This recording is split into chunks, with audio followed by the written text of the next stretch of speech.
kids. They're 14 dogs.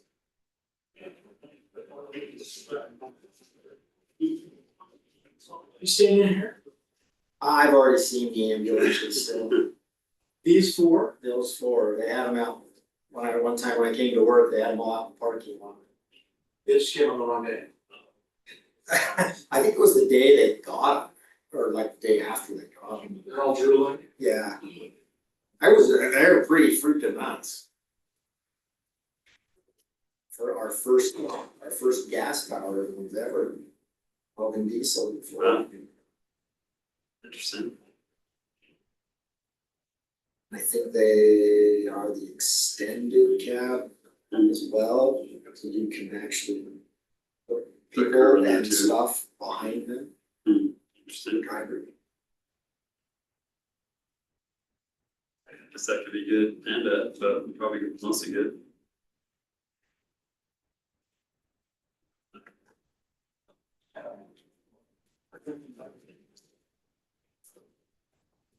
I think one of the things they said is they have a lot of, I should say a lot.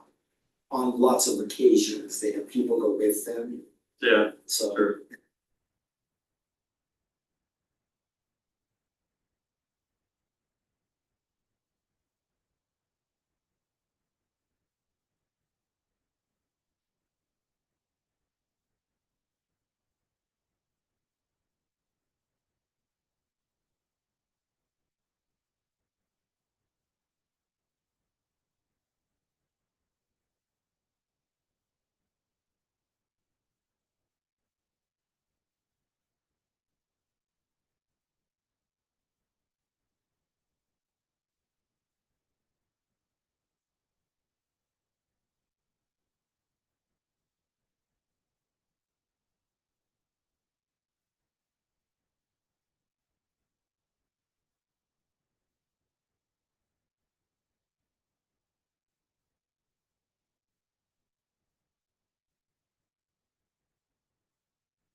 That's always a hard thing.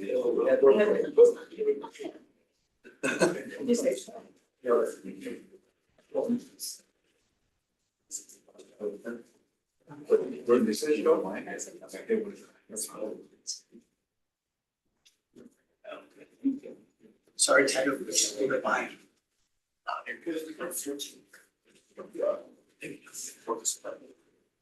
Might not be expected. So I would forget. Yeah, we want to do the question. She's absolutely sure.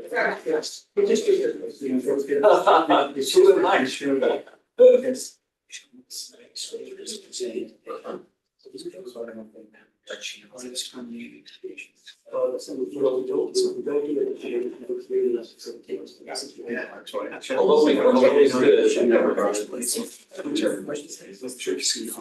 All right, I think we're good to go. So I'll get over there, Pete. So welcome to our work meeting. We just got back from going outside and looking at our new ambulances. They're very, very nice. And we're excited to introduce those into the city. As far as our agenda today, we're running a little bit behind, not terribly, but a little bit. So if everyone could just kind of keep the conversations moving. We'll start out with item number 2, which is the presentation, concept and estimate on 400 East and 1600 North, Phase 1. And Taggart, if you'd like to take charge of that. Sure.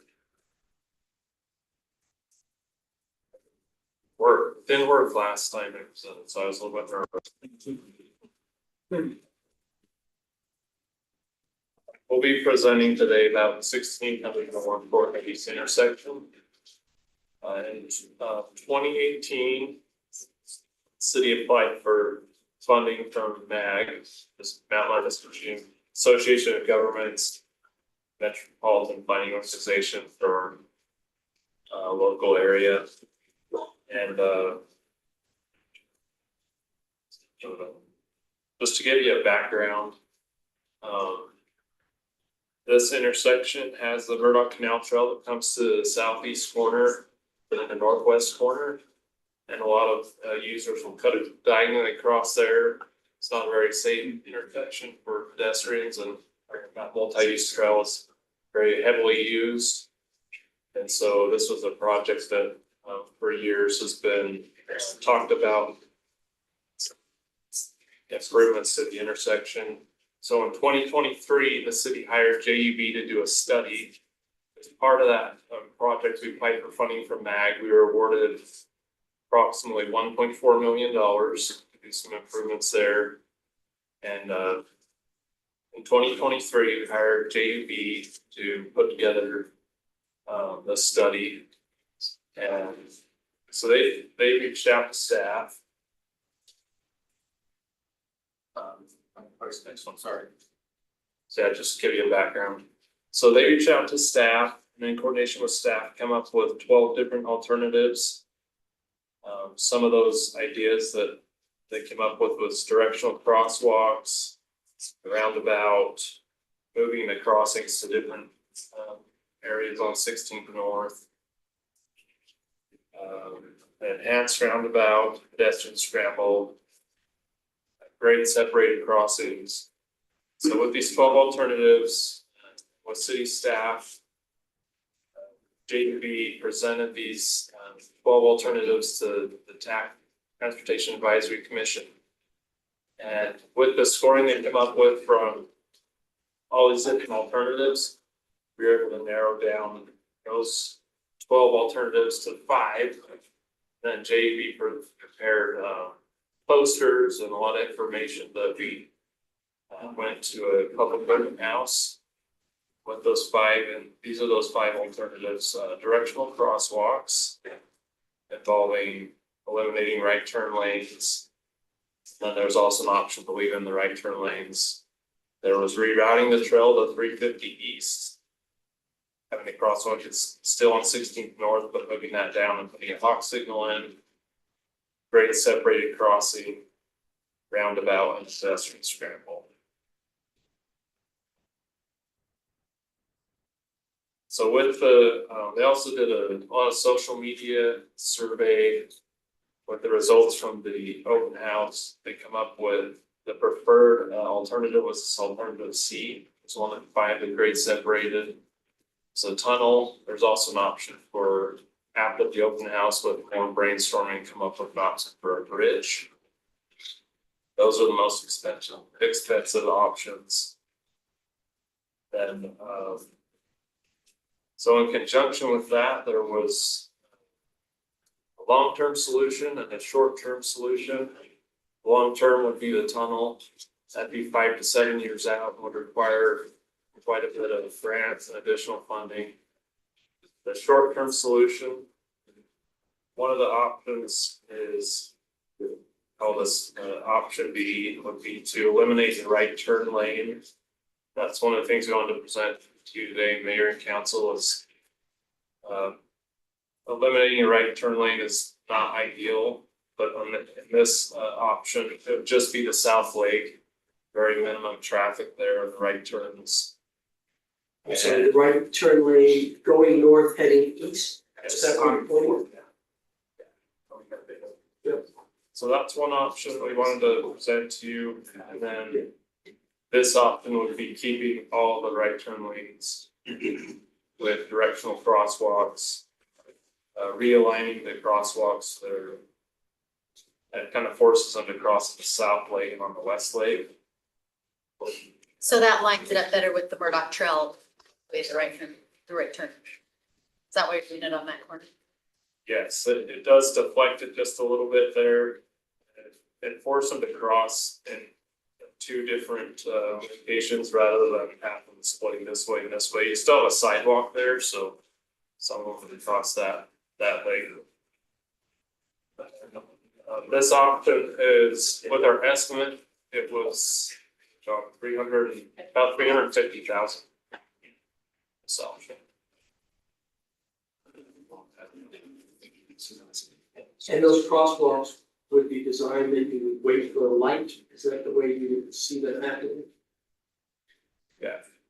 It'd be part of the signal network. It's not its own signal, it's gotta be integrated. Or it's gotta be far away, so it's not. Would the signal still allow you to cross the other ways? Yeah.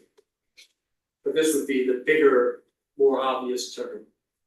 So I'm sorry, do pedestrians control the signal, or are they gonna have any influence on the signal? They will. So they can farther up the trail, say I'm coming, and I then don't think we've determined, that's an option. As long as people, depending which way they cross, the problem is if they push the button and they wanna go north instead of west, we have to distinguish that. The technology is there to do it, it's just determining the effects of that. We talked about it, having a higher one for bikes, you could like be on a bike and hit it higher so the pedestrians couldn't reach, which is normal, but there are options outside of this layout. The maybe point of emphasis, the key here is that this will just be short-term solution while we, go out to grants and save up money for the bridge.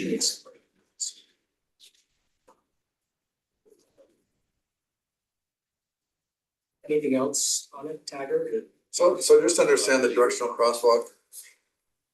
Just to understand that. Yeah. So what is it exactly that pushes you down that path as far as going the other way? So crossing in the dedicated crosswalk. So are there not crosswalks in other spots?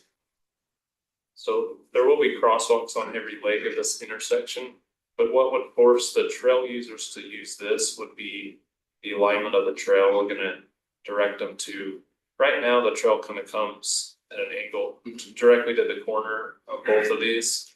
So we're gonna try and push that away from the corner a little bit, and then we could put, we'll put a full height curb at these corners with possibly some boulders or something to keep them from crossing.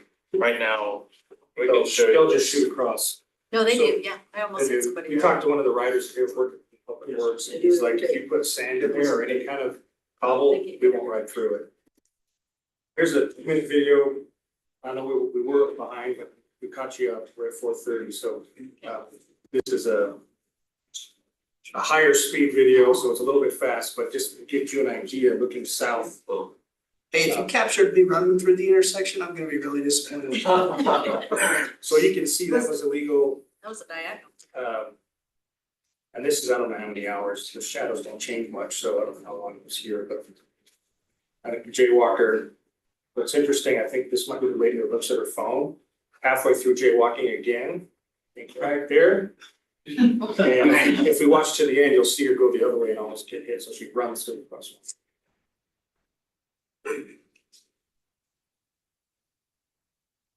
And John Taggart, would the deterrent from going straight across be primarily landscaping, or would it be bollards, or both? We talked about Disneyland, bollards, but expense wise. jersey, but I had done. So it can be whatever project. Or the combination, I guess. We talked about directing them was. So the bikes just go both ways, right? They don't even. they want. I don't think there's anything that will stop them, for sure. Yeah, I agree. They'll continue to do what you see, Just more cars. unless you get bicycle speed bumps.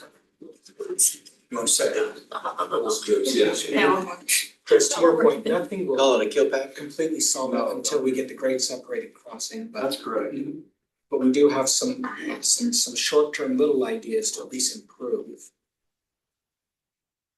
Would Keep you us as do safe anything as with possible. paint or anything to make those two crosswalks be a lot more like they are the main path? Yeah. Yep. It would do something perfect there. Here comes a lady again. Now watch what happens when she crosses illegally here. She realizes. So clearly you can see all the stuff going on. And it was telling every time we show this internally, you think, man, it says a lot of what's going on. I think probably one after the. I really like that you're pulling it back from the corner, because that is a pinch point, definitely. Yeah. Well, you and your neighbor saw this I-16. Yeah, this is I-16. In fact, it took me 4 minutes to get out of my neighborhood today to come to this meeting. Actually, this is looking north, I had the opposite, so. One feedback we got from road riders was this building blocks completely when you're heading south, looking left to see if there was any car. Which building? This gray. Oh, that shit. Yeah, that just completely blocks any perception That's of. Private shed or is that a city shed? Private. I So we should- that's something that comes up often, and there's a lot of infrastructure here to either block Yeah. lower riders, so. If that's an option long term down the road. Shed removal, but that. Bigger picture. Another thing you'll notice is it seems like on the corners, you'll have people just standing, if there's nowhere to stand and they'll almost out of the road, Yeah. so. Pulling it back will help them have somewhere to stand. And there was a lady in one of those little bikes that where you sit down. And yeah, that was a little scary. She was just like right there and. I was She's turning a away. recumbent bike sitting Yes, down low? yeah, and I was turning this way, right, go south, and she was just like in the street, front row. Any other questions? I have just a suggestion, whatever you put on those corners, the landscaping, sand will stop road bikers, but it won't stop bikers, it's something.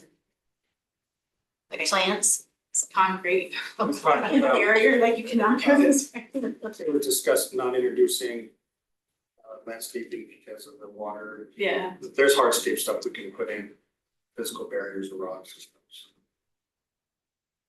I appreciate that you guys are doing something, that is dangerous. Thank you. Okay, thank you. Appreciate that.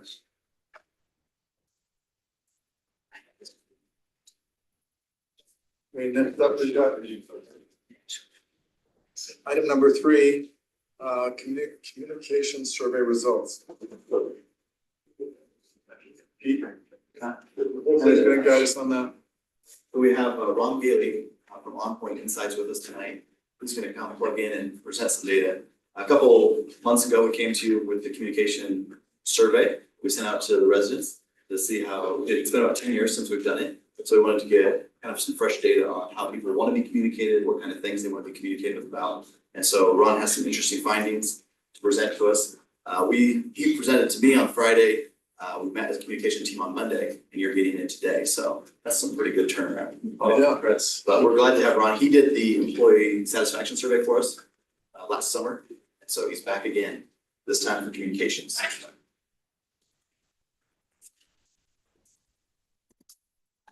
All right. All right, so we have a link that we'll provide to you after this meeting. So you can go into everything in your own detail. Just a couple of things. We spoke with, I just closed it off last night. So we have responses from people through last night. We started on August 1st. We went through August 27th. We got 854 surveys completed. And it's pretty representative, like we looked where they're at in the city and it's very, very representative of where residents live. We got a large list of utility billing emails. That's who we went to, so it's light on renters and heavy on homeowners is what it is, but it's very representative of the homeowner population. What's the age demographics? You answered.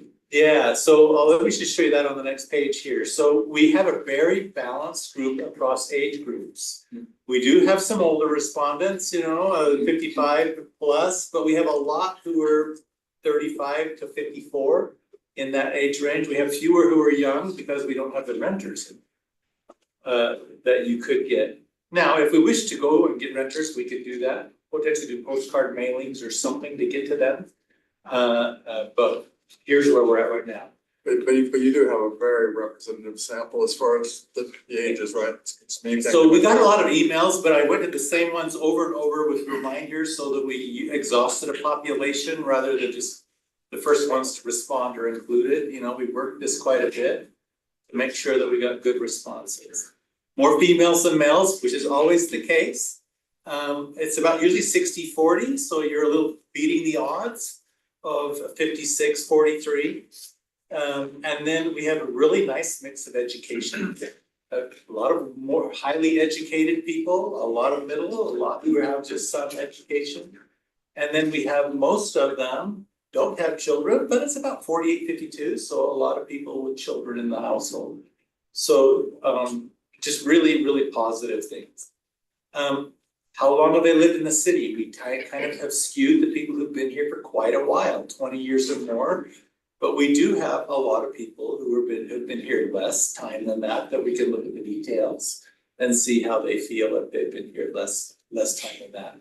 We used a question that you already had on employment status. Most people are employed, although we have a fair number of retired people who are in the sample, a fair number who are self-employed or employed part-time. And if you want to look at it, we can do, you can click and say, oh, I would just want to see what the students are saying. Although there's only 1%, so that's going to be 8 people, so not a lot of students. But you can look at details by a different group. And 94% are homeowners, with only 6% being renters right now. Alrighty, now with the results. How informed do they feel? Most people feel pretty informed about the way things are going in the city. About 70% say they're very informed or somewhat informed. There are a few who say they're just neutral or not very informed. Then we ask how informed they'd like to be, which they'd really like to be informed. And this is the first time we've done this survey, so I was pleasantly surprised to see the interest in being informed about what's going on. And there are very few who even say neutral. Like I thought, like I just have imagined a big portion of your city would just not really care. And that's just not the case, you know, so you have a lot of interest in being informed. Which communication methods are you aware of? The digital newsletter, meaning the email newsletter that goes out, like it really is something people are aware of. And they're, you know, they know about this. And the website and city council meetings, of course, they're aware of those, but it drops off pretty rapidly. We asked them to select all of them that they're aware of, and a lot of things fell off pretty rapidly. Facebook is 32%. As I recall, we looked at 10 years ago, it was around 11 or 12 or something, so it was not very much before. So we've nearly tripled the Facebook penetration that we had before, but it's still only a third. And the print newsletter, which I know you send this out every month, it's pretty low. So whatever is happening, like it's just going by them. They're just not realizing that this is there. Well, and the print newsletter has only been going on for probably 6 months. Oh, well, It's relatively new. it could be that we have to work that long. So it's relatively new and it's every other month. We did a long time ago, and then there was a period of time where we paused. So we did it, we stopped it, we're redoing. We started and so I think we've only had like 3 editions. So Yeah. that would affect your That would do it. results. It's true. That would do it. Well, awareness is low. And Instagram is similar. Plus the group who's replying to this are email readers. That's right. They are, and that's a fair argument. Like I mean, these are people who connect with email quite a bit. Yeah, And more likely to be aware of what's going on. and we chose not to, we could have broadened it out and gone to Facebook users, gone to whatever, we literally could have. And we still can, if you'd like, by the way, I have no problem, like we have this base. And if we'd like to go out to a bunch of Facebook users and say, tell us what you think, like I have no problem. I think it'd be interesting to do a mailer. Yeah. Cause then that kind of tests your mail newsletter. Yeah, you could do a mailer, there's just the cost of postage, you know, like with that, but But you it's can see if easy they're enough to do. Getting So this need not be finished, you know, but here's where we're at right now. Next, how frequently do you use it? Okay, so what I did was on the right-hand side, we have, if they said, oh, I'm not aware, or if they didn't click that they're aware of it, you see that proportion. So this is the proportion of everybody who is in the survey. And so 36% nearly always use or read the digital newsletter, and 33% often do. So you put them together, and 70% of your residents email invitations that we're talking about, nearly always or often use that digital newsletter. It's pretty high. And there's some who are not aware. Facebook, like if you look at everybody, it's about 20%. Nearly always or often. Print newsletter is 13%. Is there a way, could they have answered, like, did they check everything they did? Or did They could check every one of most these. prefer? So would they, if they were not aware of something, we didn't ask them if they used it. Okay, So that's why that's here. so part of that 20% could be, could be part of the 60% too. Yeah. And then the other thing, on the right-hand side here, so we have them all, on the right-hand side, I have the conversions, so if they're aware, and they nearly always or often use it. So what's the conversion ratio of awareness? And 85% who are aware then of the newsletter often or always use it. And 75% of those who are aware of Instagram often or always use it. So the awareness is actually, you do get pretty good conversion on some of these. You don't get too good a conversion on some others, though. So for example, the YouTube video right now, and I don't know, you haven't been doing this, but only 38% of those who are aware of it often or sometimes use it, whereas some of the others are getting really good conversion.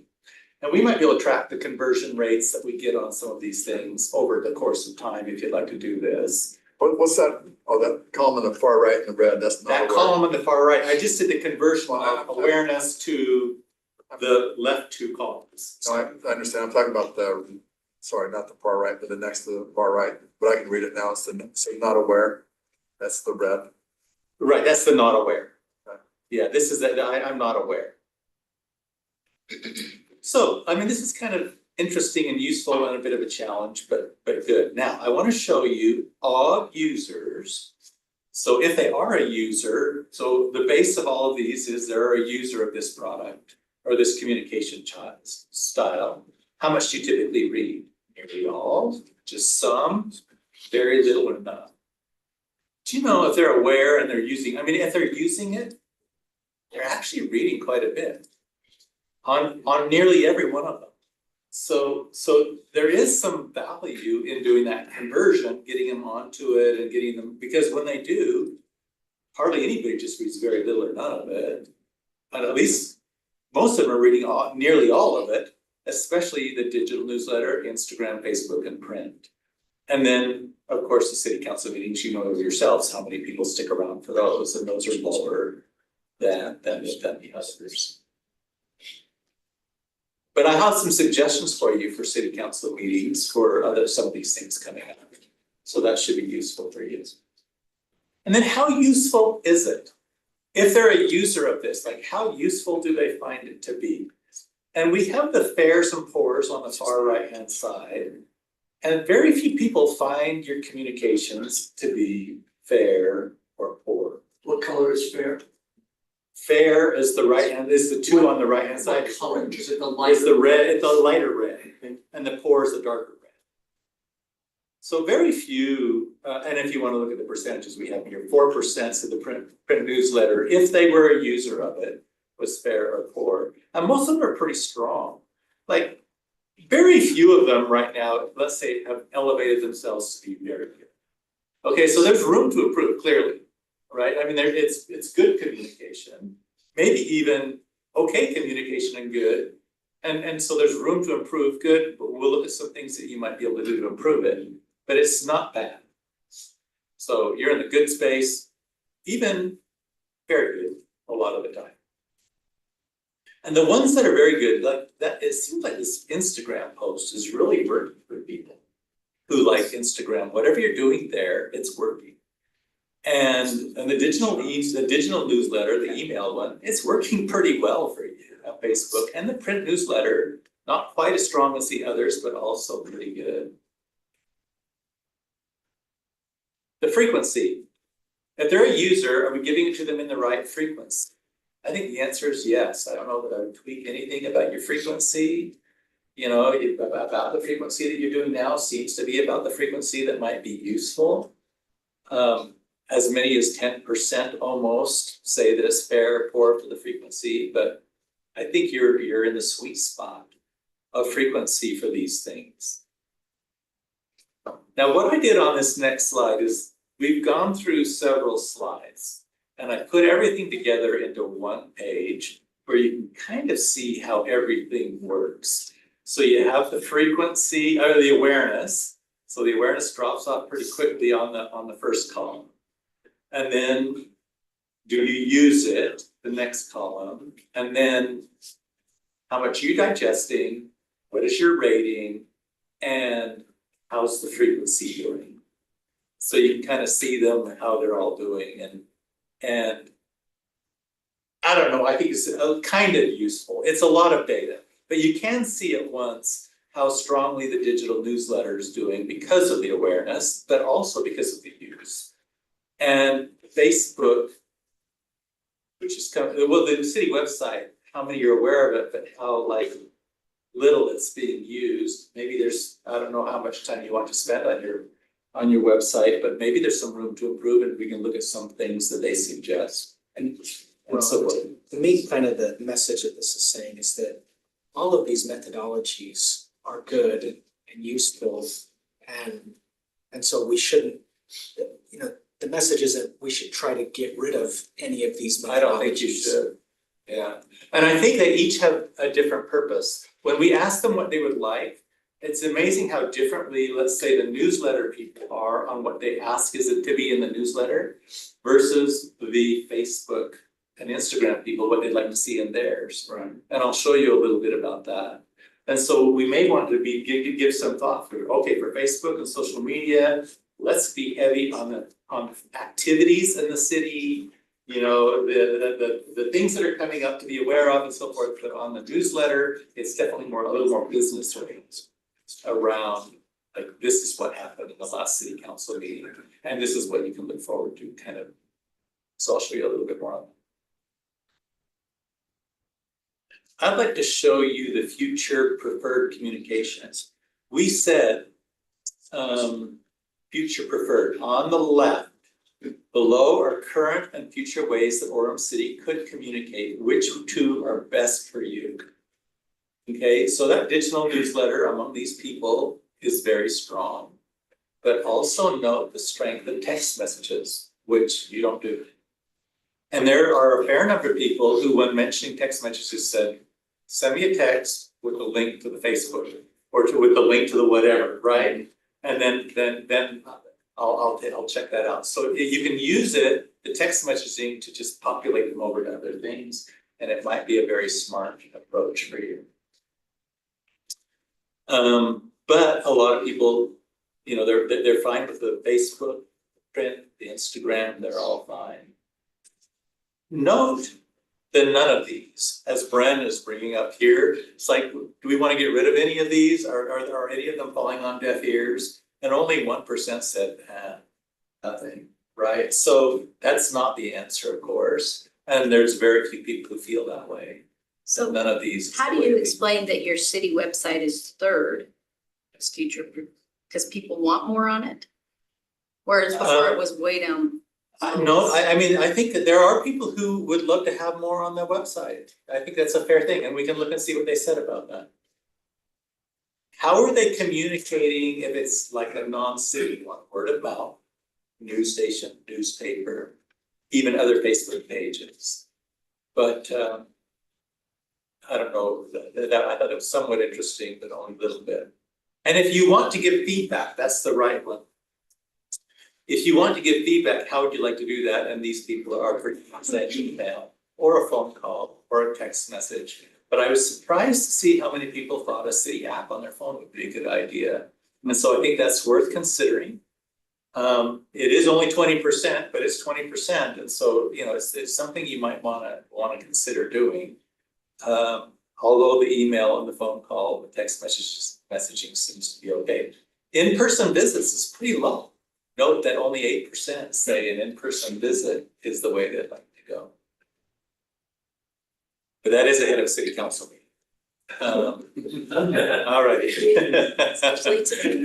one of the things was, going back to what he's comment about the website, that's a proactive thing, that's something that you have to. They have to choose it, don't they? I'm going to the I'm website. gonna do something, the other ones come to you and you click on. But the website has its purpose, so like, you know, if they want to find out, and you'll look, and we'll look, there's certain things that they say, I wish we had more of this, I wish we had more of that, and you can say, that should really be on the website.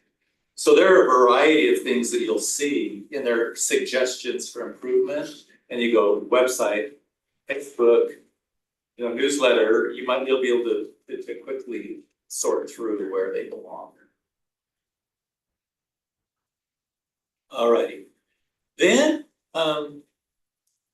I have this, I'm not gonna spend any time on this really, but we can look at some of these things by, oh, and by the way, there's an error that I haven't gotten fixed, because I want to show how many people are in each column, and I will have that fixed. But there was an issue with it to get it working properly, and so I have zeros in these columns, which is not true. But I want to get it right, and so I left it in here so that I didn't forget. But you can say, oh, well, how do males versus females think on how they want to communicate? And you can do that. And we won't spend a lot of time, but I will say that the females are much bigger on Facebook than the males, right? And so you can kind of see which gender kind of goes to one or the other, or by age, or by education. So we won't spend time on this, but if you want to look at that, you can say, what are the highly educated people? How do they want to, what are they aware of on communication? Or the one beneath it, which ones do they use? So you'll be able to do that. So that's there. Now, I thought this was interesting too, on the content. We asked them what content they'd like to see. in the communications that we do, and that they want to see things on city events, 49%. I was surprised how many people wanted city council updates, and it's a common request, even in their, like, if we ask them, tell us what you want.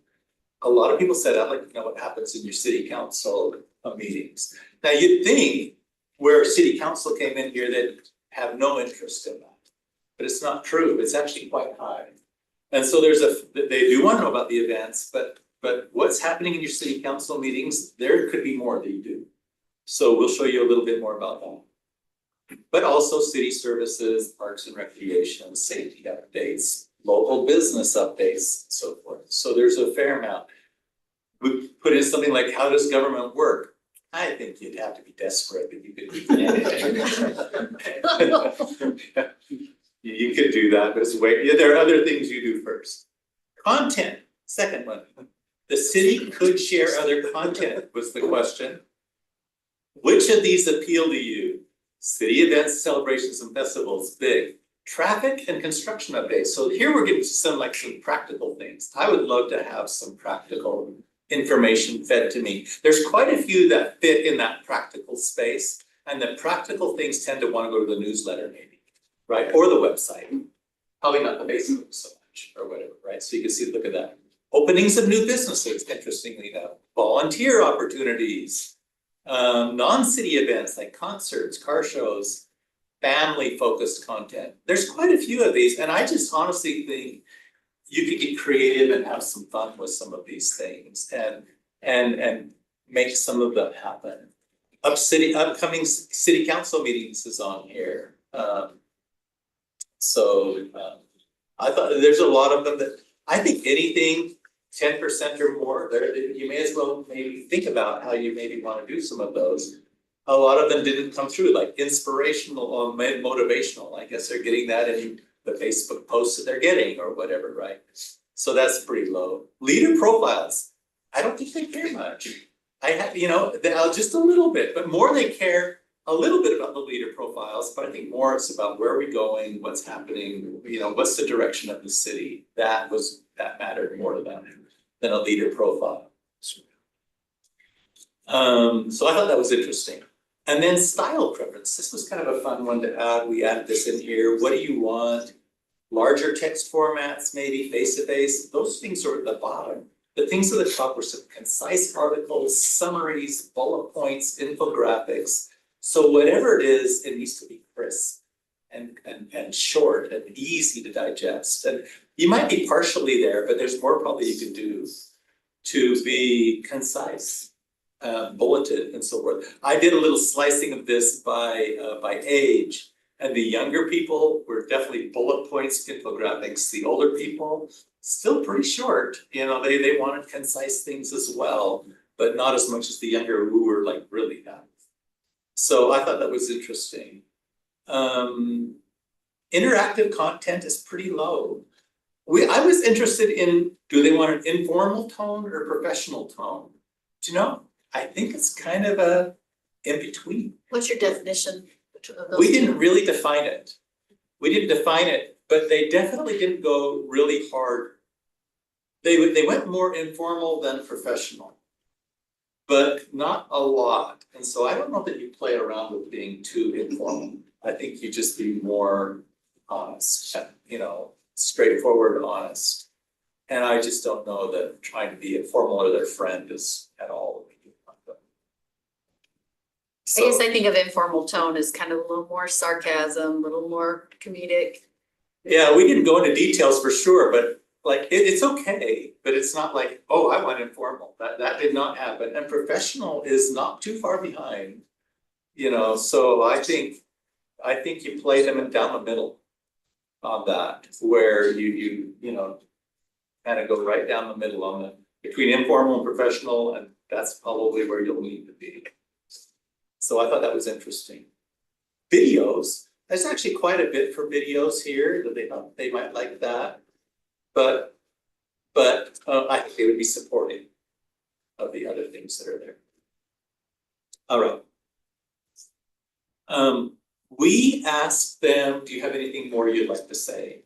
And not everybody gave a comment. as out of the 850 that we had, only 184 left a comment, so most people had nothing more to say. If they did, I broke them into some categories here of, they gave a comment or a suggestion about communications directly that might be useful to you.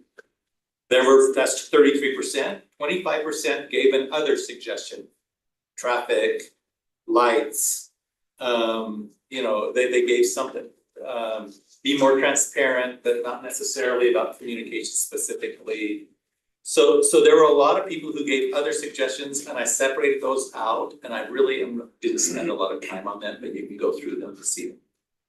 And then they had comments about the city council, comments about the newsletter, comments about Facebook and Instagram. These are kind of useful for you. And so I'm gonna go to some of the actual comments. Oh wait, I'm gonna go to this one. Comments about communications.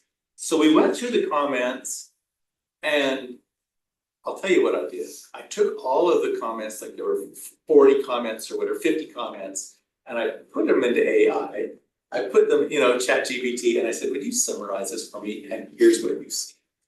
And so it said, here's a summary of the common themes. And they did want city council meeting summaries. That was a common thing that people were asking for. And then they wanted some timely, relevant updates about safety alerts, upcoming events. That was a common thing. Conciseness and clarity. Conciseness was a common thing.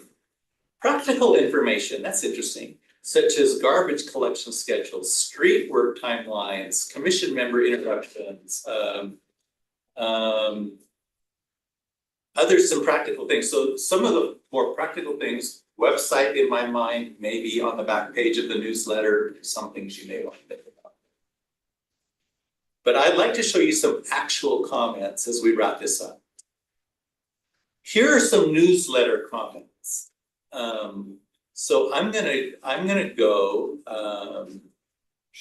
think of all the demographics, not just the old peeps. TikTok is a great place to share things. PG, that's gonna be the city, Pleasant Grove. Pleasant Grove has a monthly physical newsletter, it's great. Apparently this person is not aware or hasn't realized that a newsletter is coming in. I love living in Orem. What's an old Pete? As an old person, Old person. I always read That's so the digital disrespectful. newsletters and appreciate the news emergency Who are alerts. I wish the city website had more content and perhaps links to other non-city activities. I've lived here a long time, and I'm so surprised by the interesting things going on in our community. Thank you. Focus on spending less money, no need to send a paper newsletter, one person's opinion. Stop promoting government leaders, that person's opinion. In the newsletter, I'd like to see more about the budget and how the money is being spent. Well, you may want to be careful about how much of that you do, but there's a call for that kind of thing. Love the city emails, the library email. There's a lot of message in the newsletter. That's kind of an interesting thing. We saw this more than once. I would prefer more informative content in the body, what the council is debating, events upcoming, etc. So anyway, you can go through these and get your mind a little bit around maybe how we tweak the newsletter. There's not a lot of comments, but there's some useful, and all of these people are talking about the newsletter. And if we want to talk about, for example, Facebook and Instagram, they're all grouped together. So here's somebody on Facebook. Use social media more. Be at more community events such as festivals and business openings. Think of all demographics. Oh, that's the same thing. This person mentioned 2 places. Oh, no, I have 2 things connected. Yeah, sorry, I left them both in here. Okay, so the Facebook only. So Orem school updates should be from the school district. Neighbors have no clue what's going on. These things are only pasted on Facebook. Anyway, you can go through this. Twitter would be nice. Anyway, there's a fair number of things. I don't necessarily want to take your time. You'll read some and you go, this person has no clue what we're doing. And that might be true. And so some of it is like, when you read some of these things, that may be, how do we communicate, how do we make people more aware? Because they may not be aware of something you're doing particularly well on all of these channels. Like, you may be doing it, but Along those lines, Ron, I mean, that is kind of a theme or principle that I'm getting from this too, that we have an opportunity to do more kind of cross advertising between these different methodologies, so we may want to use the digital newsletter to let people know, hey, look, do you know we also have a printed newsletter? Or Click do you here know for that we've this, or got- see that. Here's a I love QR that. code to our website or to our Instagram. So essentially just using one particular methodology to make people aware of our other ways of communicating. I like it. The other thing I noticed is there's some people who get pretty negative, but you run into those people all the time. And so realize there's 850 comments or 850 respondents. And then when you see 4 people who blast you, you realize that's 4 people, right? So I think that said only 2% negative comments. I think there's not very many, right? Like impressive. they were all relatively good, and you'll see, and we have them here so that you can see what they thought about the mayor and council, and you can look at those comments, but put them in context, please. And don't take them too personally. There's some people who find the negative on everything. But I think it came off pretty well. And I think you have some good guidance on how to tweak it and refine it going forward. And I still have a couple of things I wanna fix on here, but it's 99% ready to go. And we'll have this thing ready to go in another day. And and you can share it however you wish amongst yourselves, and if you wish to share it publicly, you can certainly do that as well. So. So are you emailing that to us? I would be. I have a couple questions, actually. First of all, I think it was great, so thank you for putting it together and for your direction and collecting this information. Second of all, I think this survey self-selected people who were pretty involved in the city generally, and I think you've said that with maybe some. Well, we definitely went to people who, by email. We went to the utility billing email, but we didn't try to self-select anyone beyond that. If you look at the demographics, like most of them on their own home, they've been in the city for 20 years, like they're just involved people, which is awesome. So we know how to communicate now with those people. What about all these other people who probably need to be involved in the city more, or might like to be involved in the city more, that they're just not represented. So how do we tap, I think we have great opportunity there, how do we tap into that? That'd be my first question. Then my second question is, what do we do with this now that we have it? Yeah, so as a communications team, we met yesterday for over an hour talking about the results and things that we can do. We have some plans. One of the things we took from this is the content is quite good. Like when you look at the people who know about it and use it, they like it a lot, talking high 80s, high 90s. But it's about extending the reach at this point. And so we talked about maybe we start going to the farmer's market and setting up a booth, like showing, what the ways that the city communicates. Like in this past printed newsletter, we put a whole thing in there. It's like a quarter of a page. And it talks about all the different communication channels. And, not every communication channel jives with everybody. So you just kind of find the one that works for you. These are, these people love email, and that's great. We know how to communicate with them, like you said. But, what do we do for people who are just more social media people? What do we do for people who are website people? And so I think it's given us a clear direction on, some of these things were very surprising to me. Did not anticipate them, but now we kind of have an idea and can make a plan to reach those different audiences. Awesome. I think we also maybe got some hints that Ron mentioned too of word of mouth and we have some plans to engage more with our our citizen volunteers, and we can inform them better than they can help spread the word by word of mouth, because apparently that's a way that people want to be communicated with. Also the texting and looking at what kind of technology we can use to get the word out by the texting, and then the idea of an app. We've been working on something along those lines for quite some time now to start to essentially beta test that and do kind of the final troubleshooting as well. And I don't know that we don't know, or that we're not reaching other people. They just don't get a utility billing, just because my utility bill goes through my landlord doesn't mean I'm not getting emails, quite frankly, right? Or on See it Facebook. on social media. Yeah,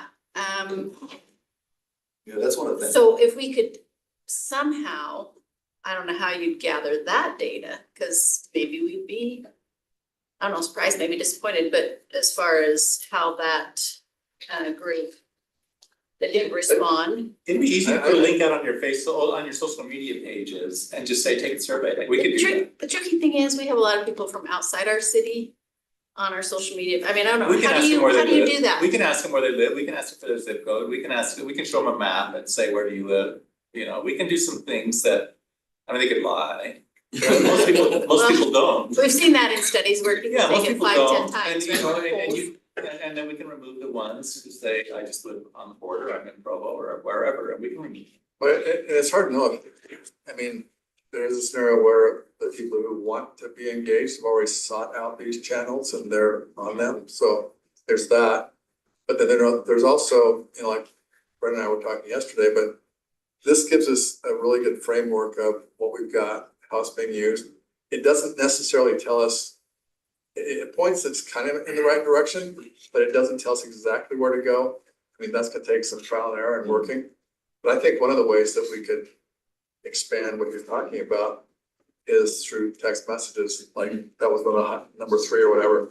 And we don't do that at all, but that means we would have to just buy some massive text, you know, phone number lists and start working in some of those. But that would be a way to, you know, make people look at their texts, and if you were trying to up your subscribership, your readership, and then ping pong from the different you know, marketing paths or whatever, I think that would be a way to do it. You know, and you know, this, like you said, this only shows a little bit, you know, because like our social media is up 260% over the last year. So I know we're on the right track, social media, it's just a matter of getting more people into the tent, you know? Yeah. So. And it's working when you get them in. Once they're Like in, when they're they're happy. the ones who do it, like Yeah. they love it. So we have some strategies and some things we're gonna try to work on to expand the reach. Yeah. But, you know. I think this gives you a great framework, some really good information, and then like you said, with your Facebook, social media being up 260% over the last year, that shows things are definitely happening. Mhm. But now we just tie everything together, right? And Yeah. we even take that, like the communications, you guys did, you know, and some of this we can incorporate, we could just get everything optimized. And it's almost like you go after certain channels and really try and optimize them and then go after additional channels. Yeah, that was kind of the whole idea with the surveys. We have the plan, we have the data now. We can go forward and start tackling some of these problems. Well, we have our direction too, because I mean, the comments here about why are you highlighting these businesses? Why are you talking about it? Well, they need to understand what is going on in our city. It's not a The reason negative we highlight necessarily, these it's a question, businesses is yeah. That's our revenue. Right. You know, we want people to know. I've learned about businesses in Orem by following the great stuff you guys, your team's doing now. So, yeah, I think with our mission of our purpose that we want to accomplish, you know, you guys are doing great. I want to say one more thing. You did do this, we had in the past, if you remember, with a different person, did like a citizen agenda. Mhm. I really like that. Yeah. The Miro's agenda. You know, I don't know if that's what they're referring to, bringing back or something, but Yeah. that was awesome. Yeah, we can easily put that back together. Okay, any other thoughts? Okay, Thank you. well, good job and go forth and conquer. Why don't we go ahead and let's have a prayer and start the food. We are gonna be tight on time, so let's just do that and then start back up at 20 after, just in 5 minutes. Would somebody like to offer the prayer on the food? I'll do it. Hey, look. Our beloved Father in heaven, we're grateful for the opportunity we have to gather here today to address and make decisions about the needs of our citizens. Pray for lay inspiration as we serve in these positions in this capacity. We pray for blessing upon the food that we're about to partake of, that it will give us nourishment and strength, and we can use that strength in serving thee. So grateful for all our many blessings, and we say these things in the name of thy Son, Jesus Christ, amen. Okay.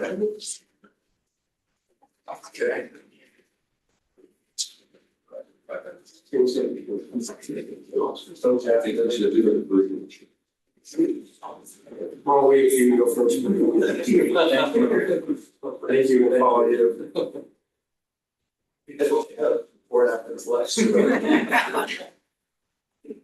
Mayor, would it be okay if I just play this news clip as you're gathering? To get some food? Sure. You can listen to it in the background. It's well the same. They say on the side, I hope it's.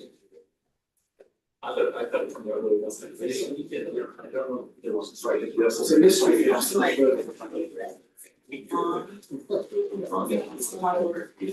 I mean, it's good right there, okay. So, sorry, Chris. I mean, we got. Like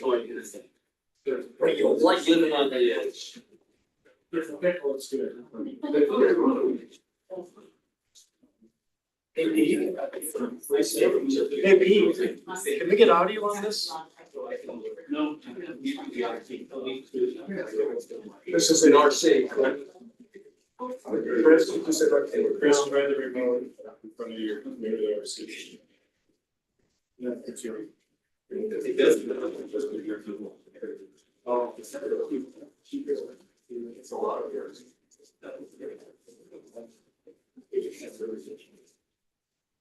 Yeah.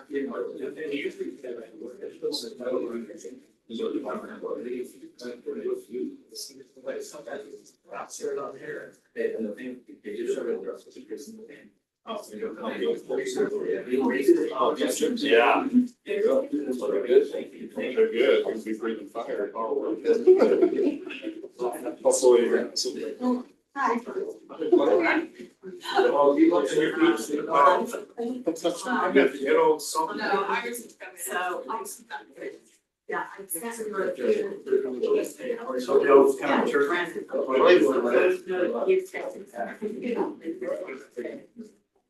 I'll let her know. What's up?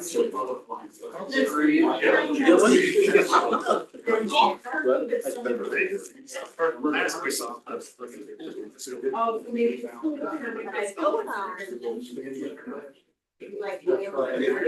That's my life every day. My daughter.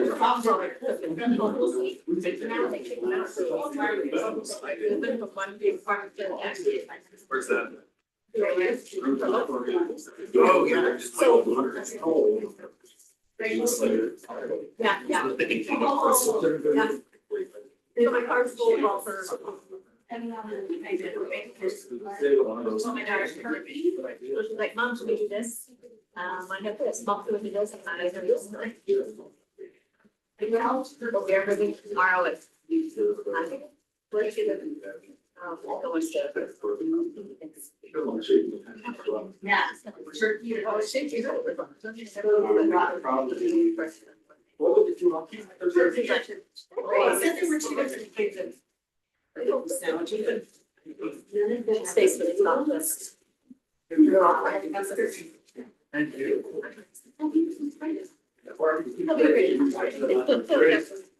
He's a friend. Are we? So they'll be good. Absolutely, right.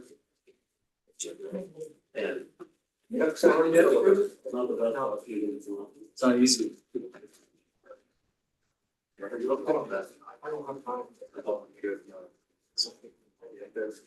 So I was gonna show you a video clip, but I'm just gonna give a summary. Did anyone happen to watch KSL News last night? Did you happen to notice what happened in Clearfield last? What happened, Ryan? 10-year-old boy was killed. 10-year-old boy was killed riding his bike to elementary school, died. This report came out last week. 990 people, not students, were hit during during 2023-2024 school year. So basically up from August to the end of the end of this end of that school year.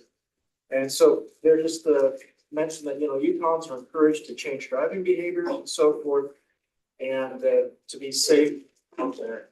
So I wanted to bring this to your attention. These are things that are happening actively right now in our community, or in the state of Utah, I should say. Part of the reason why we're presenting tonight is to give you an update on some of the things we're doing to enhance safety for not just students, but for anybody that's in the right of way in the city of Orem, whether they're driving a vehicle, riding a bike, a pedestrian, or somebody walking to school, whatever age, elementary through high school and so forth. We've made a lot of significant progress, I would say, and improvements. We're here to present to you some of the things that we've done over the last year or so. We have 105 total requests in our Traffic Tiger team spreadsheet that we're monitoring and tracking and updating weekly. About 21% of those are still active requests, 79% of those are completed or closed requests. When I say it's a closed request, it doesn't mean that we did everything that they wanted us to do. It means that we listened to them, we obtained data, we may or may not have made a change depending on what the request was. There's 21 active requests today. So on our Traffic Tiger team, we have Taylor Forbush in the back, and then Tyler Pay in the back, myself, Taggart's over here, John Dorney, Ryan Clark, Brent Bybee. I think we're all part of the Tiger team. Sergeant Paris Stephen is also part of that as well. I don't think she's here. But he's here well represented. So we do meet every 2 weeks as a group of different disciplines together to evaluate these requests and to then have the police go out and run extra patrols or for traffic operations to collect data or for engineering to then perform the actual design and review it and then reconstruct it and then public works will then maintain it and so forth. Brent. I can just emphasize what Chris is saying. You all know how important traffic and traffic related requests are the people that are passionate about. So not that we built kind of again cross departmental team that's been able to tackle these things and essentially effectively come up with solutions for 80% of them really is quite impressive. And it's taken, all these heads to. Thank you. I noticed really quick before I turn it over to John, that in that survey that was just presented, that 49%, second only to 50%, I don't know what the top one was. 49% of those surveyed wanted to see more information on a regular basis regarding traffic and construction updates. So took a mental note of that. I think that's something we need to work with Pete on. We have to try to attempt when we're doing like pavement projects or construction of water line projects or whatever it might be in the right of way or giving people as much advanced warning as possible. So we'll address that and improve what we have been doing in the past. So John and Taylor have gathered a lot of information and we'll be presenting to you now on what we've done over the last 6 to 12 months. We're 25 minutes behind, John. Yeah, quick. We did get about 3 requests this week for the Tiger team, so they roll in right off. Okay, we're just gonna roll through all of these improvements real quick. I know we have 20 minutes scheduled, but we can cut it down pretty quick.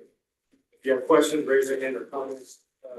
Taylor does a lot of the lining and striping. This is awesome, guys. This is awesome. And a lot of the intersections, so overlay, road striping, red curving. That was done up there at Timpanogos High School. 12th West Bonneville, that actually was taken today. They're working on it. We're waiting for Rocky Mountain Power to connect it. You guys are so. And we're open, so, and I believe it's supposed to be half of it, right? Supposed to be, checks in the map. So we got them to cover half of it. This Who is covered half of it? School district. Nice, okay.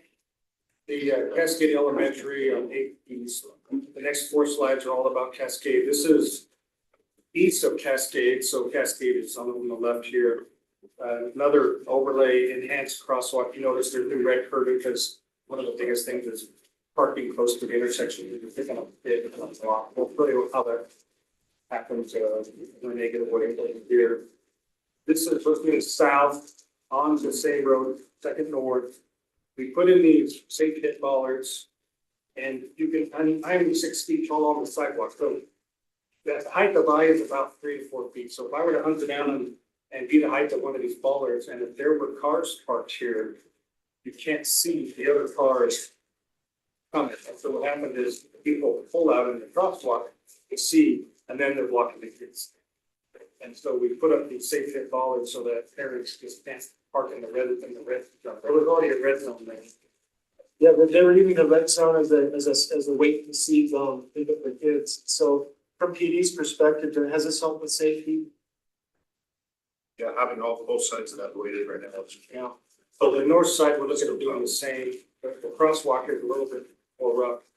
And it's further out, there's a cross gutter, and so people just block it. I think I've showed you a video before of that. Cascade Elementary again, this is second north and fourth east, so I believe the north is right. So if you were to go down second north, you come across fourth. This is the plan for that, striping, crossing, and here's the initial. They already started doing it, they put in the paint, now they're gonna do the other things there. We'll have rapid flashing beacons here at this location. In both locations on Fourth East and Second North. Yeah, it just shows the overhead, but there's side signs that have those beacons flashed. Will be in there, but that's going. Again, north of Cascade on 8th East. This is going in as a signal with an enhanced crosswalk. We also recently poured, if you can kind of see in the background. This road was jetted out, this area, the city, I guess, purchased that years ago, planning for this. I'll get a picture of That was this. acquired about 15 to 20 years ago, that land. We just hadn't done it. So now instead of every single car stopping there, all 15,000 cars, maybe half of them are gonna be stopping. It's gonna help with their air quality as well. Because we're not gonna be stopping everybody and starting up at that intersection. And a crossing guard will be added. This is on the other side of town, near Northridge. It's part of the Safe Route Walking Plan. If you look at the state's website, you look at the Safe Routes Plan, and some of these are on them, some of them are not, but we know the nearest school kids are using them. This is what it used to look like, this is what it looks like now. So that tree was a sacred tree to this person.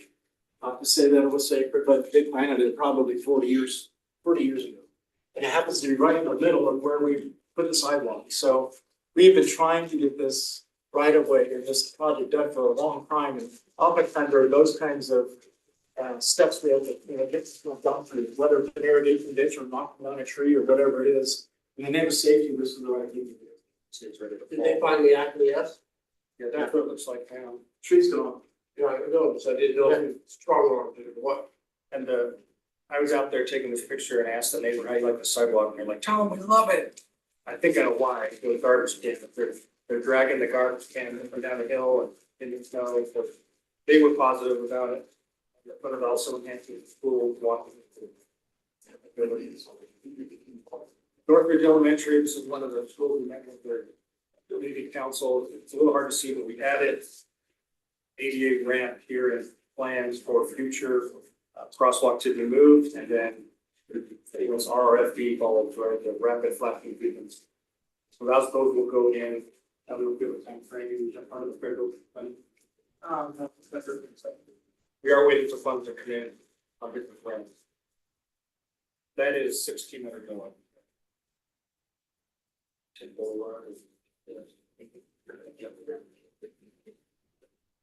Also Northridge, they added last year, this is a 4-signal head that has been installed on this head now. So if you want to know the difference between the 4-signal and the 3-signal, it allows you to stop traffic and be more efficient, let cars flush out of the school. When you have just the 3-section head and that green ball with no green arrow, you're limited to what you can do. And so this is what that looks like now. It's a 4-section head, all 4 sides, the flapping arrows. That was an improvement for the school. This is Sharon Elementary sidewalk. The left picture, I think, is looking west. The right picture is looking east. It's the same trees right here, but basically there's new sidewalk added. Sharon Elementary. Pretty similar. This is a little bit of a stretch. It generally helps the communities. And what that does is it provides access to Orem High, but the developer, we had them open up 600 West as part of the HCA hospital project. This is what it looks like heading south, right up at this intersection. And we know, the sacrifice of the neighbors like at the dead end and having their ending street, we know for connectivity to the school and other folks that open, will be open. It's kind of open temporarily for people to get access to the. There'll be a new signal there too, coming up here in the next couple of months. At 800 north and 600 west.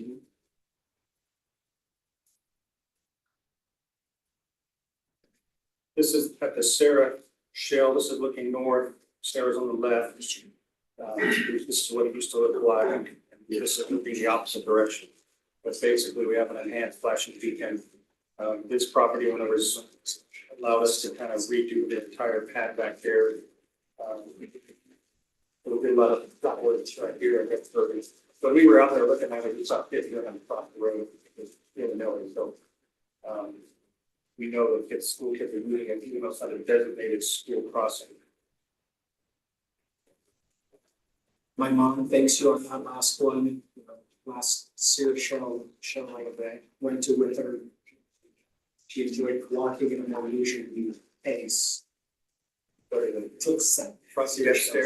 Thank you. Chris, we also got the new light. We replaced the light. We did, we fixed the light. The next day, it was reported. Thanks, Taylor. There you go. Thanks for reporting it, Dave. We just need that last night. I said, we just watched that last night. Yeah. Is that? Yeah. I believe Oak Canyon is in Linden, right? So look at that previous picture. So this is the context that we don't get sitting here in a meeting looking at a picture of an empty street. I mean, we were there last night, there were Lots of cars. a lot of cars, and there were people everywhere. It was In dark. this location, and it was dark, those flashes were going, and people walking safely right back and forth, and used to be, you did the dash for your life. But I mean, literally, there was probably 800 people in that vicinity last night. I firmly can take the picture because there's no cars on there. People standing in the middle of the road. There will be some additional safety enhancements at this, they just didn't have them in time to install, so they're coming. Oak Canyon, even though it's Linden, it's still a shared road here, and so that's what it used to look like, that's what it looks like now, there's the opposite direction. That's been in there for what, a few years now, Yeah, about 2 years. so, school crossing is enhanced. So we share ownership of 2,000. We do, yeah. And responsibility to operate, maintain it. So loosely, this is tied to Parkside Elementary, with Geneva School closing Geneva School. Yes. Yeah. If you technically look at the Safe Routes map on UDOT's website, Parkside Elementary takes you all the way around the block of Parkside. So this possibly gets you for Parkside kids, a pretty long walk in elementary.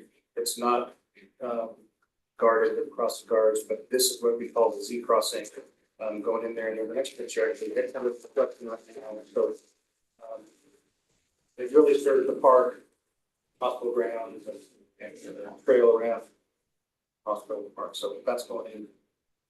That will eventually look like. It'll also have the lights, rapid flashing beacons there, and a refuge in the middle for safety. What's nice is that as we put more of these in, the residents get used to what. That are being moved. That's good. The last two are not directly tied to schools. This is more of a high school. North Burdock Canal Trail, down the north. We added this. Well, we're adding the flashing beacon, it's not anything yet. So again, not a crossing guard, but it does enhance the trail network, and this is more of a high school level kid biking in. It slows people down too. Yeah, it is a track calming. This actually did come up at our joint meeting with veterans. Yeah, this whole 2000 portal with the temple going in there, we're be committed to looking at this because they're worried stuff's gonna happen. We're like, well, let's not do anything before we know what's happening. Not including the open house period, we can't count that. That's just chaos. So once things get settled in, this whole 2000 north portal will be the problem. Hillcrest used to be a school, now it's a park, but we are enhancing crossings there. There wasn't really any crossings added part of the park, so they're out there doing that now. There's a debate of adding a second one. But this is general pedestrian safety. That's it. Thanks, John. Any questions or feedback? Or what you can see here, I hope you see, is that we're increasing our frequency and level of response to safety concerns. We're trying to address them more quickly than we have perhaps in the past.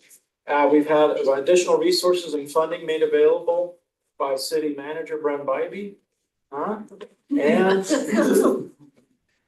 thanks for your support in doing this as well in the budget and including these enhanced budgetary needs to help improve safety for our community.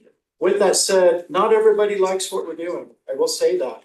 What you saw there on Main Street with the bike lanes and the park, and then the narrow through lanes, 10-foot through lanes.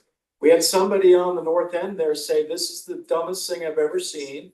And why are we wasting this kind of money and paying taxpayer dollars so you can destroy our road like this? I've driven it many times. I talk to people in my neighborhood who drive this all the time. I said, give me feedback. He's the only one that's given us that kind of feedback. And he's one that's told us a lot that people speed up and down. This does nothing but calm traffic and improve safety, and it tightens everything up and it creates a perceived friction by having those bike lanes right next to a 10-foot drive lane. In my F-150 truck driving this at 25, there is no concern at all. Should be, because it's a Ford. Other than that, it's a lease. It's lease, Dave. And So this is huge. No, this bike lane right there, Yes. that's Windsor just this way. Yes. Windsor Elementary. Yeah. And everyone comes out of our neighborhood, Chris, Yeah. right? The kids ride their Yeah, bikes to Windsor Windsor. is south of here. I picked a school, it could have been Windsor too, it's just And south. Timpanogos is right down that street right there. Yeah. So this is a great thing. I It's don't know a who big that deal. guy is, but. All these pictures I took today, there was a lady biking in this lane, almost everywhere I went, there was a biker in the lane. Yeah. And can I tell you what happened here?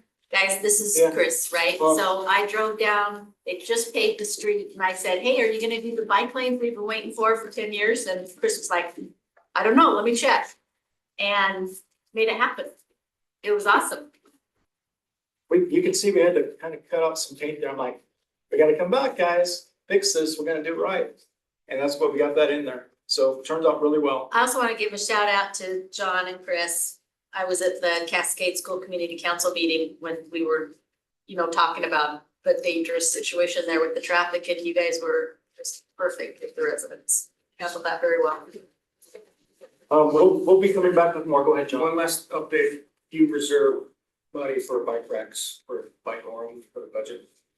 4 pads have been poured around the Sarah, and we're ready to buy bike mounting equipment, and then 3 more pads will be poured with pavilion replacement out here, so they're super happy, and I'm not saying it's free, but our budget didn't have to pay for that concrete, so it came out of a city budget somewhere, but not ours, the $5,000 one, so we were able to have them add that in with other projects.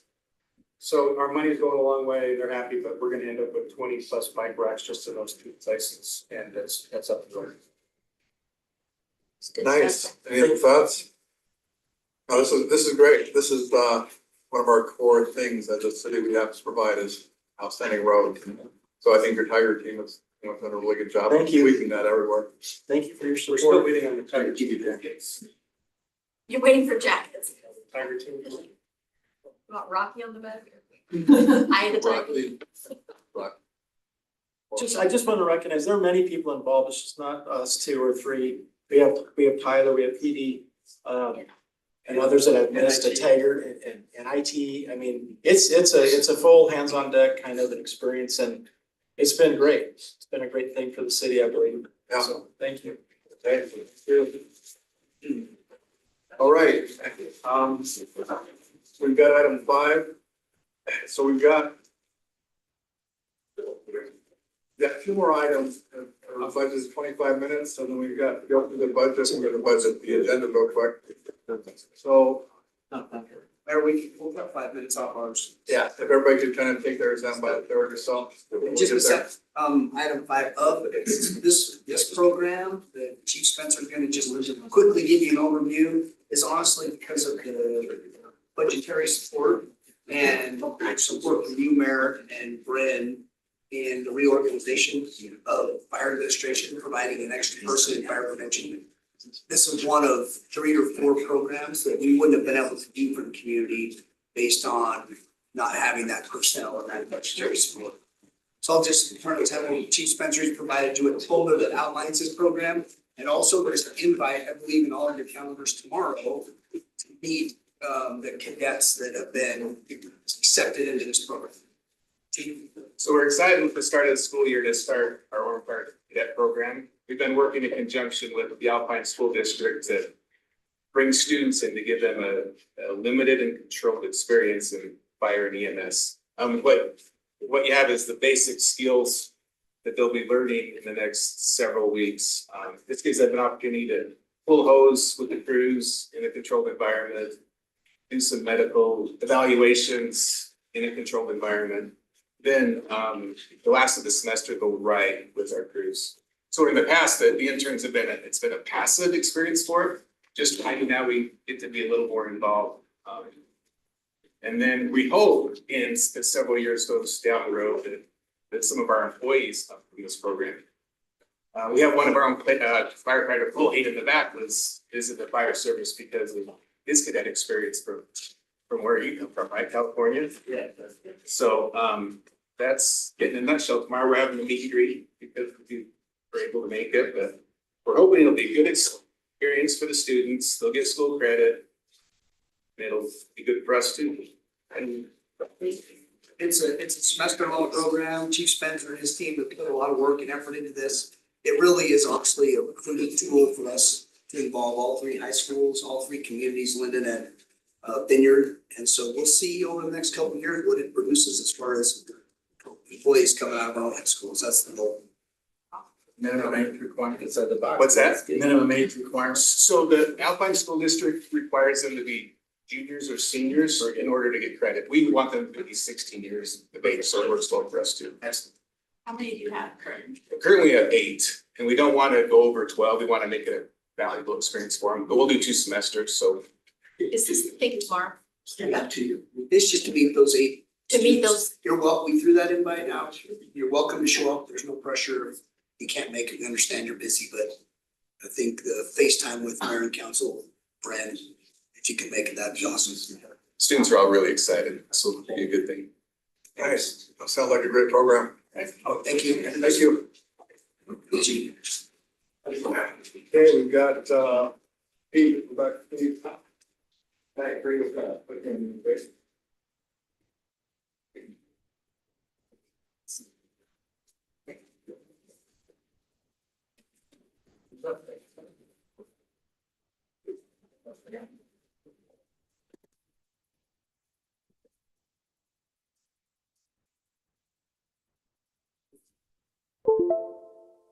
Okay, we'll keep this short and sweet as well. And so we wanted to just talk to you guys a little bit about the Orem City Appreciation Gala that we have coming in September. And then we wanted to ask you guys something from you guys in order to make the program the best that it can be. So as we know, this Appreciation Gala is for celebrating all of the volunteers on commissions, committees, you know, anyone who is essentially building a better Orem. And so we're excited to celebrate. I'm really appreciative that I get to be a part of it and to help celebrate them. So what the date is going to be September 24th. It's from 6 to 8:30 in the Grand Ballroom at UVU. This has been added to all of your calendars.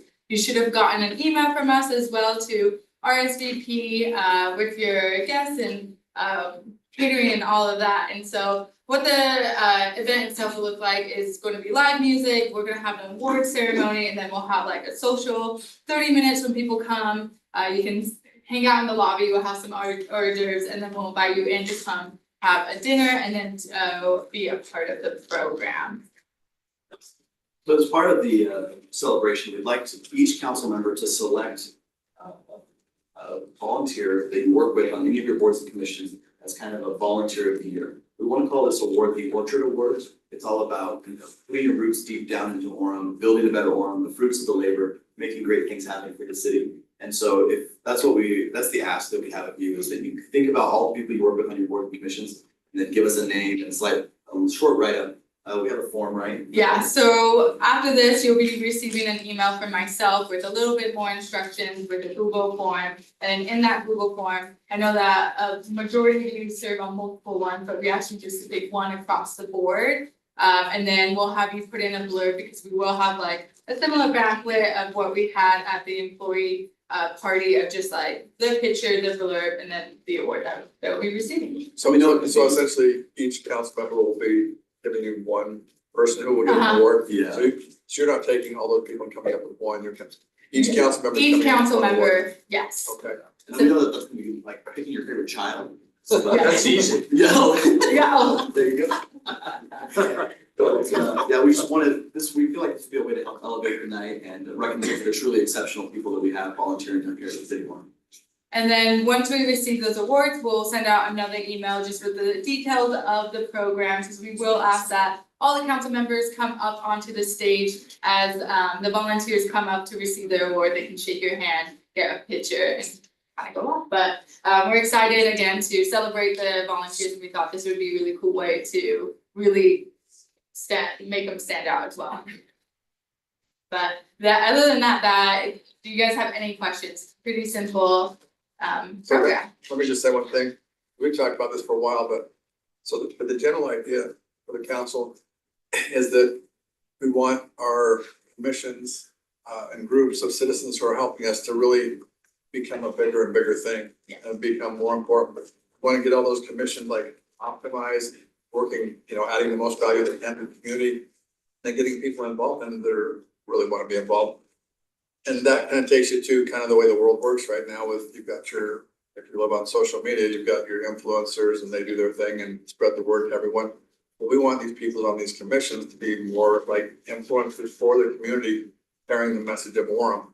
And going back to what he had on his survey, where mouth to or person to person is, the way that things spread organically.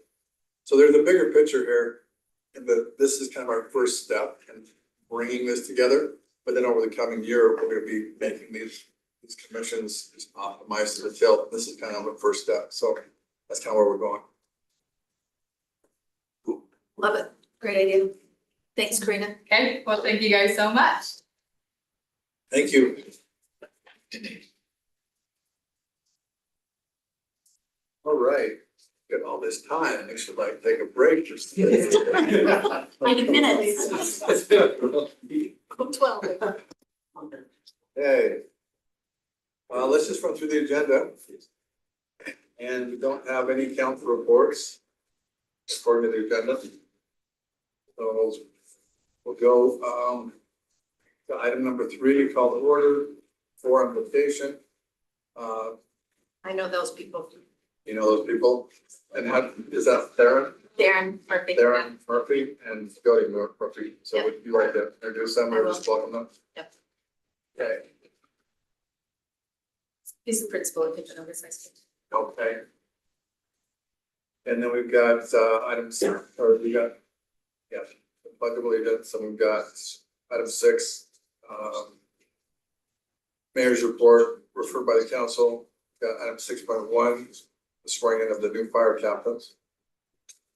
Mayor, I'll just get up, introduce just the whole concept, call them up, and then I'll use Teresa, if she's got the oath, she'll swear them in, then I'll ask the spouses to come up, do badge painting, and then like a picture with you guys and the board and captain.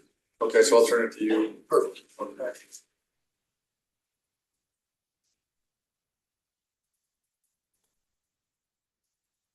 Okay. And then we've got 6.2, Public Works Advisory Commission, a report. I'll be doing this. With Jim Michaelis, he's the chair. Okay, it's on the next page. Okay, so you'll bring us up to speed on that. Yes. Then item 6.3, proclamation, Constitution Month. Pete, you'll introduce that. And we did this last year. And so we're hoping each year we can get bigger and better with this. Item 6.4, a presentation of the BABO award recipients. And Pete, you'll take care of that too? Okay, Do we need to come in, Peter, just run? Yeah, sorry, it is a lot. and then we've got item 8, consent items, just approving one meeting minutes. Item 9, scheduled items. We've got a public hearing on Standing Park Tech Center redevelopment. My guess is we won't want to sign up and speak about that, but What makes you think that? it's just because I've just got incredible insight emails. and the X phone calls, yes. So I can I don't know make how you a, wanna try to limit that, so. can I make a suggestion? Yeah. I would almost say because of that fact that that's such a heavily, there's gonna be a lot of comments. Can we switch the two and put the skip done one first, so they can leave? Well, they might have quite a few from Skip. Yeah, they're gonna have a few, I would think. David, you know that better from the planning commission. Whatever, I mean. I know some people have come and they had to leave at 7, whatever. For what, Ken Park? Okay. Okay, so, and then, so I guess we'll just leave it, so, but as far as Canyon Park. Do we want to, I mean, I don't know, we've got a ton of emails, do you want to limit it? Maybe you see how many So people how? are really gonna speak. What's that? See how many people are Well, really. it'll be, well, I guess this is straight up public hearing, but it just do that, Right, but you could ask them, raise their hands who wants to speak and. Then you can see. So what would be? Or you limit it to minute and a half or whatever. There are a lot of people speaking on both of them. Yeah. So maybe we say we're gonna talk about this for a half hour.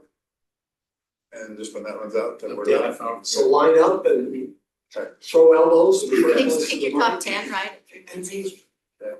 And yeah, and ideally no more than 3 minutes, we'll take 30 minutes. You guys kind of decide amongst yourselves who you'd like to speak. Yeah. Okay. The emails are pretty similar to the concerns. But it's not, Yeah. pass its current status. Yeah, And I think that's what most people are gonna say is, I don't know how you handle yeah, that. no, I think we're okay to do the 30 minutes, and I agree, it's likely not to pass.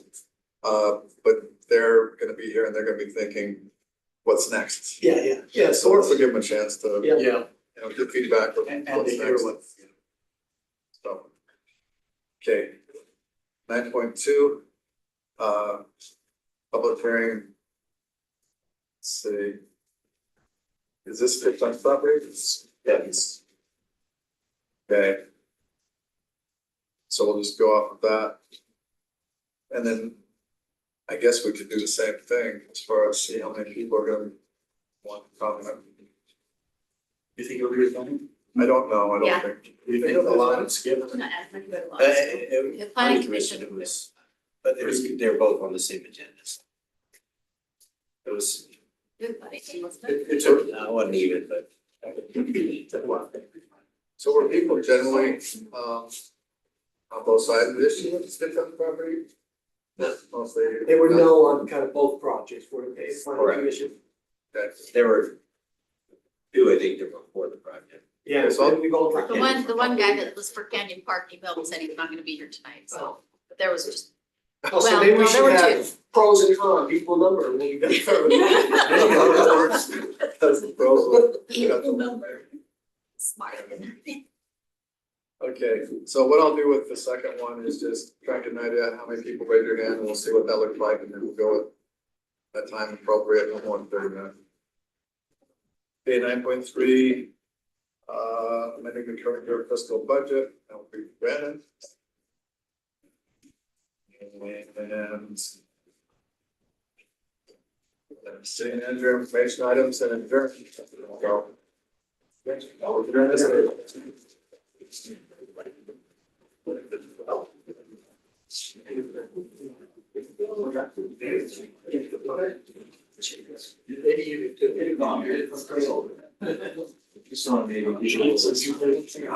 Typically what we do, well, there was rezones. First week of school, that's just asked on the right. Usually invite buses. You can keep those kind of stuff. Well, we have those same problems too. Council's questions. Down good. I'm sorry.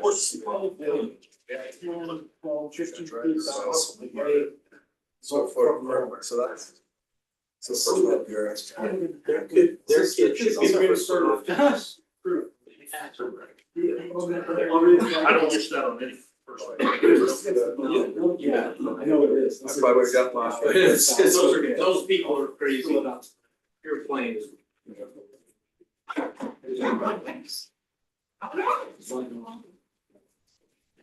So. Josh. It's gonna be a little. Cookies? Well, I mean, I would hate to see how to throw it away. Yeah, well, that's what I'm gonna do. I mean, it's just wrong for, I'm not eating chips. No chips? I don't, I'm kidding. Carl? Something happened to my gut. Chips? Yeah, I can't even. Really? With the heated, just taste the whole good.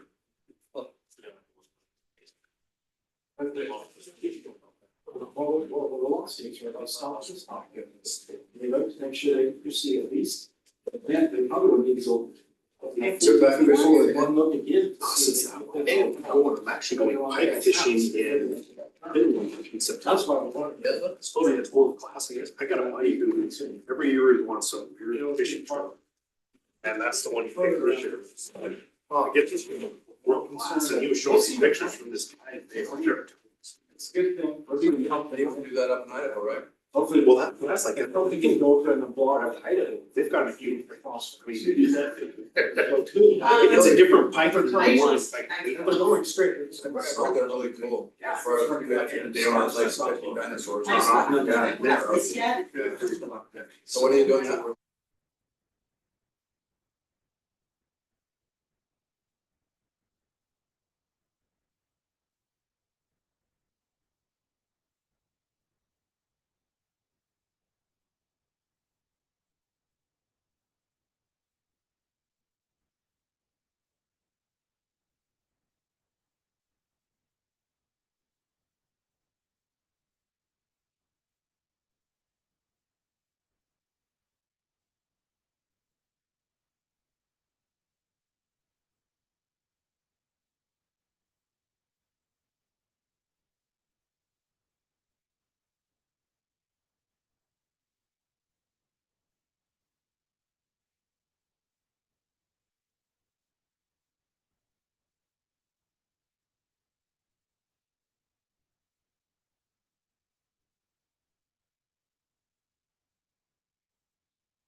Test, test, test.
I'd like to call this meeting to order and welcome all of you tonight.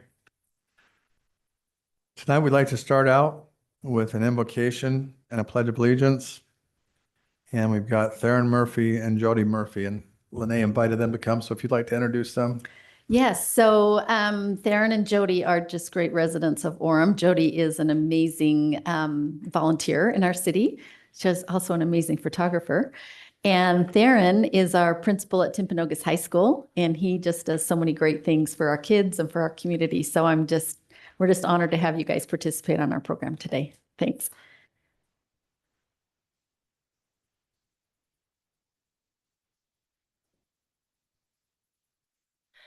Our dear kind Father in heaven, we are grateful to gather together as a community in Orem and make decisions that affect all of us. And we ask thee to please guide us with thy wisdom and thy spirit as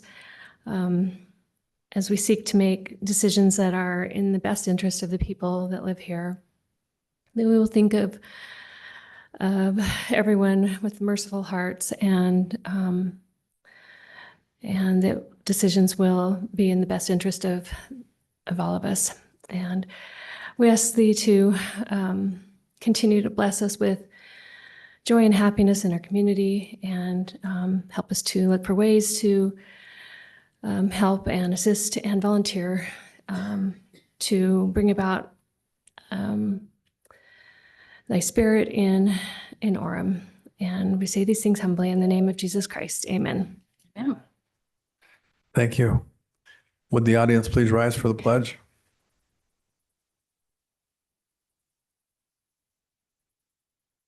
Please repeat after me.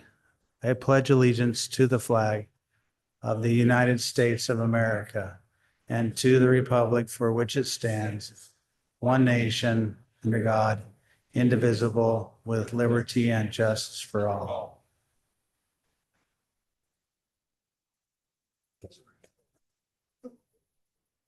Thank you.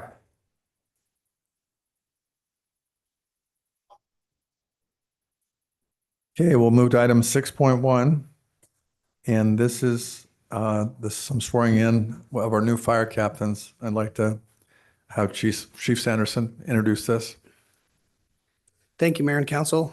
For members in the audience, my name is Mark Sanderson. I'm the city's fire chief.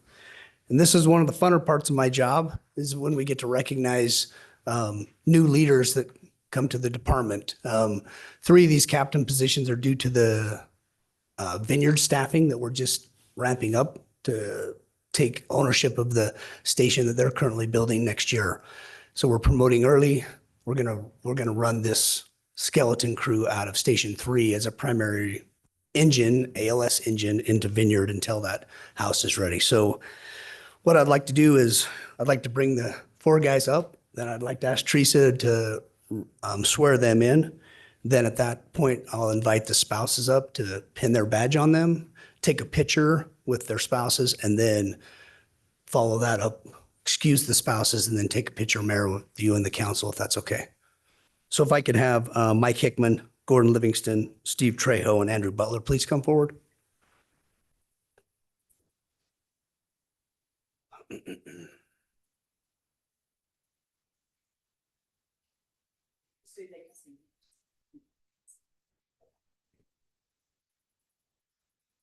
Okay, so if you'll raise your right hand.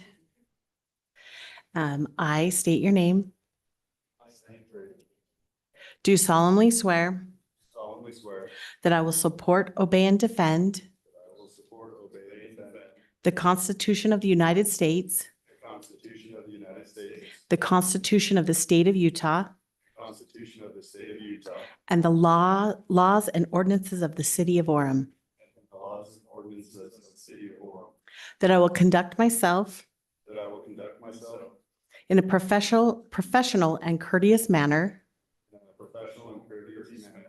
That I will provide professional, quality, and compassionate service So I will provide professional, quality, and compassionate service to the residents of Orem to the residents of Orem.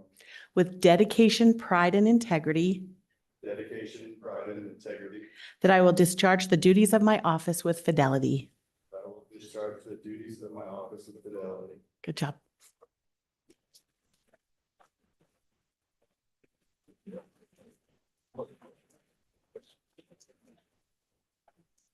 And congratulations, you guys. If you want to remove your badges, if your wife is here, please ask her to come up. If not, Hillary just became one of your wives. And your captain badge is behind you on the table. If you'll grab that and offer it up to your spouse so she can pin it on your shirt. And the first one that draws blood, we pay a bonus. Hillary, got you.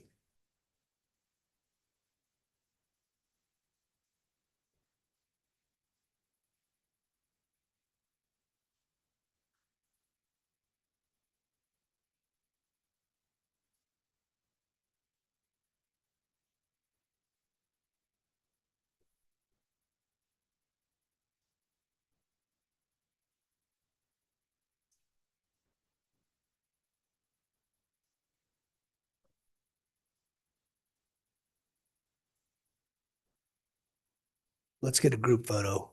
Trejo, you're just soloing it. Sorry, you're. Oh, shoot. All right.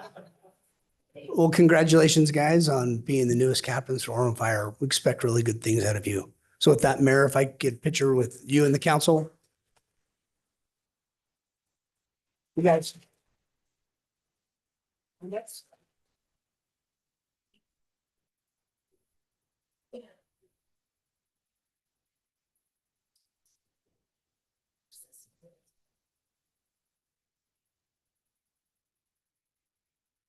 You have to slide back a little bit.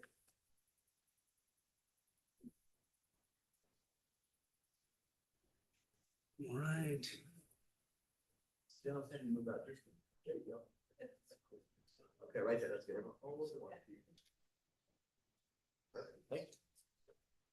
All right, everybody, just one last applause and congratulations, you guys.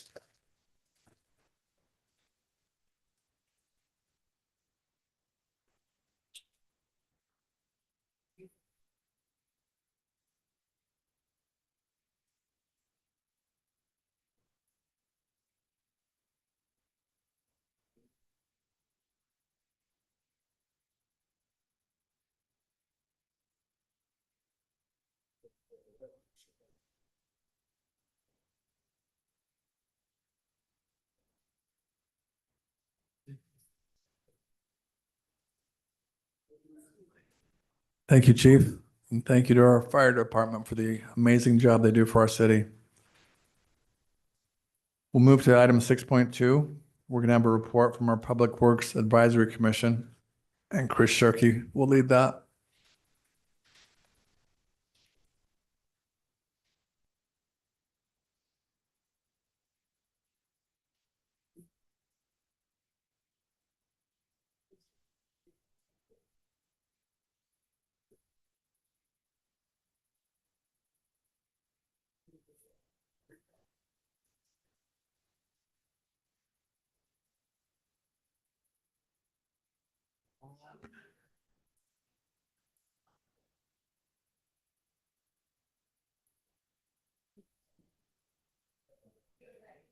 Here we go. Mayor and City Council, it's a privilege to be here tonight as the city staff representing the Public Works Advisory Commission. I'd like to introduce Jim Michaelis, who is our committee chair. He's been on the Public Works Advisory Commission. This is his second term. He took a hiatus and we brought him back. His term is up again. His second term is going to be up, I think, next month. And he is committed to be considered to continue for a third term. So Jim is very well committed to the city of Orem, and I'm going to turn some time over here to make some introductions and introduce the topic. Yeah, I would like to introduce some of the other members of the committee. We have Todd Hadley, Joseph Gordon, Gary Morley, Robert Moore, Brent Tobler, and Mike Wimpy. If they're here, they could stand. I haven't seen any of them, but yeah, haven't seen any of them. It's been a great privilege, I would say, to be able to serve on this committee and to be able to work with your Public Works Department.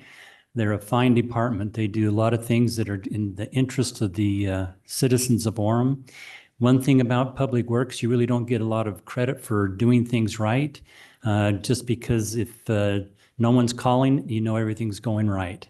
And so they've done a fine job with that. And so Chris has put together kind of a synopsis of what we've been doing for the last year. And so I'll turn the time back over to Chris. Thank you, Jim. So we'll go quickly through this. I know you have probably a lengthy agenda tonight, but we want to hit the highlights over the last 12 months and give you an annual update, annual report. We've met actually 7 different times during this last year. In the Orem City Code, it says the commission should meet at least quarterly and on an as-needed basis. We felt like it was important for us to bring some of our newer committee members up to speed and give them updates regarding a lot of the details of what we do in our organization. We have 8 different divisions. We have water, water reclamation, stormwater, parks, GIS, fleet, traffic operations, and I'm missing one. Okay, it'll come to me here. Parks. I did parks, yeah. So in any case, we are very busy. We have 120 employees altogether. On a given year, we have about 60 to 80 seasonal employees that come and go every year as well. So we have up to 200 employees in our department at any given time. This last year, we had the opportunity to meet with these different groups. Our water division in September, parks in November, fleet in October. We met with Lewis Young Roberts in Birmingham in February of this year to go over municipal finance. We met with our Provo River Water Commissioner, Scott Bergendorf. He gave us an introduction to water distribution and how he manages the Provo River water system, the Alpine Aqueduct, which you have had the opportunity to hear from Central Utah last week on, and then our newly created GIS division. So with that, we have a couple slides for each one of these to give you some highlights. We manage about 60% of our drinking water comes from the surface water, meaning it comes from snowmelt and rainfall that is contained in our Provo River water system, which starts in the Uintas. We have access to the Weber River, the Duchesne River. We take water from the Colorado River Basin via the Duchesne Tunnel. We have 2 major reservoirs that we have water rights in a part of, either that we lease or that we have full right to in Jordanelle and also in Deer Creek reservoirs. We have, in the bottom right picture, I wanted to bring your attention to this. These are actually our employees that are doing work, not on a daily basis like this, but this does happen on a regular basis. What you see in the bottom right corner is the Alta Springs, where they're tethered to the side of the mountain there.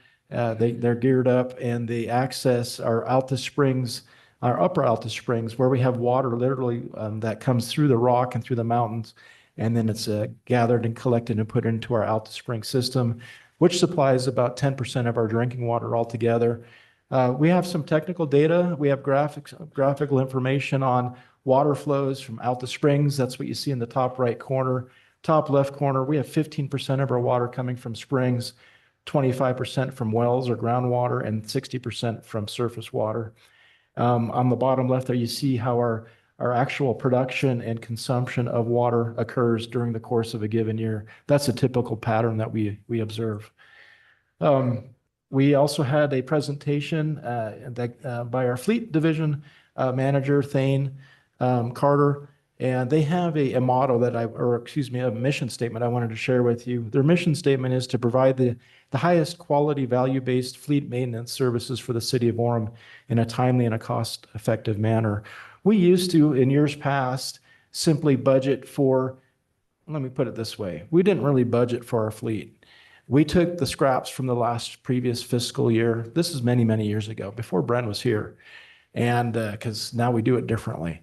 And it's very progressive and forward thinking. And we have a good plan for preventative maintenance and actual prospectively looking forward and looking at sinking funds or funds that we put money away to pay for larger cost items. Some vehicles could cost more than $1 million, where we have to budget and be fiscally responsible and not try to gather that money all at once, but over an extended period of time. This kind of gives you a highlight of the equipment that we have. We have 360. You were introduced to 4 new vehicles in our fleet today. We have 4 new ambulances. Fleet is managed in Public Works and by Thane Carter. He starts meeting about this time of year with all the different department heads on their needs for the upcoming fiscal year. The upcoming fiscal year starts June of next year, but he starts planning for that in about October of the previous year. So you can see just kind of a variety of equipment that we manage there. In parks, we had our parks division manager present on all of the great things that are going on in the city. We have a new Hillcrest Park that was recently open and dedicated. We have a new train that goes over there and at other locations for different events at different times of the year. We manage a lot of different sporting facilities. We manage the cemetery, the skate park that was recently inundated with the flood that's now cleared off. We manage volunteer programs.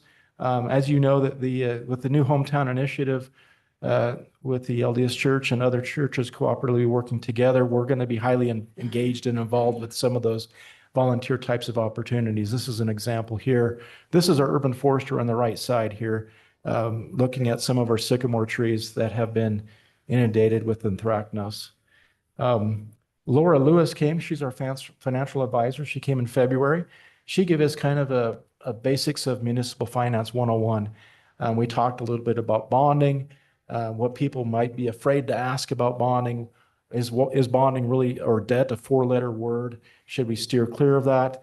And under certain circumstances, we feel very confident in that it's the best way to manage perhaps a $50 million project that you can't pay for on a pay-as-you-go basis. We have to look forward and look at that as a multi-generational asset that will be used by our children, grandchildren, great-grandchildren, perhaps over many generations. So she gave an excellent report to us. She also reported that our Fitch, Moody's, and S&P ratings, and these are old. For general obligation, they were up at a AA+. They were recently upgraded to a AAA, which is we're among the elite in terms of those ratings. In terms of revenue bonds, we're also at a AAA rating. So we're very fiscally fit and fiscally responsible. And there's a benefit that occurs when you are fiscally responsible, much like in your own personal credit score. If you have a better credit score, maybe over 800, you could probably have access to a lower interest rate. Same thing with bond ratings. At a AAA bond rating, for example, a note in 2025, your rate could be as low as 2.65. Our Provo River Water Commissioner is Scott Bergendorf. He manages the Provo River water system. No, he's not an officer, but I think he is actually a sworn officer to some degree. There's a lot of issues that happen and go on in the Provo River watershed. He's not a cop necessarily, but he does manage the water rights for Provo. No, it's not a free-for-all, just grab what you can kind of an event like you see here in the right picture. It's an actual organized under the Department of our state engineer's office for water rights. They manage all of the water rights throughout the city. All of the water that comes into the state of Utah is actually owned by the state. And then those that have water rights have the right to use the water that's actually owned by the state and managed by the state engineer. You can see that he tracks data, and it's very complicated. In our watershed, we have water that comes from a variety of sources. We get reports from him every 2 weeks. We're on a regular open communication basis, I would suggest. Recently, Central Utah Water came and gave an update. They gave an update to our Public Works Advisory Commission also regarding Alpine Aqueduct Reach 1. And they identified certain risks that are known in that area. And on the right side, you can see they have identified one of many fault lines that are in northeast Orem. Also landslides that are above the Cascade Golf Course in that bottom right picture. If you zoom in on that, you can see that a little more closely. But there are several concerns with the stability of the land in that area. And they've come forward and suggested that they need to reline or reroute this pipe, which you see here, which is on former hole number, whatever it was, 10 or 11 or 12 on the back 9. What they look at though is if there's a failure potential, is it a high, medium, low, so forth? If it's high, if it's a high risk, what is the consequence of failure? And they determined that the consequence of failure for this line, which is known as the Alpine Aqueduct line, it's extremely high. It provides 60% of our drinking water that comes directly out of the Provo River on the Olmsted diversion. This also provides drinking water to millions of people along the Wasatch Front.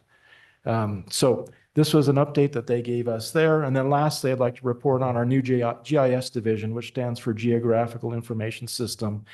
Our GIS division has been centralized, and they're making great decisions on managing assets for our city. Assets such as water valves, hydrants, detention basins, stormwater management systems, street lights, signals, signs, striping.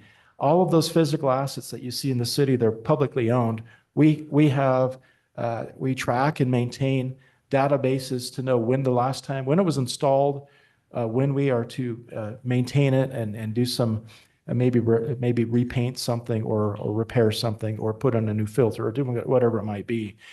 So we track all of that and are able to then produce a really good capital improvement plan on an annual basis that we then bring forward for your budget and for your acceptance there. It's highly data driven, it's data centric, and we're looking at making this outward, I would say outward reaching to the community by inviting them to provide feedback and input to us through this databases, through inputs through our 311 request system for such things as signs. You know, if you notice something's wrong with if there's a pothole, or if there's a sidewalk that's uneven, it's a trip hazard, or if there's something missing somewhere that needs to be replaced or paint that needs to be redone or whatever, we are going to be making this available to the community here in a short amount of time in this year. So we're excited about being able to do that. Again, all of these things were brought forward to us by these different departments, different divisions in our department, as well as outside resources. Some of our future challenges include updating our master plans, which we're pretty well done with now with our sewer, water, stormwater, police, public, and then public safety. So police, fire, streets, and so forth, transportation. Those are all but updated now at this point. And now what we need to do is create a new impact fee and update an impact fee. In other words, when somebody comes in and puts a burden on our system from outside and develops in our community, that they pay their fair share to have the right to access and to utilize all of these things that other people have been already paying for in the past. So we're looking at updating then our respective master plans for each one of those, or excuse me, financial plans, which include our impact fees, revenues from utility fees, and then also other funding sources from grants, loans, bonds, and so forth. The biggest nut we have to crack right now is that $160 million nut we call the Orem Water Reclamation Facility, and that capital facility plan there, which in 2023 dollars is $160 million. So we have to be very creative, looking at stretching that across multiple generations. You might ask, why is the Cheshire Cat there? I'll assume you do. And I'm going to answer with this. One day Alice came to a fork in the road and saw a Cheshire Cat in a tree. Which road do I take? She asked. Where do you want to go? Was his response. I don't know, Alice answered. Then the cat said, it doesn't matter. In Orem, we know where we want to go. We have a plan. We have plans for our sewer plan, for our water plan, for our parks plan, for public safety and vineyard and so forth. We have plans. We've put forth a lot of time and effort in developing these plans that'll pay dividends for us today and into the future. So that with that, that's PWAC. Are there any questions? So you can see that that's a massive job that he's gotten here. Thank you for that. Does anyone have any questions? Jen? Okay. I just have a comment, and I think, since I've been on the city council, I've been able to see more and more what you do, and I don't think most residents realize you literally keep us running. We don't think about it when we turn the faucet on, but you do, and we're so grateful. So thank you for all that you do, and thank you for your help with that. Thanks. Wow. Nice. Very nice. Thank you very much. We appreciate your support as council members, mayor, executive team, and citizens of Orem. Thank you for allowing us to serve you. Not only do we have great employees there, Chris and your team, but the support team, the committee of Jim and his group do a great job. And I've been on and off that committee a number of times during my time on the council and always impressed with their commitment. And they start at 7 in the morning or 7:30. It's a good start. So thank you. We try to get to work before people get to work. So. Yeah, no, you guys do an amazing job. And to Jen's point, a lot of people don't even know you exist. If you'd like everyone to know you exist, you could stop doing your job and water stops coming out of taps, toilets stop. You know, in a hurry. Anyway, but we're glad that you're invisibly doing a phenomenal job. Thank you. Great. It takes many people, so there's a lot of credit due for many. So thank you very much. Thank you.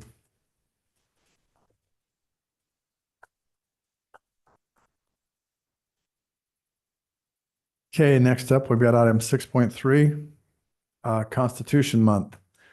Pete Wolfley, our communications director, is going to talk about that. Thank you, Mayor. As part of my duties with the Orem Heritage Advisory Board, one of their duties, as stated in City Code, is to promote patriotism in the city of Orem. And one of the ways we've done that over the last year is Constitution Month. Everybody knows about July 4th, the great American holiday, but I'd say an equally important day in our history is September 17th, when the Constitution was signed. And so September has been set aside as the time to study the Constitution, celebrate it, and just learn more about it and help our community know more about it too. So I've come before you to ask for your signature, Mayor, on this proclamation that will state that September is Constitution Month in the city of Orem. And we have some fun activities planned to help celebrate. Last year was our first year doing it, and we had an essay contest and an art contest, and we'll do that again. The library will also be putting on a display of constitutional themed books and resources. So that'll be going on in the library. One piece of feedback we got last year was that UVU has an amazing constitutional studies program. And so we're going to be doing more with them to help promote their activities. They have tons of activities for all ages, kids included, to learn about the Constitution and in a fun way and learn it from the scholars and experts in that field. We're very excited to do this. The Constitution is, really, I think, what makes our country great. And so on behalf of the Heritage Commission, I just ask for the support on this, and you'll be getting more information as we move into September. Okay, that sounds great.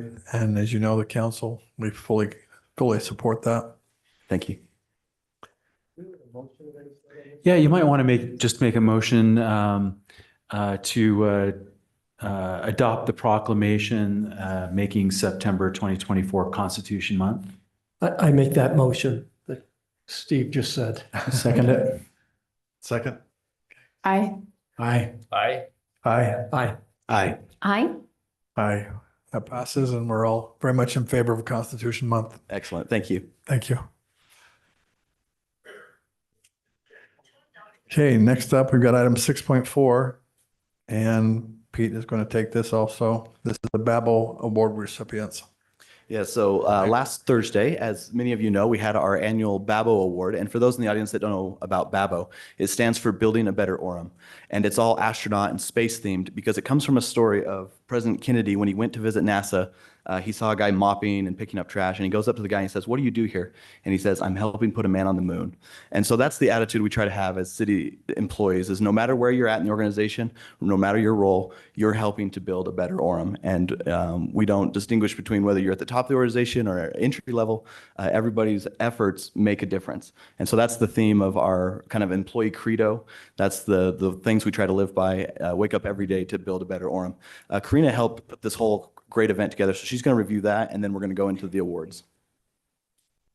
So yes, we had our end of the season, end of the summer employee appreciation party. And so that was over at the City Center Park. As you guys were there, it was a hot day. And so we had the program, we had ice cream, we had food, and we were just able to really celebrate as a city, all the great work that we put in throughout the year. And then also be able to present these BABO awards and the winners and really showcase our appreciation for them and then celebrate together as a city. And so I feel like it was a really successful event. I think everyone really loved just being out there and just being together, being able to get out of our daily works and then go to the park and just connect together and just celebrate working for Orem.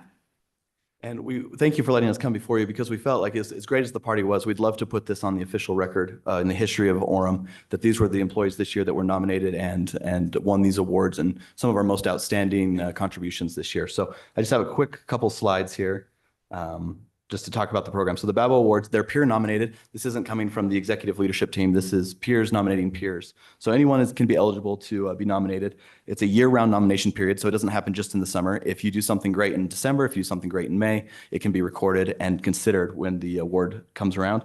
There were 55 employees nominated this year. The Employee Advisory Council are the ones that determine the winners. They represent each department in the city as well as each management level. So there's about 10 or 11 employees that sit on that committee, and they're the ones, they have the hardest job because all of these employees are super deserving, but they're the ones that have to decide who gets the awards. One fun thing that we've had the last 2 years is the trophies have been made from wood that grew on the city property. So these ones here that you see pictured, they are actually this big ponderosa pine tree that was on the corner. And so we've always loved that we were able to kind of repurpose that wood that has a rich history in Orem and on the city campus. And then each of the winners receives a modest cash bonus for their contributions. The award categories are Rising Star. That's for part-time employees. Part-time employees play a huge role in everything we do here. We couldn't do it without them. The Rookie of the Year is employees that have been here with us in the city for 2 years or less. We joke with Gary McGinn, who won Rookie of the Year. He's had a 30-year career in the industry, but he was the Rookie of the Year. So, so it's kind of fun. Yep. And then the regular BABO Award, just recognizing excellence in all the different departments. There's at least one winner from each department. And then, of course, the top award is the Employee of the Year Award. And so 15 in total. Just wanted to, you have the book before you so you can read the names and read about the contributions that each of these individuals made. But there's all of their pictures. These were some of the biggest contributors this year for the city of Orem. And we have a few of them are here. We'd love to get a picture with you and them and just celebrate their great contributions. And then one of the other things we do each year is recognize employees who are hitting significant milestones in their service. This year we had 2 employees that have been with us for 40 years, which is incredible. And they still have a love of the game, and they wake up every day and do great work for Orem. And then you can see the 30, 25, and 20 years. Our beloved police chief is on there, 20 years. Congratulations, Josh. So that concludes the presentation. If we could just grab a quick picture with those that are here, appreciate your time and letting us present this to you.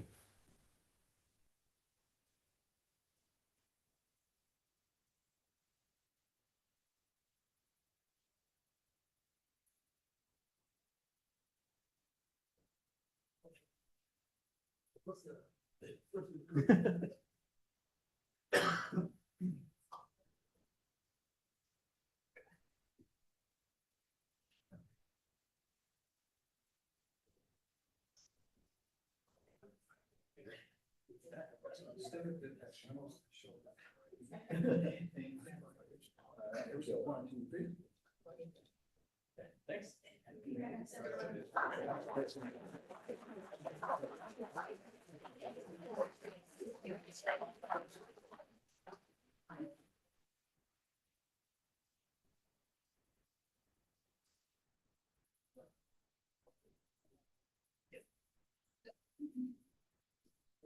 Okay. Well, thank you for that presentation. As you can see, there's lots and lots of great things happening in Orem. We're going to move on to our personal appearances.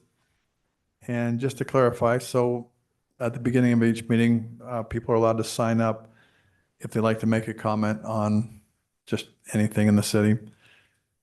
And so we've got 4 people who signed up for that. And then we've also got some public hearings going on that I'm guessing some of you might be here for some of the different zoning issues that are happening. And so as far as just as a general guideline to everyone, I'm going to just read this statement that we put out. And this will apply to the first 4 people, but also to all the public comments tonight. So what it says is time has been set aside for the public to express their ideas, concerns, and comments on items not scheduled as public hearings on the agenda. Those wishing to speak are encouraged to show respect for those who serve the city. Comments should focus on issues concerning the city. Those wishing to speak should have signed up before the beginning of the meeting. And again, that's just for this first part. Please limit your comments to 3 minutes or less. And the first person on the personal appearances is Elaine Cochran. Come on up. Sure. Thank you.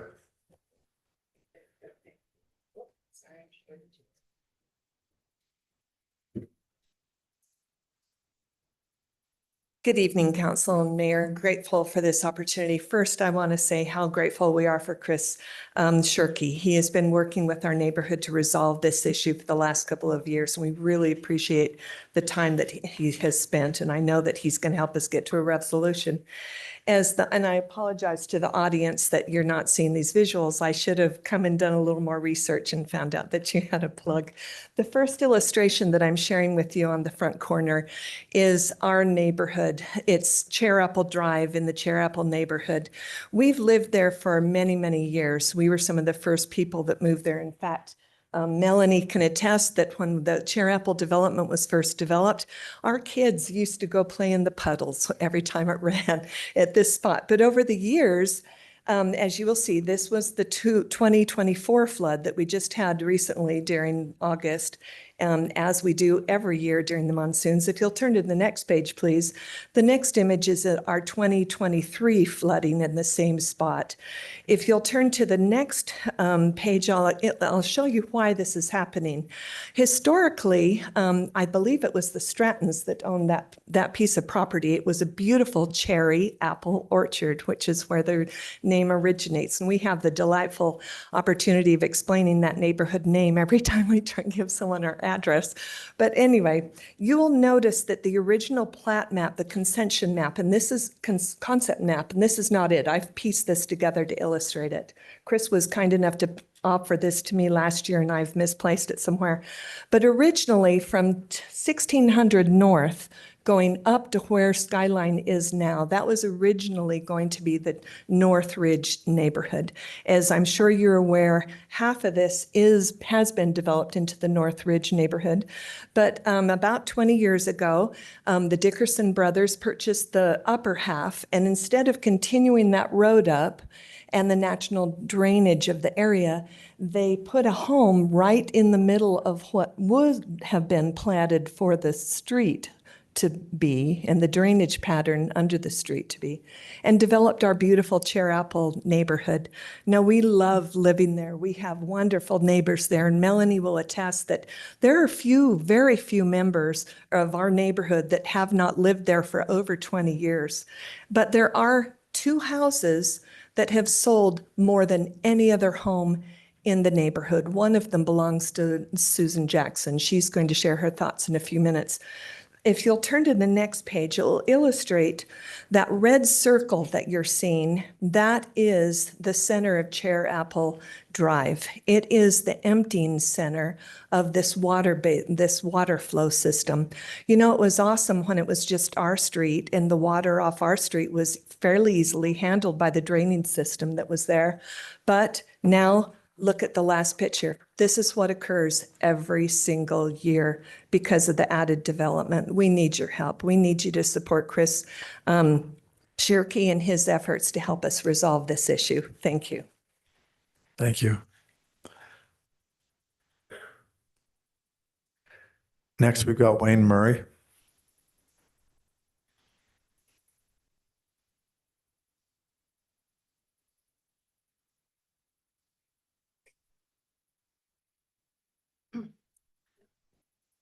Hi, I'm Calissa Murray, and my husband wanted me to go first, and then if he could be second, that would be great. I live in the Cherapple subdivision in Northeast Orem, and I wanted to thank you for giving us a few minutes tonight to express our concerns regarding the flood that happened on Tuesday, August 13th. Although it was a very powerful storm that night, some are calling it a 100-year storm. I am here to emphasize that that flood that happened at my home and the Cherapple neighborhood wasn't the first time, and I'm afraid it won't be the last. I have lived in my home now for 17 years, and this is the third time that we've had a flood happen since August of 2013.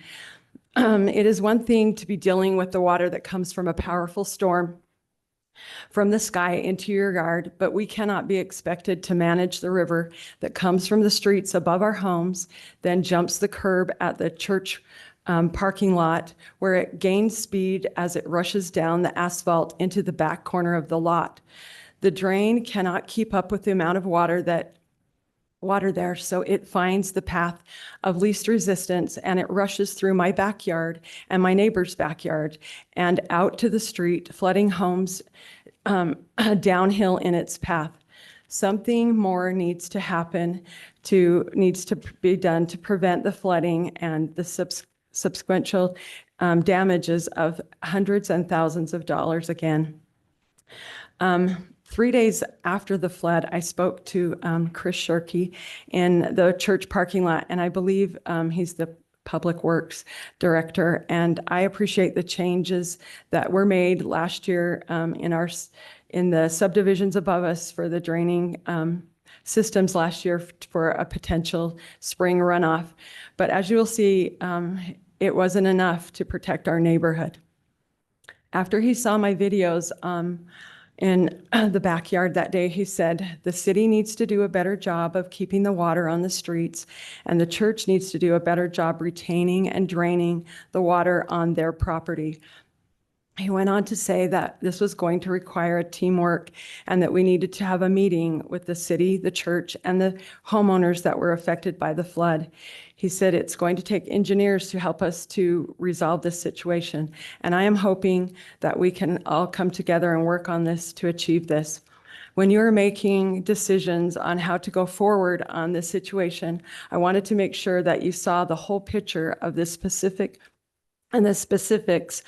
of this devastation that happened to many wonderful Orem residents who have spent many years contributing positively to this city and to the community of Orem. I'd like to finish by sharing a few videos of the flood that occurred at my home and my neighbors' homes, and I thank you for your time. Thank you. Wayne Murray. Yes. Do you know if there's a way to connect this USB under here somewhere? So I've got HDMI here. Does this hook into back here? No, that's just for the mic. Okay. If we had an adapter, what do you need? Yeah, just because this will go to mine, and if we just have an HDMI that this can plug into. Well, look at that.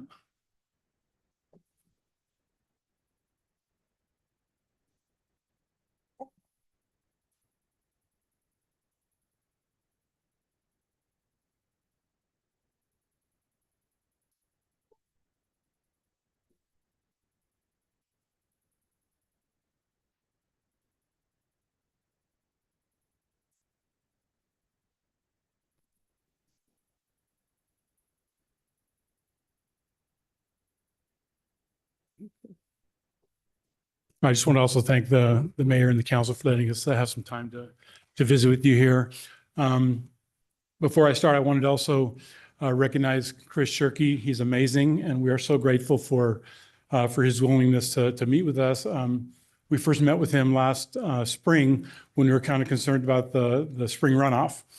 And we were grateful for the measures the city took to put up some barriers up along Skyline Drive at the bottom of Dry Creek Road to try and prevent the water from coming down.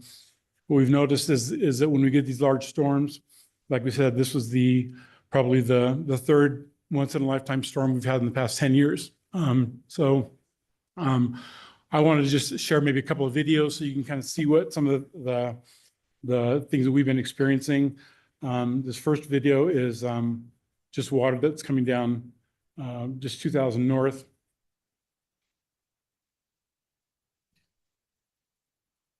This is about where 2000 north and the Murdoch Trail comes across.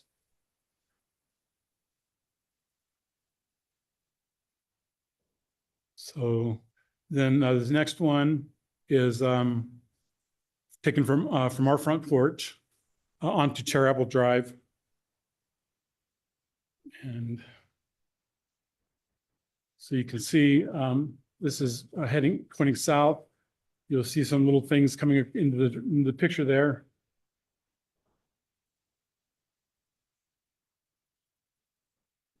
So right there, that corner, there's actually a little low spot in the curb there. There's a drain right there at that corner. What ends up happening is it hits that little jump, and it actually jumps right over the drain. So it just then proceeds down the street. So that's a little distressing. But again, this is just a very large storm, and you saw the water carrying the trash. And this was before my wife actually went into our backyard to see what was happening back there. You can see the water jumping there, the drain. Then this next picture, real quick, is our backyard. And our backyard backs to the church that's on Heather Road at about 620 East.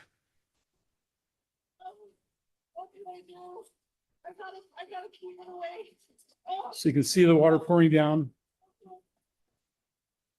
the steps.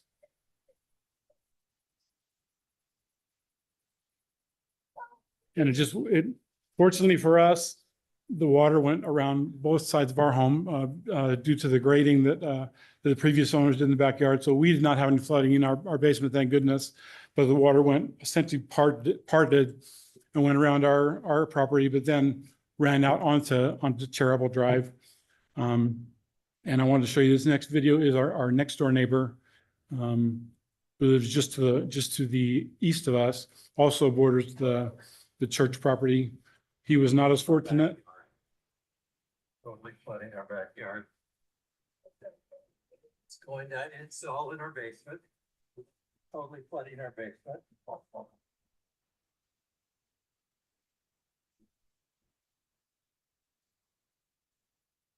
And again, he was not as fortunate. They had about 1.5 feet of water in their basement from the water coming from that came from the church, which before that came from down from 2000 north onto 690 east, made the turn onto Heather Road, and then jumped the curb at the church. And then when it's trying to come down the church, I filed a facilities incident report with the church about probably 4 years ago, and they did some work. They improved the drains, but it just isn't enough to handle all the water that's coming into the church property from outside the church property. And then one last video I wanted to show you this is actually taken from the neighbor's driveway 2 doors down from us, looking back toward our property. You can see where so this is pointing east. This is our neighbor 2 doors down. Now he's going to pan over toward our property. And as you can see right here, that is where that river that was coming into our property. It runs right along our property line and drops out right there onto the street. And then ends up proceeding down the lane to where you can then see there's just a massive flood down the street where it inundated 2 or 3 homes in our neighborhood, but also the water then went over into the Northridge neighborhood, and I think there were multiple homes down there that had flood damage. I think our stake president said he got reported about 35 homes in our neighborhood were affected by the flood. Of course, not all of those were from the water coming from the city or from the streets. A lot of it was just water that couldn't be handled by their drainage in their own property. But again, just asking for some help, see what we might be able to do to resolve this issue. Again, grateful to Chris Shirky and his team. They've just been so amazing. And I'm grateful for their desire to want to help us figure this out. Thank you. Okay, thank you. We appreciate you educating us on this. We've got Susan Jackson's our last person to come up.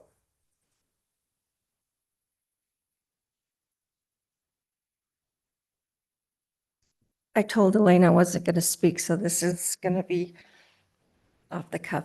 I'm Susan Jackson. You may have known my late husband, Dave Jackson. He was involved with you. Anyway, so I live in one of the houses that Elaine said wasn't supposed to be there. I've been there 19 years, and all the water that you saw Mr. Murray show you pictures of, it all comes down those hills and pools right in front of my house and the house next door to me that wasn't supposed to be there also. And it becomes a lake. And the worse the storm is, it'll come up my driveway, which is luckily slightly inclined. But then it goes right into the window of the house next door to me. Their house has been flooded at least 3 times that I know of, but I think someone said maybe 4. Also with the previous owners. Anyway, so I'm just gonna say, please help us. We talked to them, they're great, they're trying to be very helpful, but they're saying that some of the solutions will have to come from us, and I've thought of a couple of things I can do, but I don't have the equipment, I don't know what to do. So I think we just need help to get rid of that water. It all goes down. There are several drains around us, but because of the hills, there's only one very small drain that actually works, but it goes in there, and then all of those go to one small pipe, and that pipe is not adequate to get rid of the water fast enough. So my basement is flooded, and it's overwhelming to me after recently losing my husband. So anyway, please help us. We need some solutions because I don't know what to do. Thank you.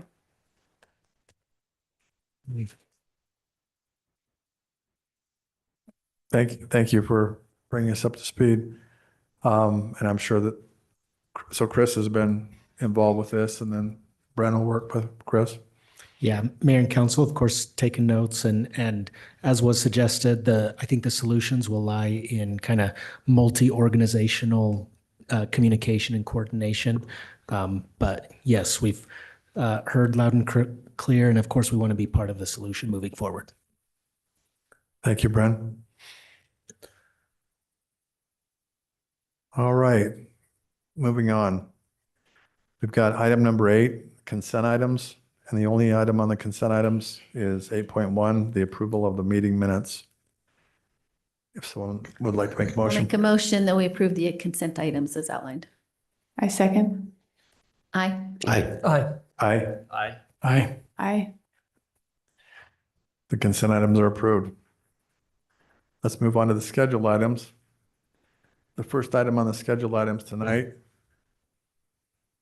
is a public hearing on an ordinance enacting section 22-11-67 PD 54 Canyon Park Tech Center redevelopment zone and appendix AAA of the Orem City Code and amending article 22-5-3A and the zoning map of the city of Orem by changing the zone on approximately 24.3 acres from the PD 6 zone to the PD 54 zone located generally at 1203 North, 630 East.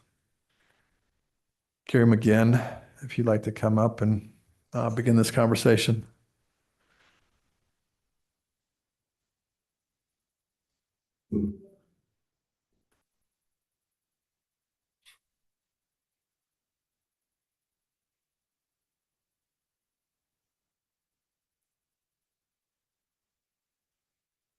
Thank you, Mayor, council members. This project that comes in front of you is a rezone from a tech center, the Canyon Park, to residential. And it's up by the cemetery. And this is a view of the Old Word Perfect site. To the left, you'll see Timpanogos High School to orient you a little bit to where we are. So they want to go from the PD6 to a PD54. And what that means is they want to do a residential zone where they would write some of the terms for the zone to match what it is that they'd like to do. And to give you a little more context, and you can see from this map, this is the outline of the acreage that they're proposing be rezoned to residential. And we have shown there in the kind of the aqua green color are the PF zones in the area.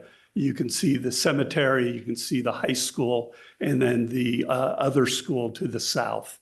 And we also have listed the residential zones surrounding it. To give you an idea of this zone, the area that they're proposing to be rezoned is on the southern border there, approximately 832 feet wide. And then the depth is 1,280 feet. And so that's the area that they're proposing to be rezoned. And from this zoomed in, you can see some more residential around in the area. This is the concept plan that they have that would go in on the little over 23 acres we're talking about. And to see all of that doesn't really give you a sense of what we're talking about. And we have some R8 zones in the area. We have some PD zones that have different density. So we created what is essentially a heat map. And it's linked to lot size. And so this heat map, the larger the lots in the area, the more green it is. And then the smaller the lots, the more red it becomes.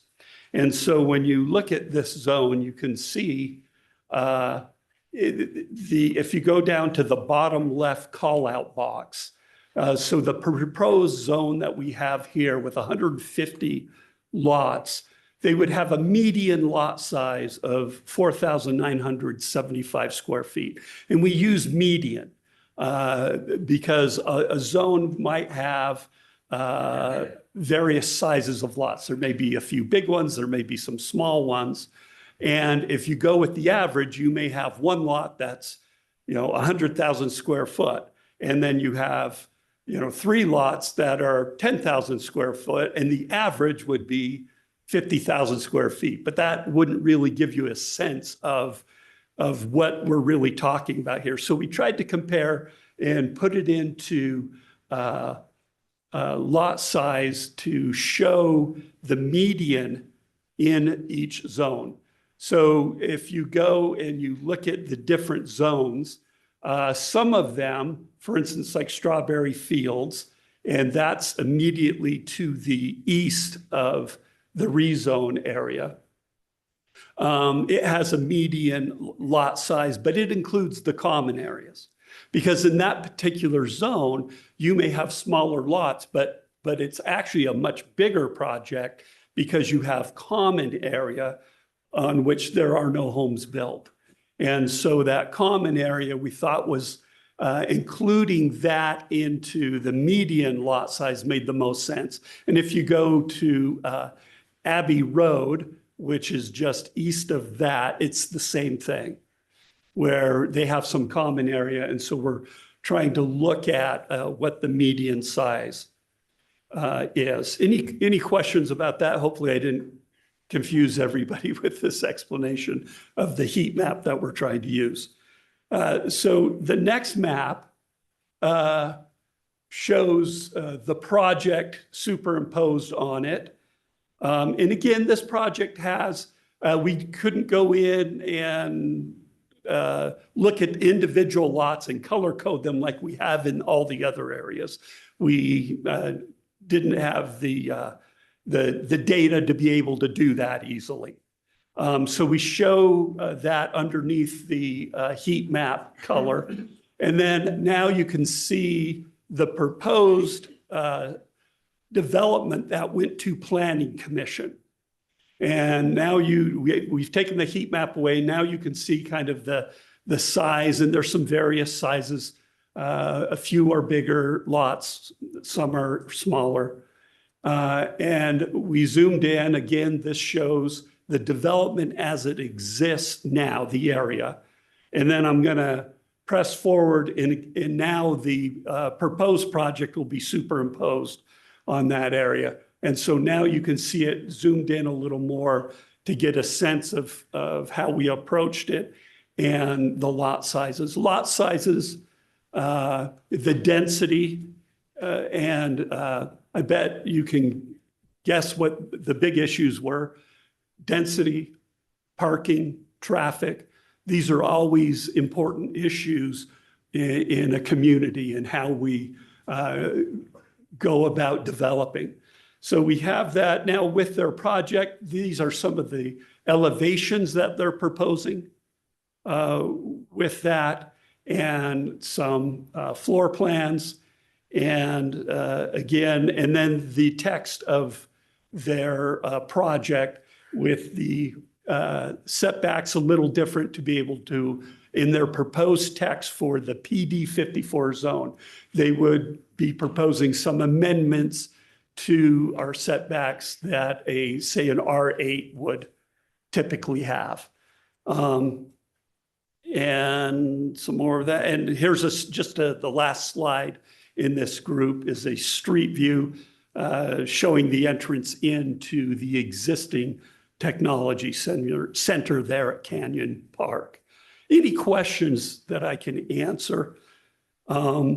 The developer is here and does have some slides that he would like to go and walk the council through at the appropriate time. Do we have any questions from the council? I think we're good. Go ahead and have the developer come up. I think what you put together is extremely helpful as far as conceptualizing the sizes of everything. Good. And if there's something, a question that you have and we can't get the answer, or I don't have the answer off the top of my head, we'll get that for you as quickly as we can. Brian or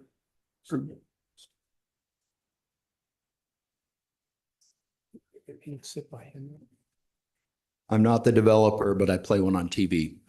My name's Steve Waldrop. I am the governor's housing policy advisor for the state of Utah. And I've been asked to come down here not to represent the developer, but to represent the interests of the governor and the state. And let me just express my appreciation to you from the governor for your service, mayor and council members. This is the on the ground space. This is where things happen, where neighbors are close and sometimes too close. And so we understand and appreciate the balancing act that you have to undergo as you look at difficult projects and challenges to growth and all of the things that are happening across the state. When the governor was asked last year, about midpoint last year, somebody asked him, if you were to look ahead 30 years, what do you think the number one thing that could keep Utah from becoming what it could potentially become? What would be the one thing that would stop Utah from its natural progression and advancement? And as he thought about it, the number one thing that came to his mind is affordable housing. The inability of our kids and grandkids to purchase homes and to participate in the American dream. And as a result of that, in December, they created a new position in the governor's cabinet and asked me to come do it. So I've been in this position for about 8 months. And that's why I'm here tonight. I'm speaking on behalf of the administration. And this is space I've been in. I was in the legislature for a few years. I have founded a social benefit housing fund. So this is space I understand. And I'll just give you a few statistics that help to sort of frame this issue for what we're dealing with at a state level. And then it, kind of lands in each locality, in each municipality.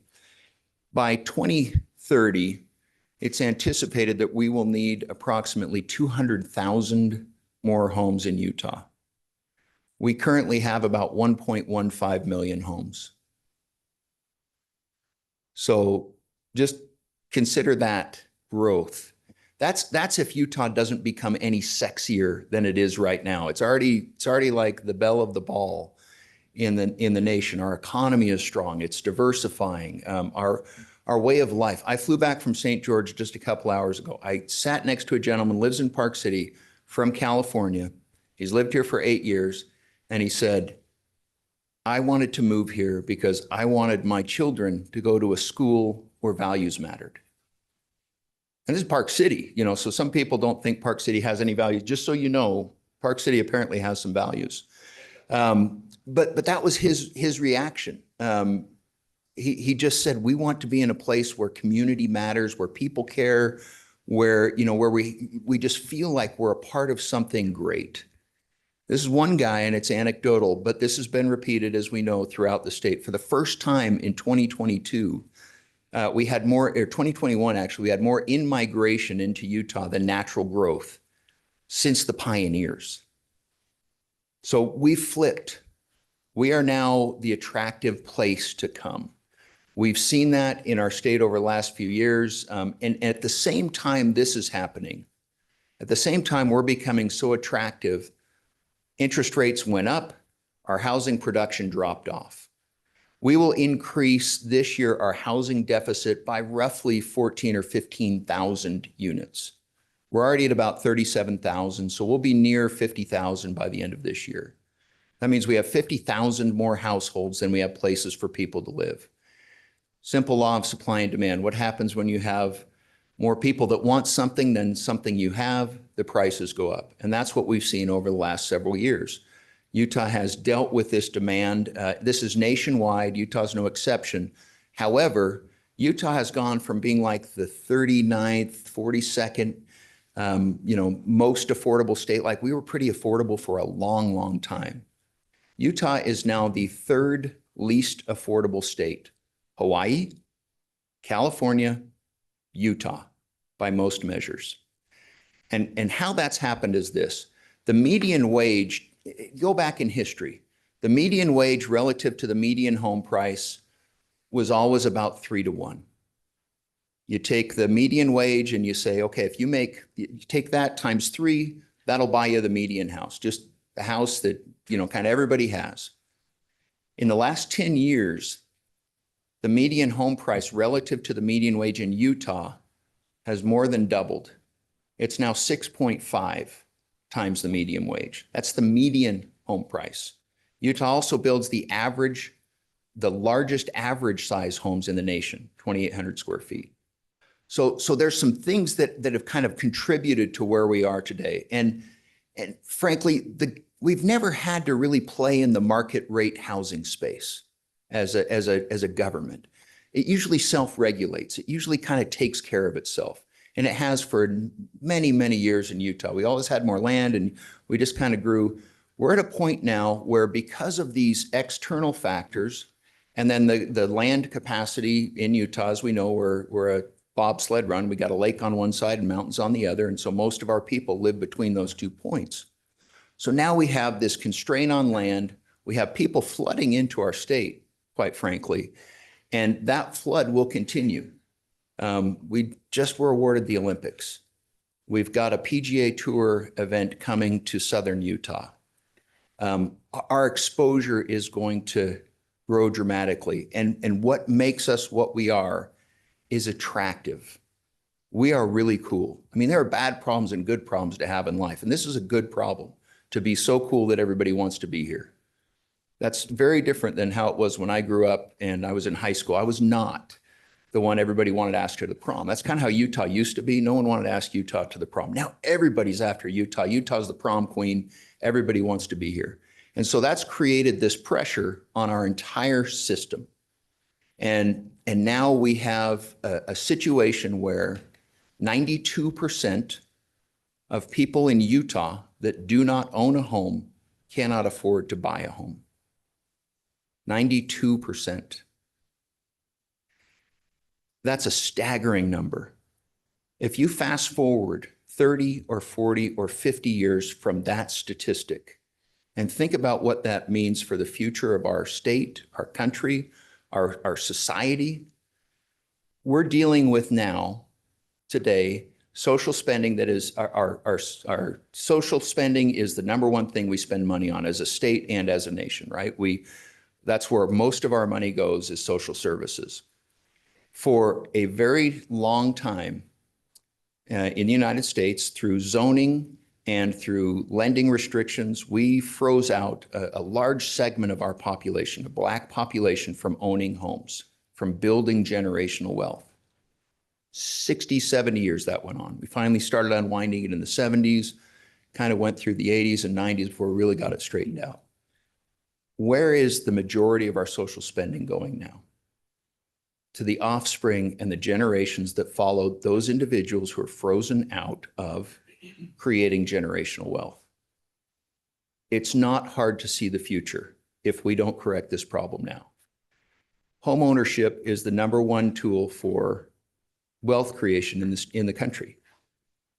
The median renter, I'll give one more statistic, and then I'll wrap up. The median wealth of a renter in the United States is $10,400. This is government statistics, $10,400. That's their net worth. The median net worth of a homeowner in the United States is $396,200. That's a 40x. That's a massive amount. And I was thinking, geez, is that just a recent phenomenon? Is that just because we had this run up in house prices? Go back 10 years, median wealth of a renter was $5,000 before this run up. The median wealth of a homeowner, $200,000. That 40x relationship has remained pretty constant. So when we look at what we're trying to do, what is our job as leaders, as citizens? What do we care the most about? We care the most about our families. We care the most about our children. We care the most about leaving them a world where they can succeed and thrive, where they can participate in the American dream. That is currently at risk when 92% of our kids can't afford to buy a home. And that lack of generational wealth has impacts that go on and on and on. So I'm here tonight to just acknowledge the fact that these are hard things, but that we need to do hard things. And there is pain associated with growth. Absolutely.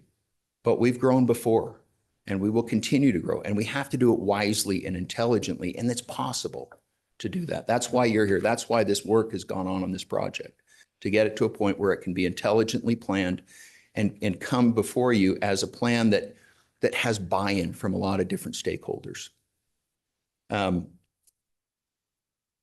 My closing comment is this.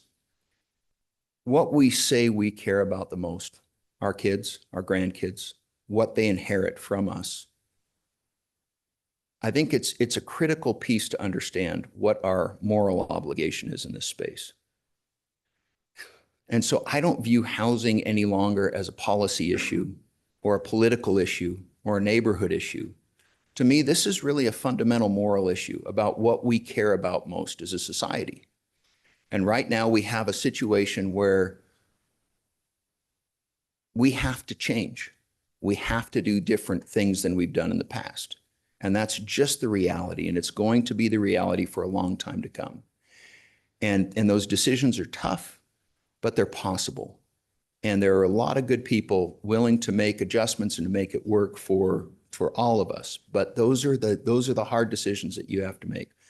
I appreciate your time. I don't know if you guys want to stand up now, if you guys have any questions for me after that soliloquy.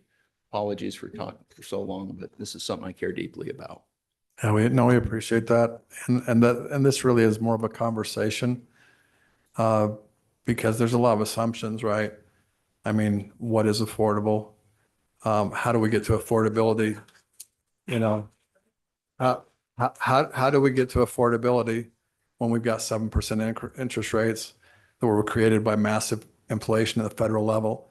We have no control over that. Right. And so we're being asked to fix. And then we're also having a conversation of, what would fit in the community with all the areas around it would be probably 100 houses. And so if we stretch it to 150 houses and shrink all that lots and create all that density, what have we really gained? We've changed the nature of that area, and we picked up 50 houses in a city of 100,000 people. And so this is more of a conversation, I think. And we do have we actually have a lot of ideas on affordable housing side, how to really get affordable housing. And we need to talk further about that because we have areas of the city that need to be refurbished, upgraded, redeveloped, and we could use some state money for that. And we can make that happen. So anyway, it's a good conversation to have. I appreciate that, Mayor. And that's, just so you know, that's one of the other things we're working on. So we should have a proposal for that from the state level to help revitalize some of our legacy cities, which are struggling. Right. But I appreciate your comment. And I think we need a lot more of everything. We have a supply issue. And so our goal from an administrative standpoint is to focus on ownership first. I mean, that to me is the key. And if a community approves 100 homes, Weber County just approved 275 units in a development additional beyond what they had already established. And that's roughly $110 million of value in the pockets of their constituents, their people. So that's the balancing act that, again, you got it right. I mean, it is tough. And affordability is a continuum, and we got to reach all levels of it. This is one part of it. It's not the only part, and this probably won't be the only time I'll come talk to you, hopefully. I'll have some other good things to work on. So thank you. Good. Well, thank you. Yeah, we want to have that conversation, so we appreciate it. Hi, my name is Zach Hartman with Land Advisors, and I'm the owner's rep. So typically, we're not hired to fill up office buildings and to lease them. We're kind of more of the bulldoze, redevelop new program when we get hired. Just to give a little background. So I don't know if you have the slide, that slide right there. Yeah. Gary, can you pull that one up right in front of you? That one, that's my favorite. So you notice there's a lot of parking there.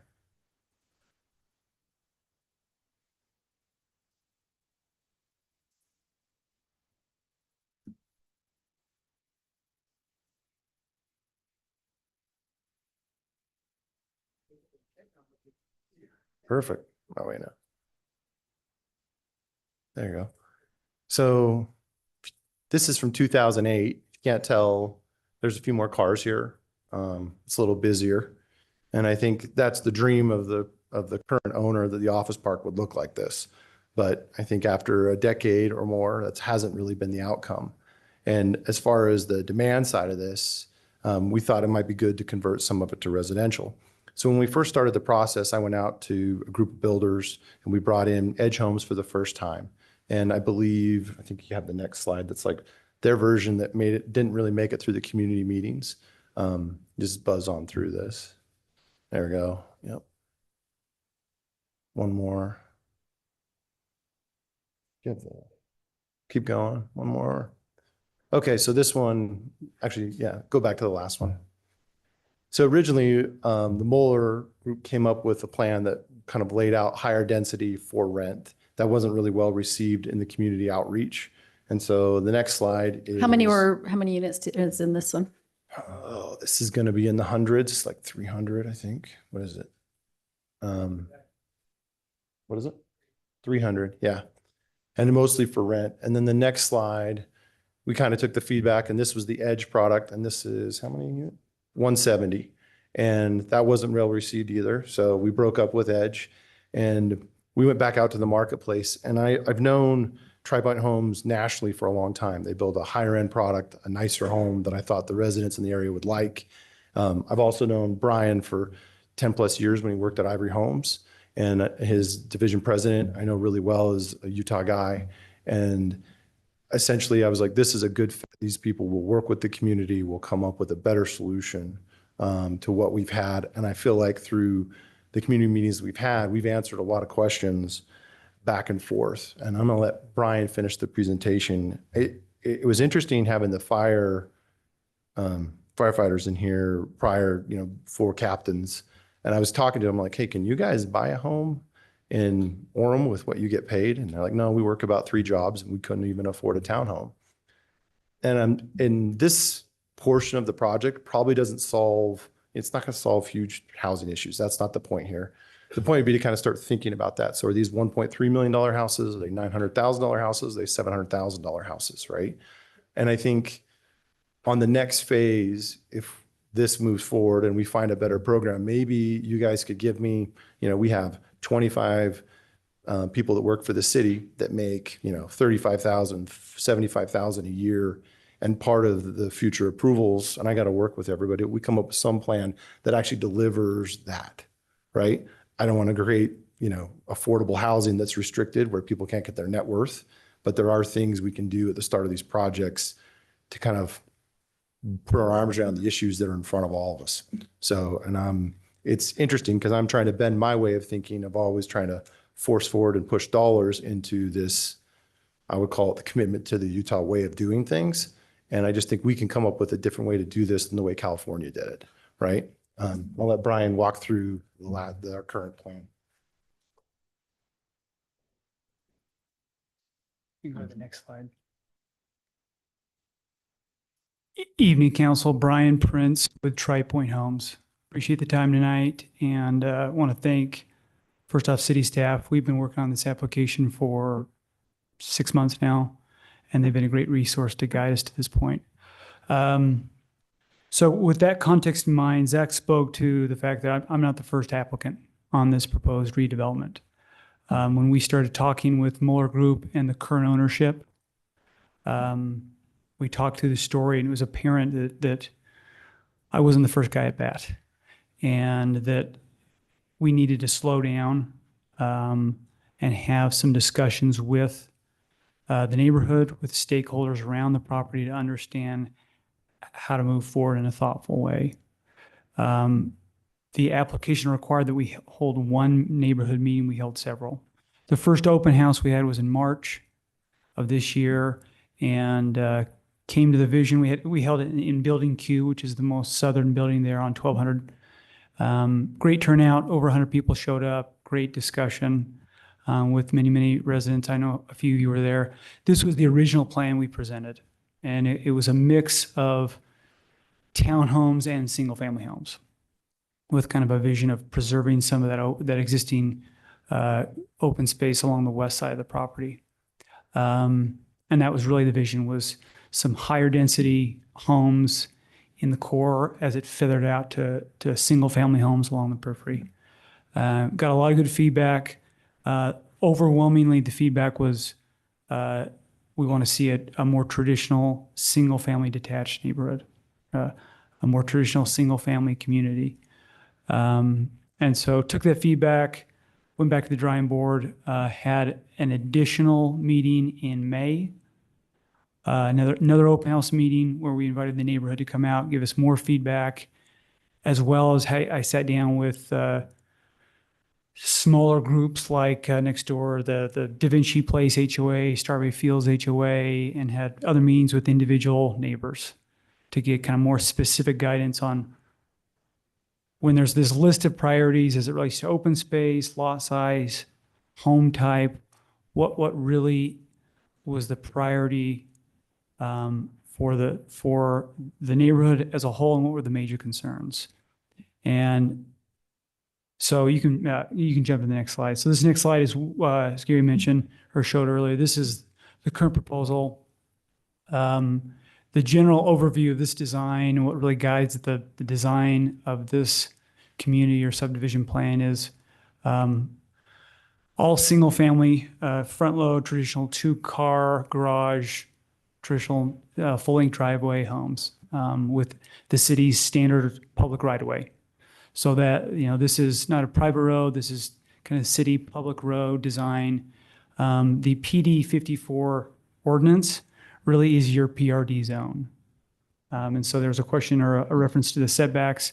The setbacks that are designed into this subdivision meet or exceed the setbacks in your PRD zone is really what we mimicked.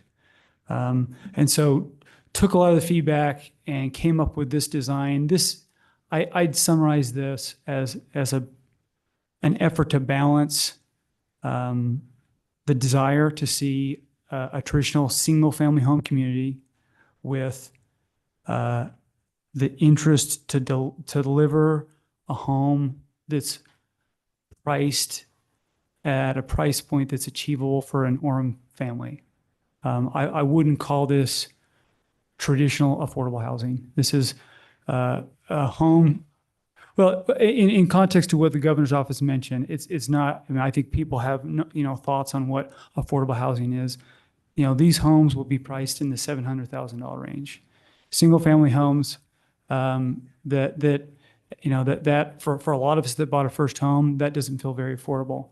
But in this market today, in this area of Orem, which is a very expensive neighborhood, expensive market, is attainable for families that have owned a home and are looking to move up into a better setting. And so it's a balance of trying to design something that meets that community design vision that the residents wanted to see at a price point that is attainable, along with this is a condition, it's a site that's built, it's developed, right? So there's physical existing conditions that are a big hurdle to this infill redevelopment as it relates to grading, utility design, traffic, connectivity. Any infill redevelopment can be quite complicated, and we spent quite a bit of time with your city staff to understand and ensure that this was physically possible, that it was physically possible to build, that there were utility capacity and resources to make that work. And so with that process and application, worked heavily with your staff to not only understand from a land use perspective, but from a design and constructability perspective that this was feasible. One element that was part of the requirement that was a big concern that was mentioned is the traffic. And part of the application that is required is a independent traffic impact study that was completed. We engaged Hales Engineering, which is a third-party engineering firm here locally. I have a representative, Ryan Hales, here tonight to answer any questions about that analysis that was completed. And so I mention that because a lot of that, including potential impacts from a traffic standpoint, were taken into account when we organized this vision. Some of the feedback that we received from those neighborhood meetings and then at the Planning Commission hearing a few weeks ago was road connectivity. For example, like the road connection on 630 East or Research Way, where that road connection would fall.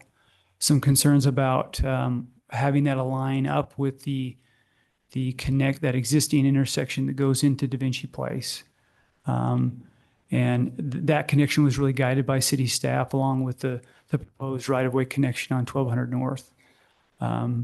But that's something that as the applicant, we're open to and hope we can work with staff on a design that can accommodate the traffic as well as address any concerns that the neighbors to the east have. Another concern was parking. And my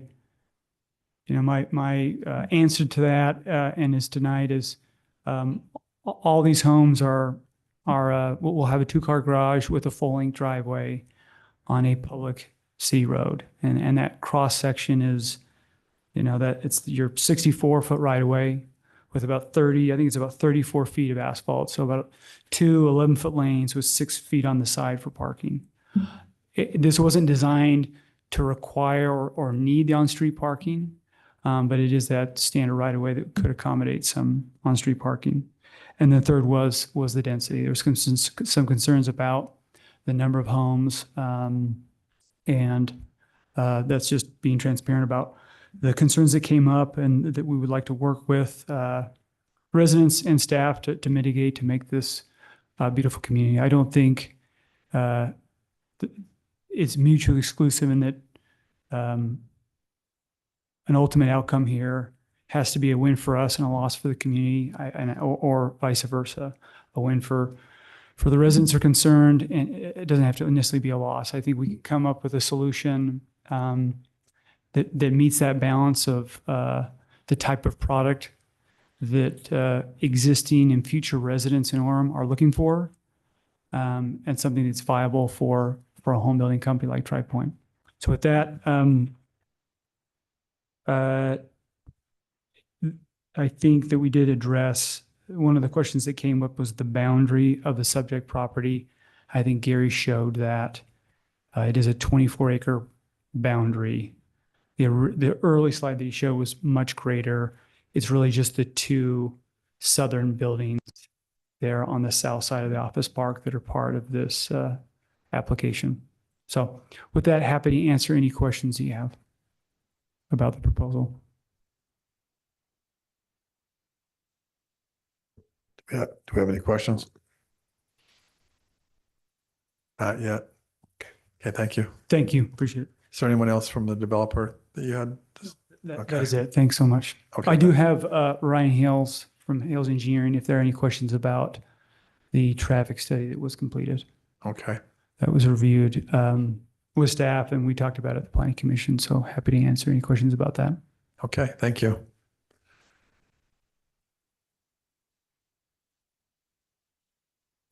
Okay, no other questions? So I guess we'll go to the public comment section. So we're going to open this up to the public. What we'd like to do, I'm not sure how many of you are here to speak on this? Quite a few. So what we'd like to do, we'd like you to be heard. We'd like to keep this to a max of 30 minutes for this section because we have to go through a whole nother development as well. So I would imagine that some of you know each other and maybe you can kind of self-select among you, but you can get up to 3 minutes per person. The less time that you take, the more we'll be able to hear from. Okay. Yeah. So, well, yeah. Okay, stop changing. Okay. No, I understand. We'll just go for 30 minutes. And like I say, you can go 2 minutes, max 3 minutes. The less time, the more people can go. And so just kind of self-select amongst yourselves. And then come approach the podium and we'll see what you have to say. And Mayor, we might add, we've had a chance to hear from so many of you already. So we're not ignoring those views. You've been kind enough to email us in a polite, respectful way and to call us. We appreciate that, but we have heard you and look forward to hearing from a few more. Yeah, no, that's a great point. We've gotten a lot of emails on this topic, so take it away. And please introduce yourself and where you're from. Okay, perfect. Hi, my name's Janae Anderson. I'm a current resident of Orem, and recently my husband and I purchased a lot just north of this proposed project. We were extremely frustrated to see this magnitude of high-density housing brought to the fence line that we're going to eventually share, mainly because this style of housing isn't even close to matching the existing neighborhoods around it. Our biggest concern with this whole project is that Tri Pointe Homes is not a Utah-based company. So this is the first project they've ever done in our state. So lucky us, we get to be the guinea pigs. But they're coming in here, dropping 150 homes on 1/10 of an acre lots with 10-foot backyards. Then they get to skip town and they leave us with the traffic, they leave us with lower property values, and they leave us to deal with this mess and this spike in an increased level housing market. $800,000 for that size of a home is insulting to Orem residents and setting a price precedent that can't be undone. And because these prices are so insane, it makes me think that these homes won't even be going to families, but rather to investors who are going to rent them out as Airbnbs, which will come with a whole new slew of problems for all of us around it. My husband and I looked for a place to build a home for our 3 young children for 5 years. We were overjoyed to find a spot in this part of Orem because it's quiet, it's safe, it's a great place to raise a family. I understand that housing is important for cities, but it has to be responsible. It has to match and protect the value of what's already been put in place. We're also really worried that if the zoning for this part of the complex changes, then it's only a matter of time before the entire complex around it changes, and we're left with even more high-density housing in that area, in an area that already can't support it. Okay, so imagine not just 150 homes, but more like 700 homes crammed into this tiny section of our beautiful city. The average household number is close to four people per home in Utah. That will be almost 3,000 people. This adds extreme stress to our emergency responders, to our traffic, and most importantly, to our schools. We currently have 2 children attending Foothill Elementary School, which is one of the 2 closest elementary schools to this project. My 5th grader is already in a class of 35 kids. My 3rd grader has 31 kids in his class. So if this project is approved and other projects around to get approved, they're going to bring in 150 families, even more into this area. Where will the other school go? City planners voted unanimously to turn this project down for a handful of reasons. And when asked if he wanted to compromise and make revisions to the plan, the developer, who was not from Orem, said he didn't want to make any concessions and pushed it forward as is. Tri-Point Homes is not about preserving the quality of Orem. And lastly, I wasn't going to end with this, but I was pretty insulted. I find it insulting when the governor sends in a mouthpiece to preach and talk down to us. And the biggest question I'd like to ask anyone who's in favor of this project: do you currently have 10 homes sitting in your back fence line? And if you don't, would you fight to protect your space and your property values? So you can take this message back to Governor Cox that he just lost my vote, and I think he lost a lot of votes on this one. Thank you.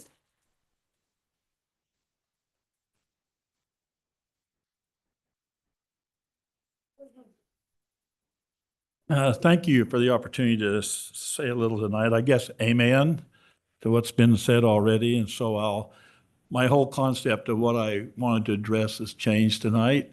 My name's Ron Hansen. Served on a school board in Idaho for 12 years. I know what you're going through. I've been there. You don't make friends, you make enemies when you're in this kind of position, because no matter what you do right, one thing wrong and you're the enemy.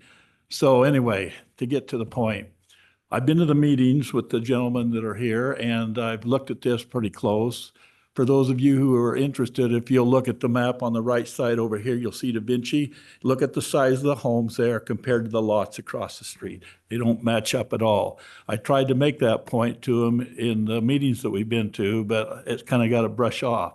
So then I went home and figured out that Da Vinci, which they say it's patterned after, has 12 acres, 48 homes.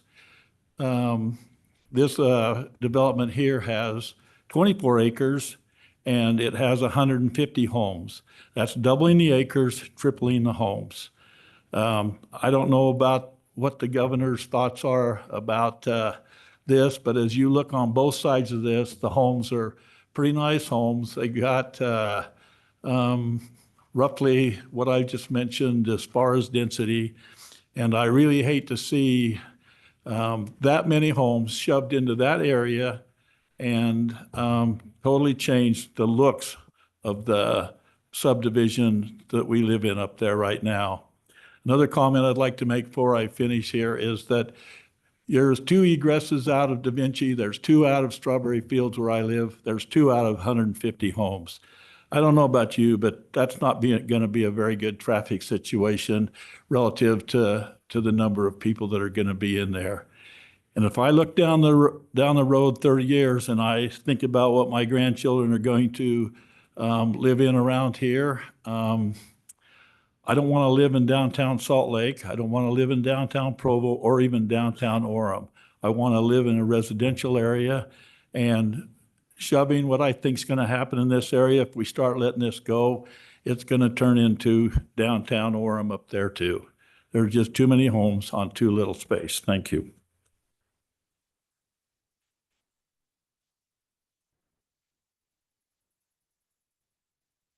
Good evening. My name is Dave Noble. I am the president of the HOA of Da Vinci.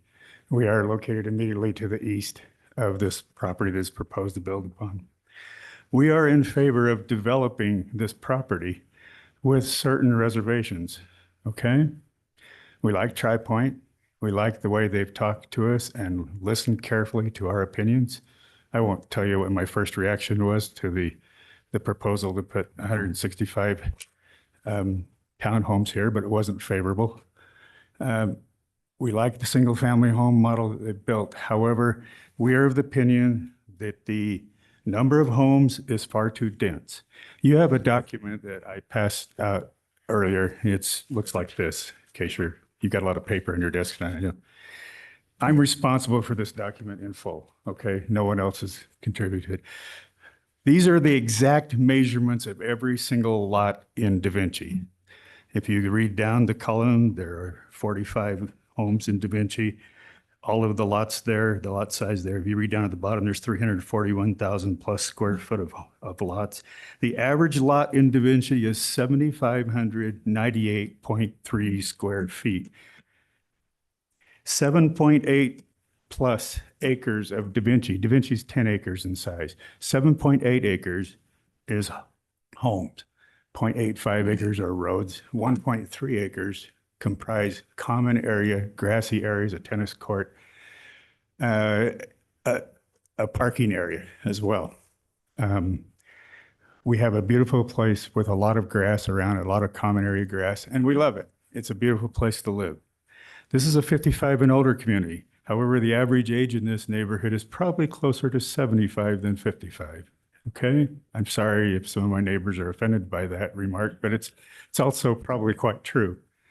We have people that are in their 90s there. The homes are designed so that you can live on the first floor. There's a full-size basement there. The homes range in size from 3,200 to 4,666 square feet. We want this neighborhood to develop at least comparable in size lots to that of Da Vinci. The homes that are in Strawberry and also in the other subdivisions on the east side are comparable with our lots. On the west side, the lots are larger, the houses are larger, the houses are more expensive. There's a house that burned down there that was 25,000 square feet. Our houses aren't that big. There's another house there that was for sale a few weeks ago that's 18,000 square feet. There's some very large homes on the west side of this property. I don't believe that anyone can build homes today and sell them with lots that size or of that cost. Da Vinci, as I said, if you were to model this property exactly the same as Da Vinci, Tri-Point could build 122 homes. I've done a calculation and ratioed between the acreage, what our roads, grass, et cetera. That's how many homes you'd build if you built it exactly like Da Vinci. 122. If you put it on 8,000 square feet lots, it would be 116 homes. If you put it on an R8 plan where it equaled 8,300 square feet per home, it would come out to 107 homes. Sir, you'll need to wrap up pretty quick. Your Yes, time is up. I'm almost finished, sir. Thank you. Again, we support the builder. We like what they're doing. We appreciate the conversations they've had with us. And we want to encourage that this be developed. I'm a little concerned after listening to the governor's office, what might be coming our way, either from the state or the nation. This property needs to be developed in a responsible fashion with a good builder. Thank you.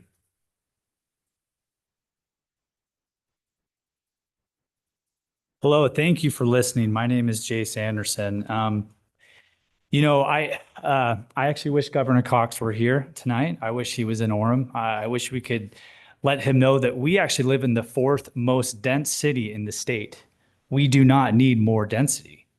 I spoke with Brian, the representative from Tri-Point, after he presented a couple weeks ago. I told him our situation, and he actually said, if I were you, I would be frustrated too. I imagine if the roles were reversed, if this was going to be approved in their backyards, they would be standing in front of their city council saying the same thing that I am. I know Governor Cox is from Fairview. I would imagine that he would not have this approved in his backyard. I urge you all to do everything that you can to preserve Canyon Park and keep it the way it is. If now by chance you decide that you want to put housing in this area, I would urge you to match the current neighborhoods that are surrounding it.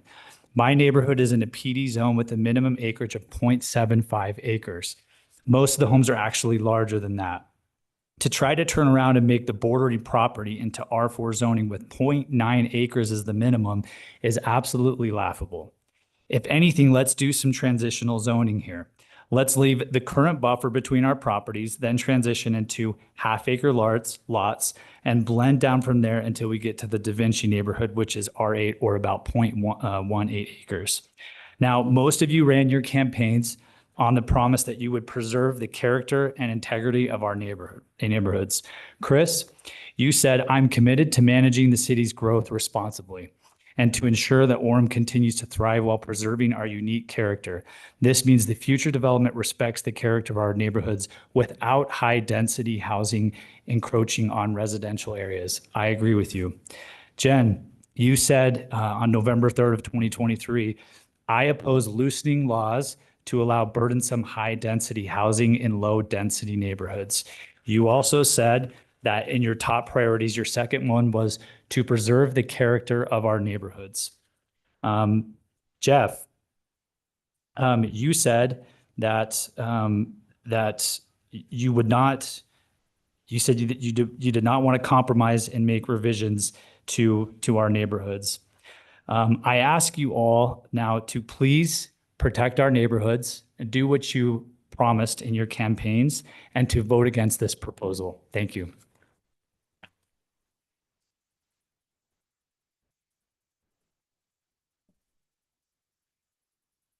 My name is Jim Chatterley. I live on 1200 North, right across the street from the Da Vinci entrance.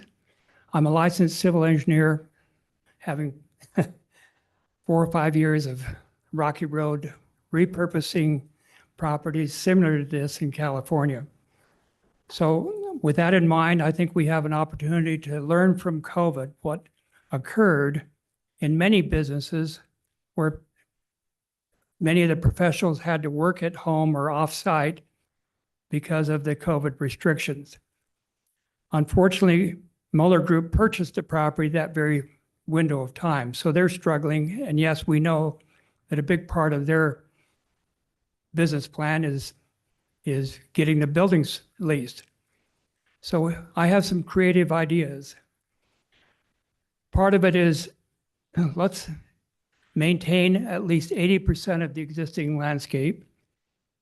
The hydrology, the drainage, the traffic is already working for the parking area that is vacant and or occupied by the 2 buildings that they intend to demolish.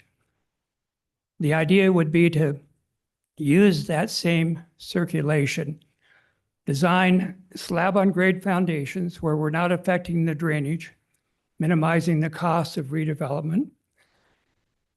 With the easements that are already existing and dealing with hydrology, they would not be affected. The idea is to create a design where we could have a hybrid zoning, allowing professionals to work remotely under a lease arrangement where they could be managed to occupy with their families, with this part of the design of the structure, to have acoustical and physical separation of the office space for the professional while his family is still occupying and living in the home. The idea is let's invite entrepreneurs who can then afford to build a business in a lease operation in a comfortable and affordable way. I've attempted to talk with Brian at TriPoint several times without an opportunity. I have drawings and ideas that I would love to share with him. Thank you.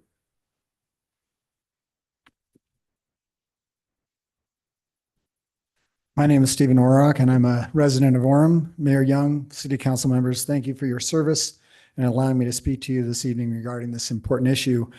Please indulge me as I use a Major League Baseball reference to make my point.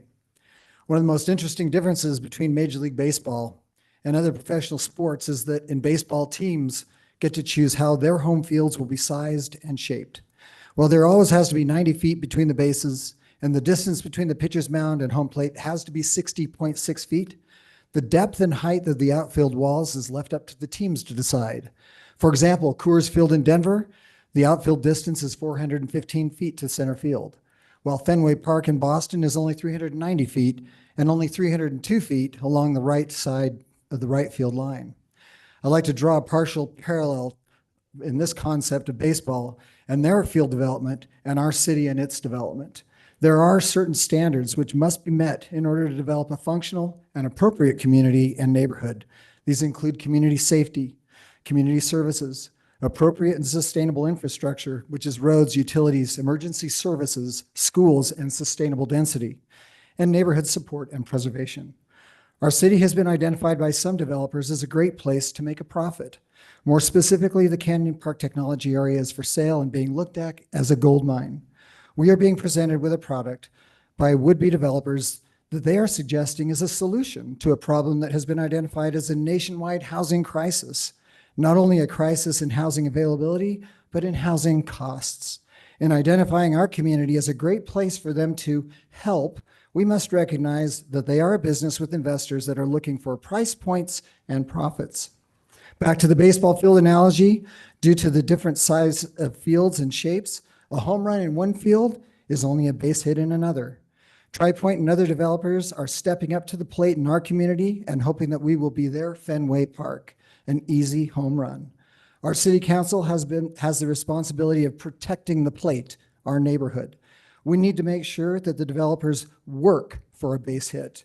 We can't just shorten our outfield fence, roll over, and let every developer who steps up to the plate hit a grand slam. If this development goes through, the developers will be compounding the problem of housing cost crises. By putting in over 150 homes at over $700,000 apiece, it will sustain the crazy increase in housing costs all around without making it any easier for home buyers to enter or stay in the market. As a business, their model's success is based on ensuring that housing costs continue to rise so that their current and future projects can have a more expensive housing environment in which to profit. You can look at their website and see what they're saying. As a community and neighborhood, we are not opposed to a base hit every once in a while, as is illustrated by the developments taking place in our neighborhood now. But this plan being presented to us right now is a grand slam for TriPoint and their investors. We don't owe them anything. We as a city and community don't have a problem that needs solving or can be solved in 24.3 acres in the parcel of Northeast Orem. We should not allow this. There's not one thing that they are bringing to the table that will enhance or improve our neighborhood in any way. This plan will only bring more congestion and volume to our current services and environment that will be only too large of a burden to absorb and incorporate appropriately, safely, and effectively. Thank you.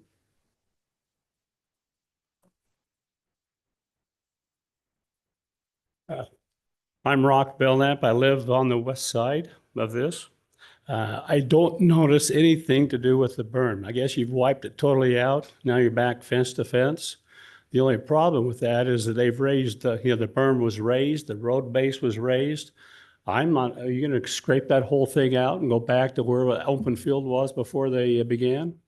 If not, they're going to be, 30, 40, 50 feet above, that's going to be a kind of a problem. Everybody's talked about obviously the added people back there. I don't need to add to that, but I know you have to develop something. It's just it's some great properties. It's got to be used. I understand that. I definitely would prefer to have some more open field. That berm was promised, about an 8-foot berm to kind of block off the travel for all that word perfect congestion and stuff. But it was promised for a walking space, and many, many, many people use that back there now. It would be nice to still continue that to kind of connect to the path up along the Murlock Canal Trail. I don't know how high you're planning on going and how you can kind of reduce that a little bit. I measured out there, you have 6 homes spaces to where we have four home spaces on that next cul-de-sac over. So, I mean, you're just cramming them in. And obviously, just like little rats, we get congested. We're going to get a little anxious with each other, and we're going to probably have some little kickbacks along the way. And I hope it's not too serious along the way. I know you made promises for things to make. I just hope you continue with it. I've wondered about that berm. It was not done properly. The path was never ever made. I don't know who holds you responsible.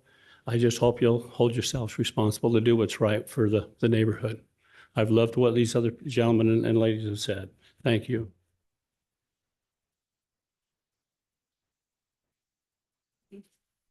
Hello, I'm Susan Hidley, and we've lived in Orem off and on for 30 years, and I've worked for the library, and we also have a couple of rentals. Affordable housing is a nationwide issue. It's not going to be solved in the Canyon Tech Park. What it will do is perhaps degrade the quality of life in the homes of, in the existing homes of all who are there. I'd like to remind you, which I know you know, that sounds arrogant, I'm sorry. I'd like to just emphasize the fact that we went through all this with the Planning and Zoning Committee, and they unanimously turned it down. The talk about traffic was like a smoke and mirrors act.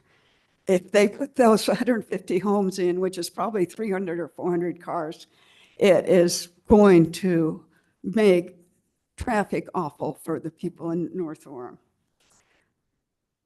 What I'd like to talk about, though, briefly, is the trees. There are hundreds of trees on that property, full mature trees, and that green space that goes along that in this current plan is totally eliminated.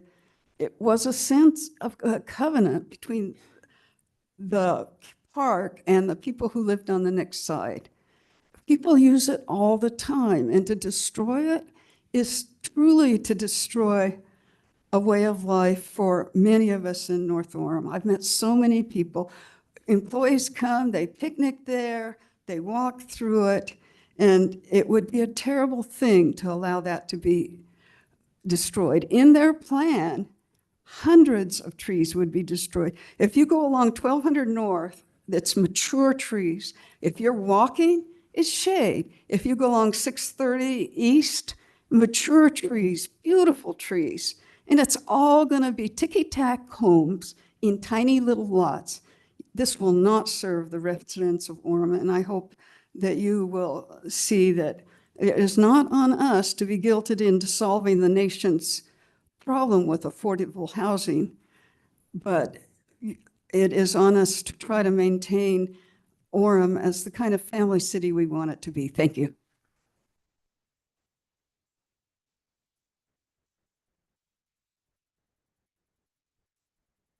My name is Dennis Clark. I live across the street from the north end of the library parking lot. Someone just parked a truck with a boat behind it in front of my house, took up all the space available. And I've talked about that before as a problem with waste and recycling, renewing. What I want to say now is you're looking at the diagram of a sponge, and we live in a desert. And I'm willing to bet that all of the water being used to water the lawns and the trees is treated city water. I don't think they're going to be diverting water from the Provo River raw up into that. If they are, they'll have to treat the drinking water anyway. That is stupid. Of all the things we could do with that amount of land, that's one of the dumbest. So I would like to just say that it would be infinitely preferable to leave the land in its current situation rather than this development. And I urge you to vote against the development. Thank you.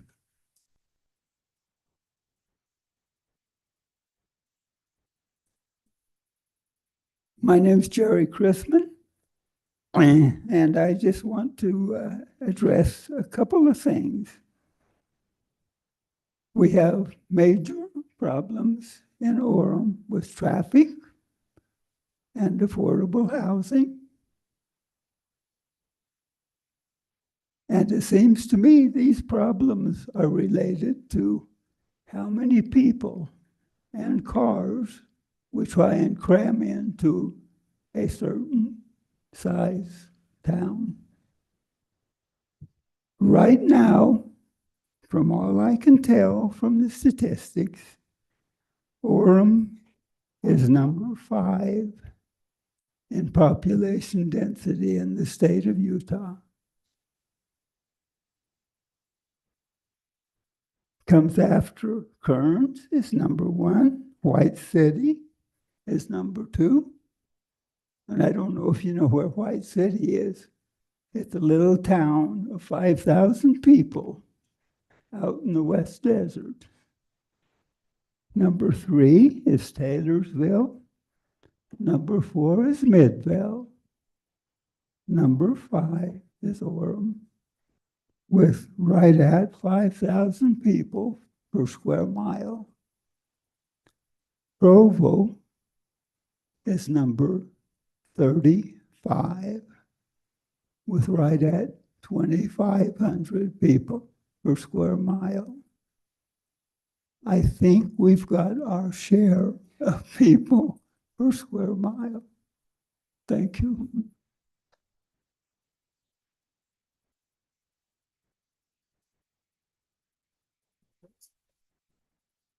Thank you. That was a great job hitting the time perfectly. Good job. We'll bring this back to the council for any comments or discussion anyone would like to bring up.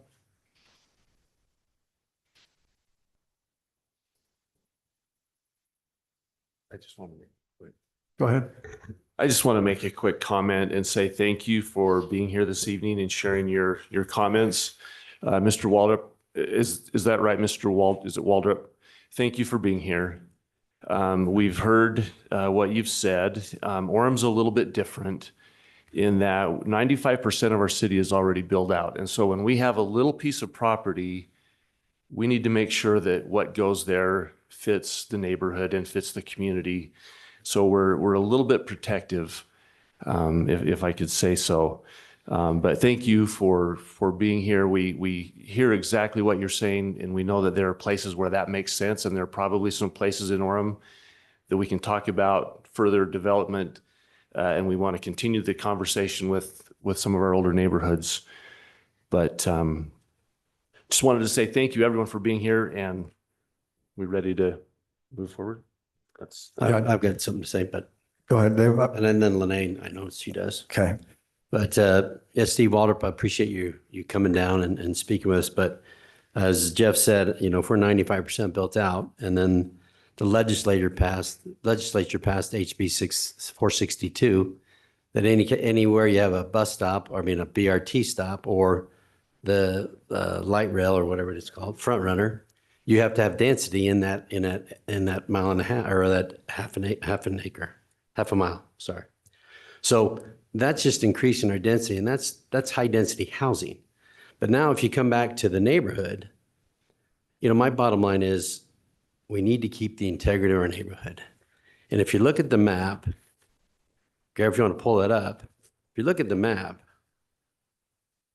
the heat map, you know, on the west of that, the PD 14, you know, some of those homes have 1.5 acres of property. And then you go to the north, that's R12, that's 12,000 square foot lots. And even in Strawberry Fields well, the other, it's 9,700 square feet and 89. So Abbey Road. So, and then in my neighborhood, it's 8,000 square foot. So if you really took the average, that property should be R13. Have R13 lots. And I know that sell like hotcakes. So there's a chapel on 4th East. I think we all know that the church sold. And many people wanted to put 15 homes there on 2 acres. And we said it wasn't a good idea. Ivory Homes came in as a good partner, bought the property, is going to tear the church down, and put 6 third-acre lots. Tell me it doesn't pencil, because it does. I just think that we need to stop the insanity, and we need to keep that integrity of our neighborhood, because our homes are our number one, you know, asset, other than our family. And we need to make sure that we keep it that way.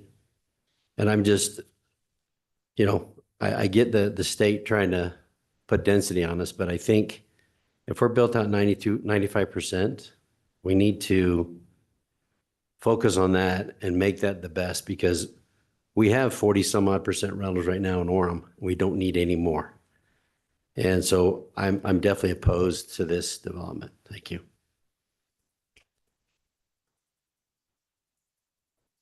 So I'd actually like to start by just thanking Mr. Waldrop for coming. So I serve on one of the CHAWs for the Commission of Housing Affordability for the state. So, and I think it's key here to just talk about terms, right? There's affordable housing and there's housing affordability, right? So we're trying to solve those here. And this is a challenge for us here in Orem, as Councilmember Spencer said, you know, we're built out and Jeff said, and we actually have a large majority of rentals in our city. And, you know, 2.5 years ago, I ran for city council, and one of the first things we did was we stopped the State Street Master Plan, which would have added even more density, 10,000 apartments on State Street, which just becomes problematic to our quality of life and our families here, and really doesn't solve a problem. We have, you know, Dave talks about insanity as doing the same thing over and over and expecting a different result. We keep building in Orem. We had kept building these high density housing, high density apartments, and it really wasn't helping with our affordability. So I guess, you know, what we're really trying to do here, and I think we've communicated, and you have communicated this very well, is this is really a point where we need to define Orem as a place where our families will thrive. We need to really feel a responsibility to protect the integrity of our neighborhoods, to, you know, be conscious and conscientious of some of the development, like around University Place. We have provided a lot of apartments there for rental opportunities, but also to have varied opportunities in our city for housing. You know, we talk about our children and grandchildren, and I know I don't want my children or grandchildren living in a rental. And if we don't build more owner-occupied housing, that's the housing they're going to have to go to. I often have said now that I see, you know, my children might have to go out to Eagle Mountain, Saratoga Springs to buy their first home and build some equity. And then if they want to move back to Orem, they'll have that and can move back and buy their final second home or final resting place here to raise their families. And frankly, that's what we need here in Orem. We need families coming back, to establish families, to, you know, bring more children to our schools. I just don't see this development as fulfilling that. I see it as being a price point that will be bought up by investors, and we will have some additional, it will just contribute to our lack of affordability and lack of housing opportunities. So I appreciate Brian. I've talked to him several times. He's so nice, and I really do appreciate your kindness.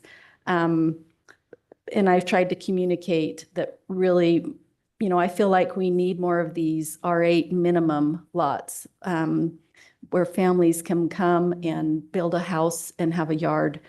That's what's in demand right now in Orem. And as a city council, we're really trying to be cognizant of providing different types of housing. And I feel like we are doing that right now by bringing more of this housing product to Orem. And I really do appreciate everyone coming tonight. I really, and especially Steve's comments where you said, you know, pretty much the number one way to build your personal wealth is to get into a home. So owner occupied homes is just very a priority for us here. So I'm afraid this product just doesn't quite fill that, in my opinion. So thank you. Mayor. Thank you, Lene. Mayor, can I say something, Mayor? Did you want to say something? Yeah, I'll keep it short. And I would like to echo what they've said. First of all, Steve, thank you for coming. I heard you speak at the ULCT meeting down in St. George, and I really appreciated what you said there. And I think what you say bears serious weight and consideration for us as I look at my own kids and grandkids to be, where are they going to live? Right now, it's really hard for them to find places. So I think all of us are struggling with that. And those are conversations that we need to have. And it's certainly broader than this context here.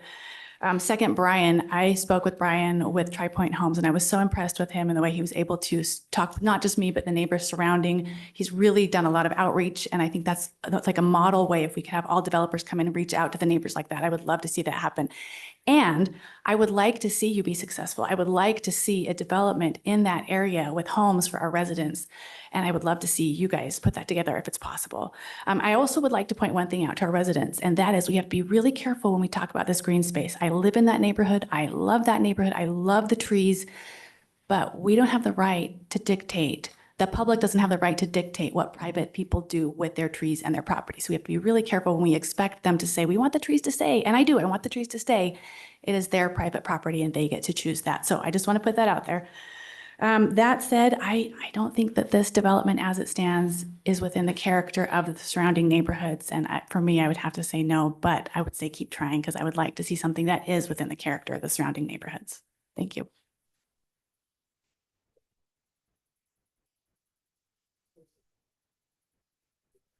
Yeah, I've got something to say.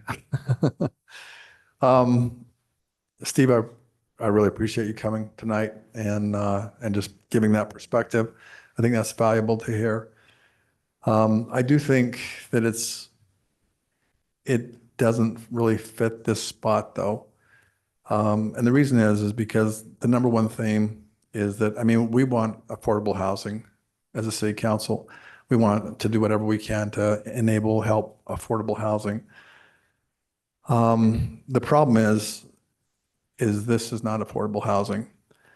And not only is it not affordable housing, but it's kind of worse because, I mean, I've got one of my children, you know, was fortunate to buy a house in Pleasant Grove about a year ago for $550,000. And that house is probably at least double the size of these homes.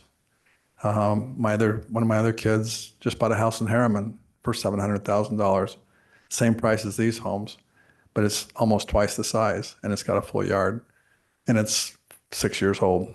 And so I guess my point is if we were to develop this in the name of affordable housing and then put houses that are available all through the valley at the same price, but now they're half the size, it doesn't really do anything for anyone. And so that's where we're interested in affordable housing and trying to do that where we can in Orem. We're really interested in refurbishing some of the areas that can use an upgrade. But as far as this particular project, the way I look at this is it's prime land, as has been said several times. I think I actually brought it up the first time. We're the 5th densest city in the state. We just don't have that much land left. And so we need to make sure that we put the land that we have to the best use possible. And I don't see that this plan makes it. And then further, the planning commission came back. We've got good people on our planning commission. They evaluated this thoroughly. They came back with something we don't see very often, which is a 7-0 vote against this development. And so I feel like just to go against that makes absolutely no sense.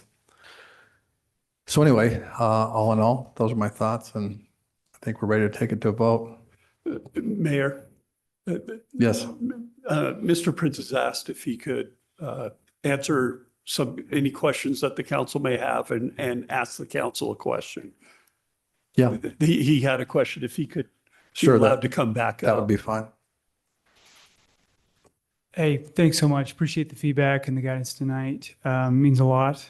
The question I do have is I'd love to get some feedback on what would be supported. I think there's a serious interest in coming up with a community design that aligns with kind of the vision that you've outlined. And you know, this is me going back and working with the current owner of the property to try to kind of come back with a design that aligns with what you've mentioned. So any specific feedback on what would be supported? You said what you don't like about it, but from a we'll call it a lot count or a zoning designation, any guidance, not just because we can take that as kind of concrete feedback to go back to the drawing board, and it may not work, and that's okay if it doesn't work, but any guidance on what would be supported would be very helpful. And that varies from council member to council member, but I'd invite anyone to give the feedback you'd like to give. Thank you. And I'd just like to express appreciation, Brian. We had an opportunity to have a conversation on the phone and we discussed all of these developments, and we had actually some communication about it's a great discussion. my desires to kind of adjust it slightly so that it would become into more of uniformity with the neighbors and that west side particularly that has those larger lots then all of a sudden into these smaller. So that was kind of the discussion that I think we've had. And again, the gratitude that I have is just your willingness to talk and as you are even right now, listening to feedback. And that means an awful lot to all of those that are in the room. And we've had an opportunity to have discussion, and you're so kind, and we appreciate your willingness to listen and try and make this a wonderful place for all of us to enjoy. Thank you so much. Thank you. Yeah, I have a comment. I think that, on the west side, that PD 14, I think you do need to have the transition of bigger lots.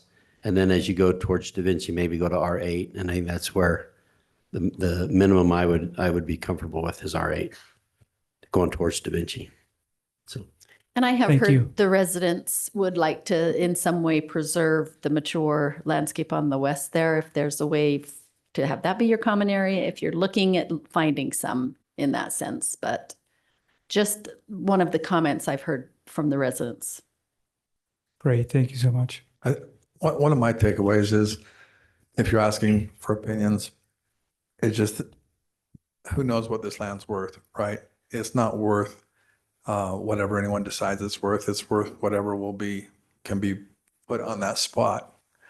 And so with that in mind, I think if you can come back with a development that does the things that we're talking about, that matches the areas around it, that may make the value of the land less, but at the same time, that's what it's really worth, because that's what can go there. By taking and trying to fit 150 homes in there and jam all that in, that does push the value up, but not really if it's not feasible. So anyway, that's my advice. Thank you. Okay, Mayor, I'll make a motion.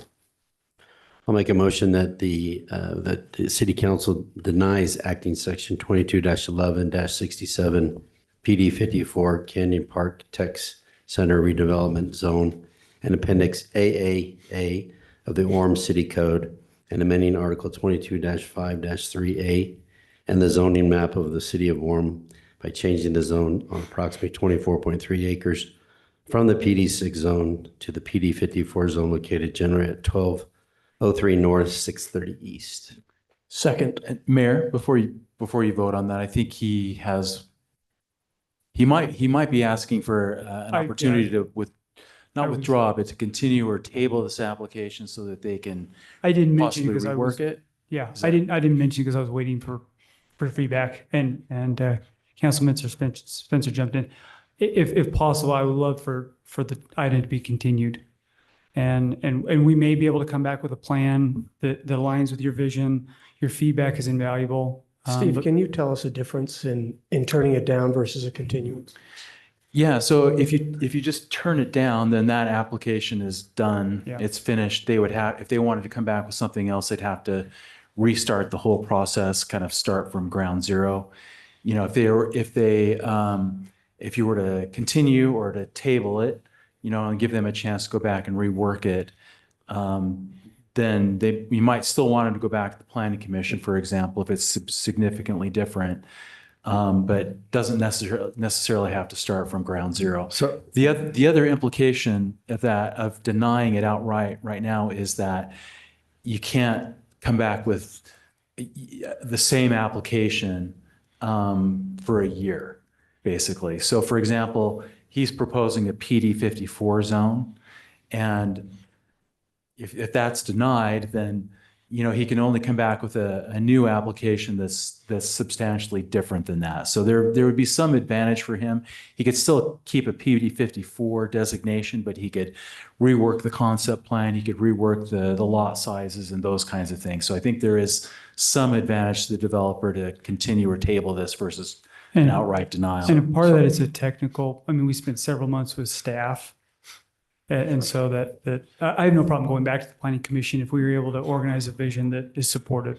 So the question that I don't understand, how much different does it have to be in order to stay in this continuance? Because from people I've talked to, I think it'd have to be significantly different. And so unless it's significantly different and that's allowed in the continuance, it wouldn't make any sense to continue it. So how's that Yeah, work? well, the language of the ordinance basically says that an application by a party to amend the zoning designation of property which has been denied by the city council may not be resubmitted for a period of 12 months from the date of denial unless the application requests a zoning classification different from the previous request. So if you were to deny the PD 54, he could come back with an R8 proposal, for example. That would be okay. But where it gets just a little bit technical is if you're denying the PD 54 and he comes back with I guess we could call it PD 55 or something, right? But anyway, there's just maybe a little bit of advantage to the developer to have a continuance versus an outright denial, but it may not necessarily be a lot of difference. I think it needs to go back to the planning commission for sure. So. Okay, so how does that fit in with what we're trying to vote on? So I'm sorry, so he can come back with the PD zone again? Yeah, as long as it would have to be substantially different. So what, 10%, 20% fewer homes? It's not defined. It would have to be a judgment call whether this, the new application is substantially And who different. makes that judgment call? Well, probably staff initially in terms of whether we would accept the application, and then ultimately the council would make that determination. But we don't enter into that discussion until it goes through the staff, goes through planning, until the same pathway, right? Do you see my confusion here is I'm trying to figure out at what point are we making that decision? That's part of the reason. That's part of the reason why it's an advantage to continue it versus deny it, so that we don't have to wrestle with that question of whether it's substantially different or not. You see what I'm saying? Okay, so what we're trying to understand though is if we continue it, we want something a lot different than this. And so if we continue it, are we going to get something a lot different, or are we going to get something a little bit different? Well, But if it's obviously not- that's if up it's to the not different developer. enough, then we can still deny it. What's that? I said if it's not different enough, then we Right. can still deny it. Right. If they come back with a plan that you still don't like very well, then obviously you can still deny it. So. Yeah. To answer, I'm trying to come up with like a way to summarize this or categorize it. If we came back hypothetically, and this isn't my proposal, but if we came back with a density that mimicked Da Vinci and Strawberry, is that significant enough? Just to try to come up with some type of category. So my opinion is Da Vinci and Strawberry are so fuzzy in what their density is. Because, if you take the lot size, that's a density, right? But if you take the whole common area, you've got a different density. Because it's a PD zone or a PRD, I guess in those cases. So what I want to hear, and maybe I'm misspeaking here, but I want to hear, what size lots are you going to put in there? Well, and what we're saying is I think our target is R8. Okay. That's if we're all trying to get on the same page. That was the direction from the planning commission when I was at that meeting, and I tend to agree with Well, that. that gives me great guidance on if we were to cut, if it's continued, which would be helpful because then I can go back and see if we can make that work. But I now know what that change or difference would be expected from you. So. I guess, and I've been on the resident side. I've been on the resident side. That's why I ran for city council, because I was in those chairs and had an issue in my neighborhood. It's exhausting, to have to go through this emotionally and show up to the meetings and things. So I guess my question for you is, I think you understand what the directions we're trying to indicate and that's here. very helpful. And I would like to have just a real, if you think you can do that, I'm happy to continue. But I really don't want to just create a scenario where we're just giving more lobbyist time. to us, towards us, because it's not going to be that much different. Oh, yeah, I mean, I think I've gotten the clear guidance I need. So in the event that we do come back, that would be the magnitude of the change. Okay. Thank you so much. Can we make a motion to So continue? Mayor, so procedurally, we have a motion and we have a second. And so we either need to vote So- on that motion or Can I amend the motion? Mr. Spencer can withdraw the motion. And we can make it a second motion to Can I continue or just table withdraw it. my second? And then he wouldn't have a second. Well, it's probably cleaner if Go he ahead, Dave. wants to withdraw his motion. Okay, so Mayor, I rescind my motion Okay, thank you. And make a motion to. and make a motion to continue this, You can just say continue without date. continue on that date. Yeah. Go ahead before I second get in trouble again. Well, with that, I think it would be a good idea, perhaps in the motion, or at least just understood, that if you continue it, what you're going to do, it's going to be continued without date, but we're going to refer this back to Planning Commission. Thank you. That the developer bring the project to Planning Commission, and Planning Commission hold another hearing and make a recommendation that would eventually come back to the council. So can I copy that? Yeah. Is that okay? Yep. You get a second, Matt? I'll second Dave and Gary. Okay. Okay. Thank you, Gary. Are we all clear? Okay, so maybe we'll vote. Aye. Aye. Aye. Aye. Aye. Nay. The motion is continued. Thank you.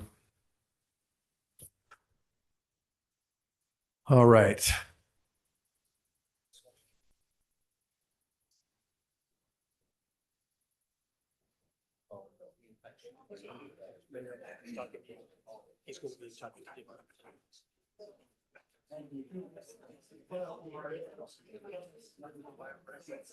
All right.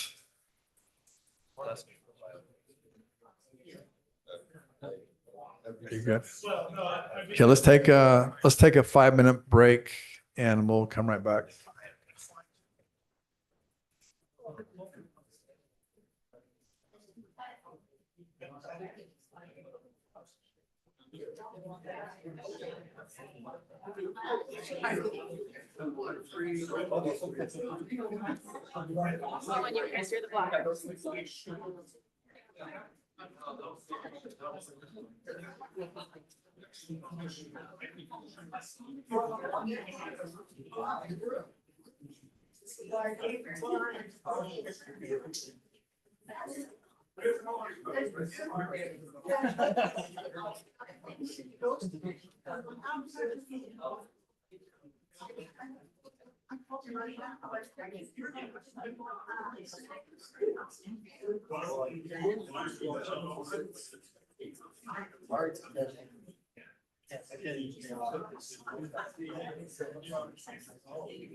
All right. Will the council please come join me and we'll carry on.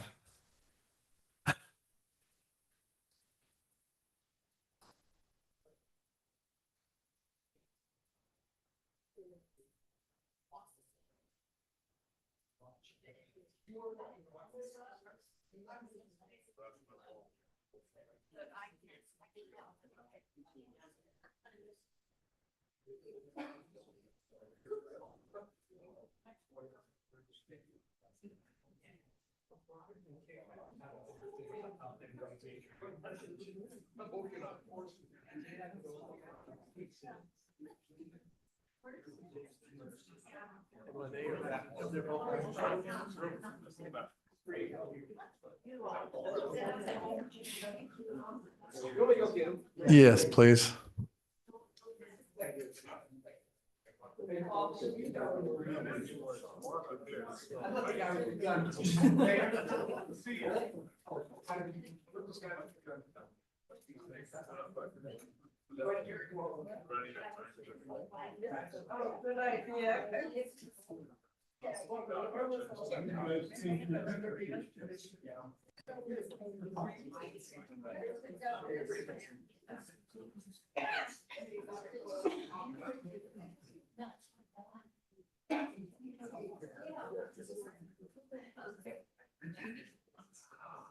All right, let's reconvene this meeting. Let's move on to item 9.2.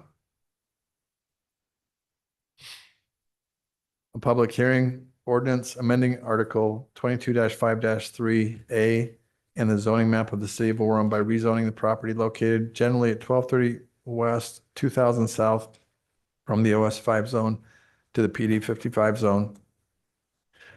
Gary, would you like to lead that? Yes, thank you, Mayor, council members. So the subject property we're talking about is outlined in red in the aerial on the left. The current zoning, as you can see on the right, is the OS 5 zone. It's somewhat of a holding zone until we have something come in. And it's in the extreme south. Could you back up just a little bit when you said a holding zone? Tell us more about what that means. It doesn't have a lot of uses, and a lot of people wouldn't use their property in that. If it's going to develop residentially, they'd come in and get a rezone for a residential zone. If it were going to be commercial, they would come in and get a rezone for a commercial zone.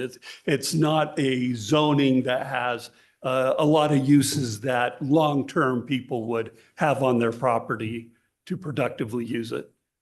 So it's going to change from that to something else at some point. Usually at some point. But it is an OS 5, right? Yeah. But it is currently OS 5. And if I devolve into jargon as I'm trying to give a presentation, please interrupt me, and I'm trying not to do that.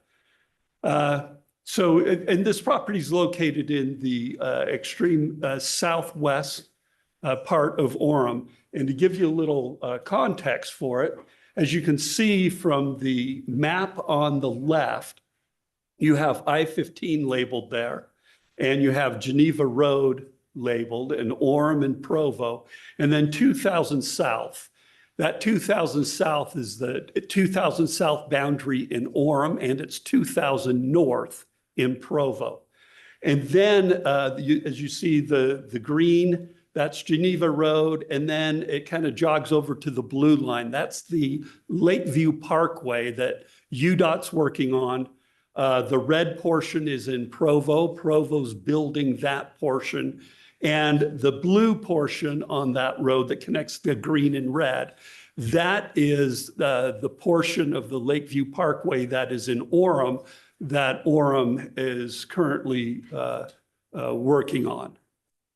And then on the map on the right, again, it shows in orange 2000 south in Orem, 2000 north in Provo, and the parkway. It's zoomed in a little more to see that project. So that's where we're talking, that area there. You can see the Lakeview Parkway. Again, these two maps show the Lakeview Parkway, the plans that are going forward. Provo's working on their portion of it. UDOT's working on their portion of that. And so now at the corner of 2000 South and the Lakeview Parkway is the property we're talking about from the OS5. And the proposal is to put it into a PD 55. And the PD 55 is based on a commercial zone. The general plan is for it to be community commercial. And so this is their proposed, that they brought to Planning Commission, commercial development that they would have. Now with this. Gary, can you tell us what community commercial is, please? Yes, community commercial is a designation in the general plan. So when a property is designated community commercial, it means it's not commercial today, but someday we anticipate as a city that we would have commercial in this area. And it would be community commercial, geared more towards local community as opposed to our local neighborhoods around it. And there are some, as you can see from this map, there are some residential neighborhoods to the east and north of this project. And that would be community commercial as opposed to regional commercial, which would be most of the businesses on the parkway or the mall area, where the intent is to really draw people in and be a destination to come to that type of commercial. And so here, the idea was that it was a community commercial, and which in our general plan, the community commercial would be a C1 or a C2 commercial. And at Planning Commission, the developer proposed this layout of what that commercial would look like. We're zooming in a little bit more so you can see it a little better. Just a minute to the other yeah. slide. What's Sure. the difference between the yellow and the whited outline there, Gary? The whited goes over some homes, it looks like. Oh, the yellow? No, the yellow I understand with the hard green line, and then it looks like it's white around it. It's just. Oh, yes, sorry. That is a part of that residential development that you see to the north of the project. Is there a reason it's in white? Probably, yes, the aerial, when we put this on it, we had a bigger image than just the lot. I'm only Yeah. looking at the yellow. Yes, you're only Thank you. looking Inside at the that. green box. Yeah, Thank you. in the box. Yeah, I apologize for that. I didn't even think about that, but that is misleading. So the image we had to be able to You're good. size it appropriately was a little larger. Thank you. So again, we're zooming in a little more so you can see it a little more clearly what's going on. So this is the project that they're talking about, just the area wise, and some proposed building, proposed parking. And you see two main buildings kind of in an L configuration, and then 16, 17, 18, 19 in the middle, and then a larger pad towards the corner.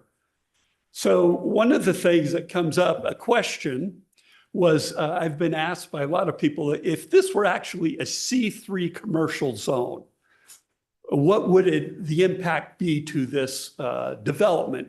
And C3 has a 40-foot setback from a residential property line. And so you can see here on the east side, that's approximately, and this is, don't go build a project off of this map. We're doing our best to show you that there would be a bit of an impact there to the buildings. In a C3, they would need to be moved those buildings farther to the west. So that red line on the east side of the proposed project, is that 40 feet? That is 40 feet. Okay. And that makes it qualify as a C3. And that would qualify as a C3. In a C2, the setback from a residential line is 10 feet. In a C3, it's 40 feet, What was the C2? 10 feet. 10 feet, okay. But this is beyond that anyway. But And what is it on the roads, the setback on the roads on a C2 versus C3? You're gonna make me look at my cheat sheet. I can't keep all this straight. From the street on it's 30 on C3 and 20 on a C2. So we're talking a difference of 10 feet on street sides and 20 feet on 30 feet on residential sides. Correct. Now, this next slide will, since there's residential on the north, here's 40 feet back on the north. And I should have put in, but didn't think about it, honestly, the setbacks from the street.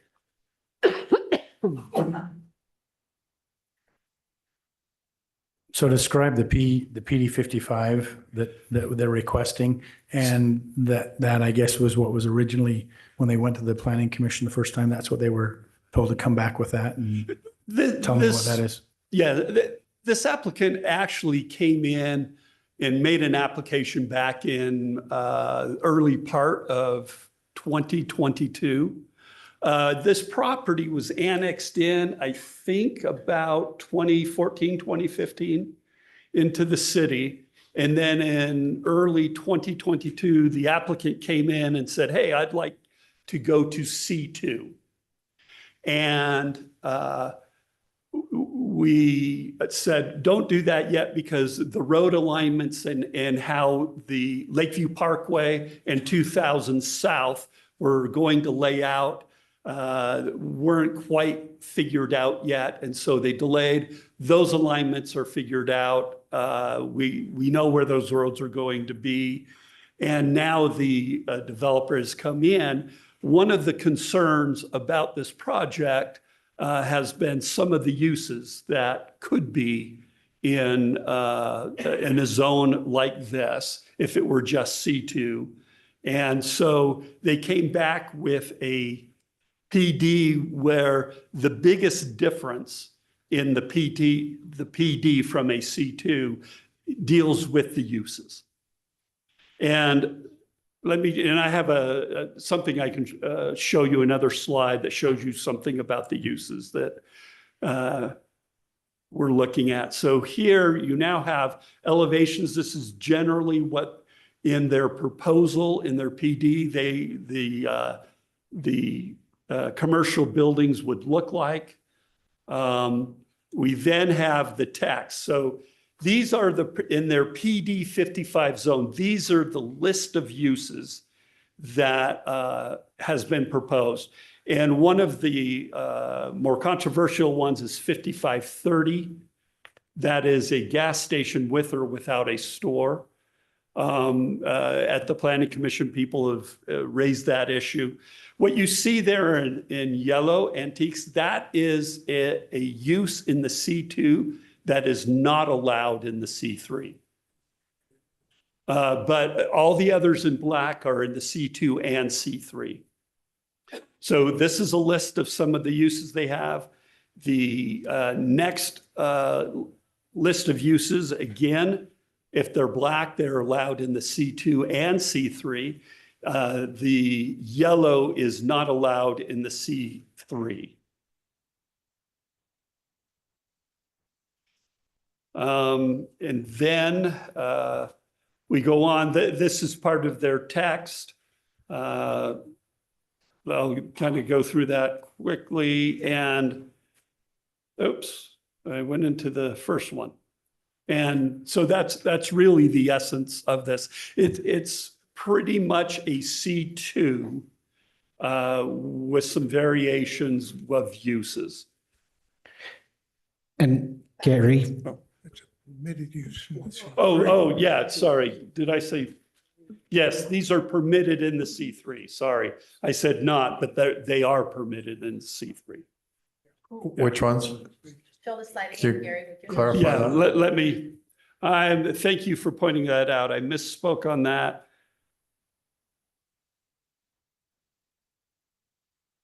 So those are permitted in the C3. Yes, and the developer's representative is here to talk about the uses that they're proposing.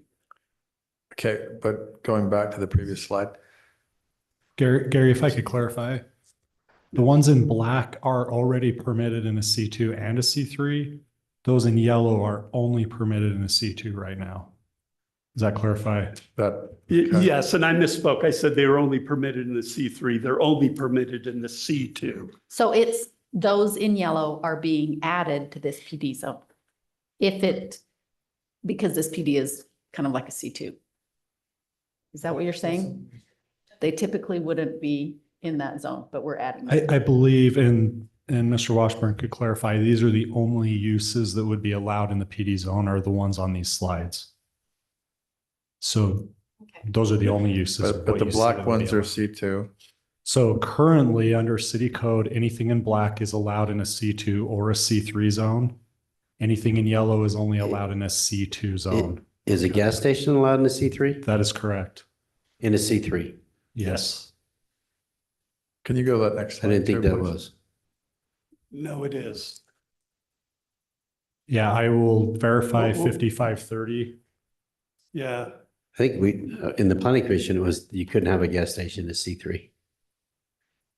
That's right. That's right. Here's Steve verifying that. Gas and service station. While we're waiting for that, will you Yeah, go to Steve that slide? confirms said that that's last- correct. That SLU code of 5530 is permitted in a C2 and a C3 right now. Gary, Yes. it would perhaps be helpful for the mayor and council to just maybe understand the nature of a PD zone. Sure. In contrast to our CT or C2 or C3 zones, and maybe the discretion they have to perhaps consider specific uses or setbacks in response to trying to work with potential neighborhood feedback or input. Yes. A PD is a way that the council can, in effect, write a zone that fits a particular site and is tailored to that site.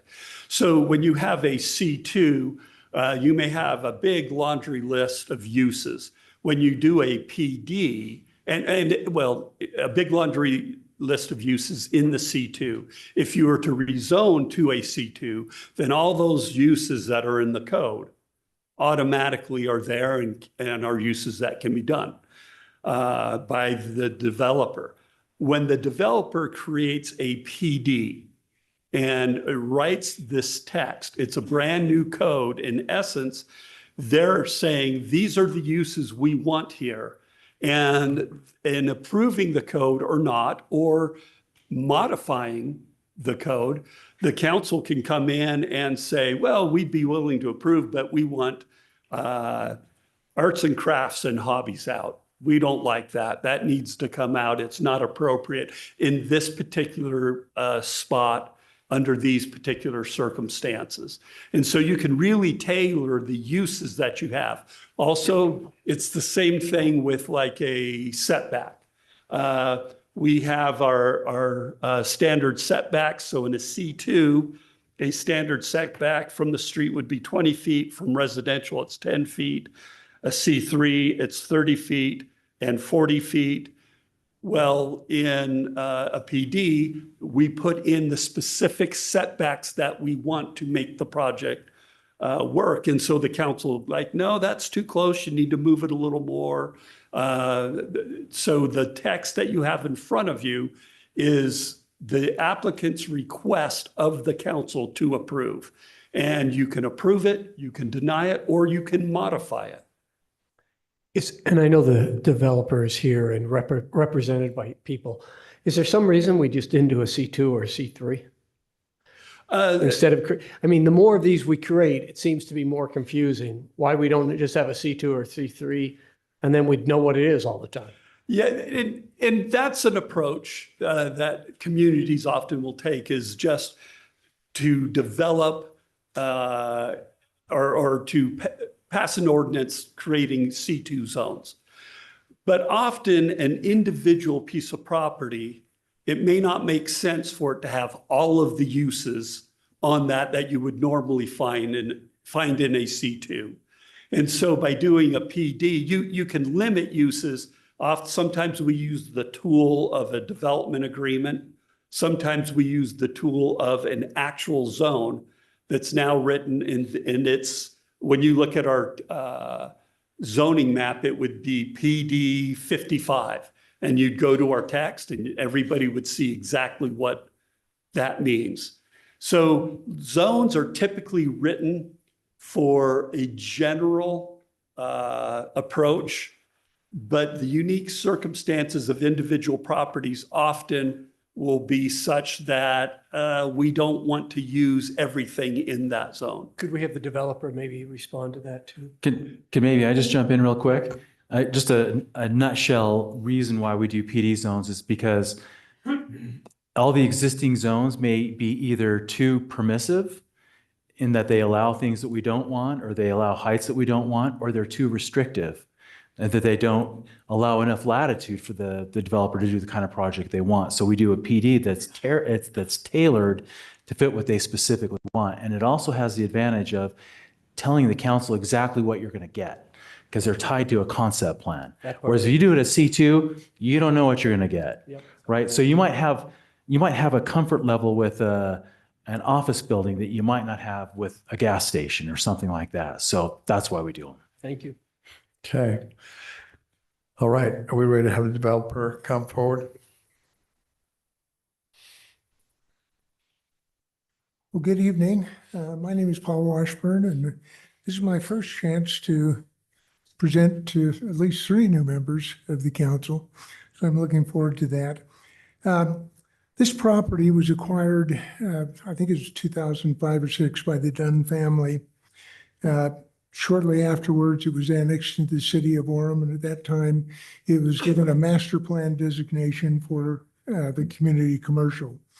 Reasoning behind that is at that time, Mountain Lands, while they still hadn't finalized all of their transportation plans, it was fairly well understood that the Lakeview corridor would go roughly in its current alignment and would require an extension of 2000 South, which at the current time is a goat trail, but is going to become a major collector. This corner is an important part. There's going to be a high traffic area. And I think the council at that time felt like it was important to create an area where there was some community shopping and also ability to collect some sales tax to offset the city expenses. At our first planning commission meeting, it was suggested that we might want to come back with a PD zone. And I want you to know this wasn't something that we just cut and pasted together. We spent a lot of time on it. And we went through the uses that we felt like made sense in this specific neighborhood. Maybe wouldn't make sense in a 20-acre development, maybe wouldn't make sense in something else, but it did make sense here.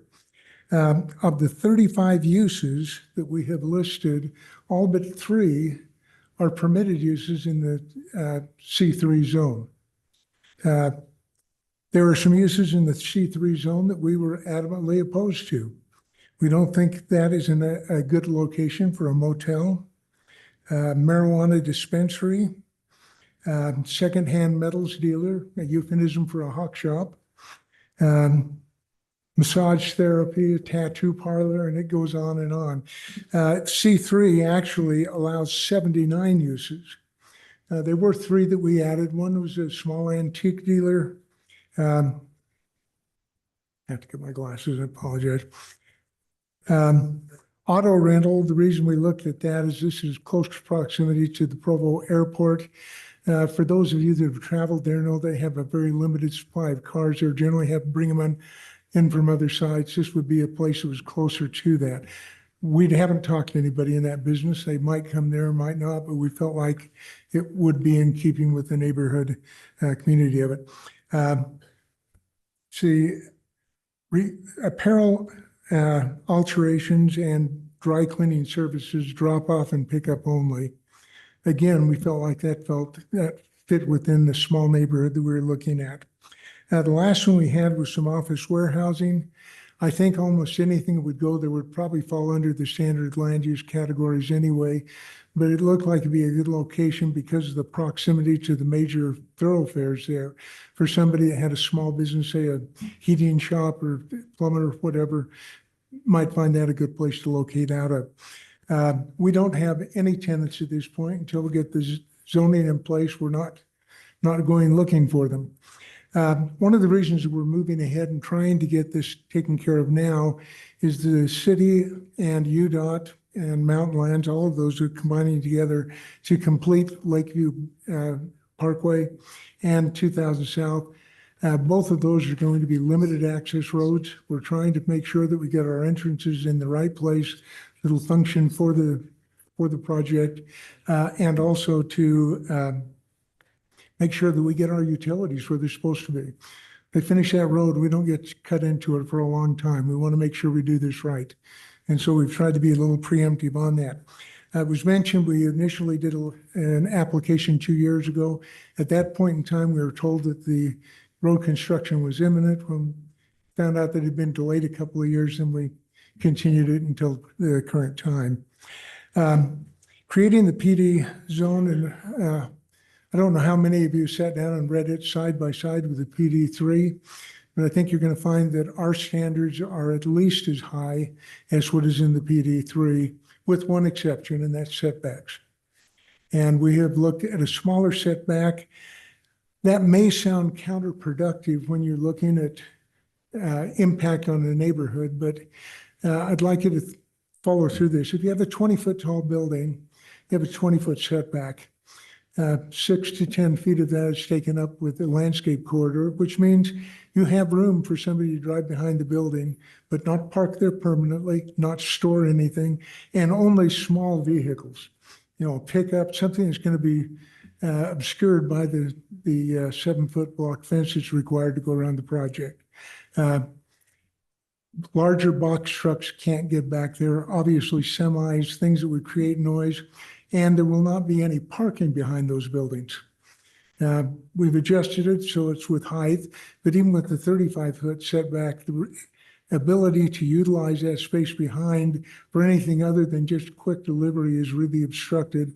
And we feel like that would actually have less of an impact on the neighborhood than shifting that out and then having some parking back there, probably required to have the uses we need, and to have large trucks going in and out that would have more of an impact on the neighbors. As Gary has shown on the thing, if it has to be a 40-foot setback, it's not going to kill us. But we honestly think it would have less of an impact on the neighbors with the narrower driveways. I'm glad to answer any questions you might have. I covered most of the things I thought were important, but you probably have others. Yes, Councilmember Gale. And I don't know if this is for you or for Gary, but can you just tell us more about the intersection? How long has it been in the works, this Lakeview Parkway in 2000? How long has it been in the works? What kind of traffic are we expecting? What are its uses? Like, what is the character of that intersection going to be? They were talking about it when I was on the city council in the early 80s. And we talked about it again, I think, when I was on the planning commission in the 90s. It's a matter of money and population, and it's taken a while to put it together. Gary may have more information than I do. Well, and there was not a willing seller on 2000. Excuse me? There was not a willing seller on 2000 South, right? Oh, that's on the Provo side, yes. Right. Yeah, on the Provo side. You got to have Provo and Orem. And Provo is looking at condemnation, or maybe in the process of it now to get that. Okay. Yeah, but I'm just saying the timeline, where this is just recent, right? Everything gets delayed because of sellers. Mr. Dunn has been a very willing seller and has been cooperating with both city and UDOT on his property. Maybe I could help with that, Councilmember Gale. Are you asking what the width of the road is, or how many lanes, or? Yeah, it was just the intended use. Like, what could we compare it to in our neighborhood, just so we get an idea of what the character is? I believe 2000 North Provo, 2000 South Orem will be very similar to what's on the other side of Geneva Road towards the freeway. So 2 through lanes with 1 turn lane in the middle. Lakeview Parkway through Orem will be 4 lanes with a turn lane in the middle. The Provost section, they're only building 2 through lanes with a center turn lane right now. They'll build the other 2 through lanes in the future. But because our segment's so short, we're going ahead and building the full width now, so we don't have to go back and do it again. And I believe that'll be a signalized intersection. I'm not 100%, but I wouldn't doubt it. This is one of the artery ways into the new Provo Airport as it expands and whatever. So that's going to be a major road going into the future. Yeah, so just to give you an idea, Geneva Road from where Lakeview Parkway will connect, going north, will be widened coming soon by UDOT. But everything south of that Lakeview Parkway Geneva Road intersection will remain a 3-lane roadway on Geneva. So they're anticipating the brunt of the traffic will mostly head down Lakeview towards the airport and kind of act as a belt route down to East Bay. So this picture that you got here, is that what you're proposing, or is? It's conceptual at this point. That's where the location of the buildings will be. Again, we don't have tenants. We want to get the zoning in place and obviously driveways and utilities before we put it out. But as far as like the auto rental or the gas station, where would they fit on that map? They would be in that general location, yes. But I mean, I'm trying to understand which buildings they are on the map. Brian, or if you can go back to that map. So yeah, can you give us an idea of what this kind of breaks out as? That extreme southwest corner would probably be gas station and convenience store, I'm assuming. The other buildings, they're conceptual at this point. We expect to probably be restaurants and the uses that are listed there. Whether or not each one will, excuse me, whether or not each one will occupy space 1, 2, 3, 4, I expect those will be combined depending on the uses. What we're trying to do is show what we're doing. One of the other things that we have done in this zone that is different than the C3 is we are requiring that any commercial building has to face away from the residential. Try and minimize that. You don't get much sound pollution out of a building when it's faced away from you. And while we do have a height limit of 35 feet, I don't know that many of the buildings will be quite that high. I think the majority probably in the 20 plus range. Yeah. And is the other map that they had, or the drawing that looked more like office warehouse, is that what you're proposing also right here? That's a possible scenario, but it's going to depend on who the tenants are. I guess I'm kind of confused. I thought our PD zones had, typically you had to build what was presented. The PD zone does do that. So the item tonight has an appendix. I don't know which one it is. Need to look at the agenda. It's a rezone to create the PD 55 zone, and then they would be held to the standard of this design. And modifications would come back to us? Yes, if there's a significant modification, it would need to come back. I think I remember hearing in the planning commission meeting that there will not be windows on the back sides of these buildings. Is that a thing? There won't be, no. Thank you.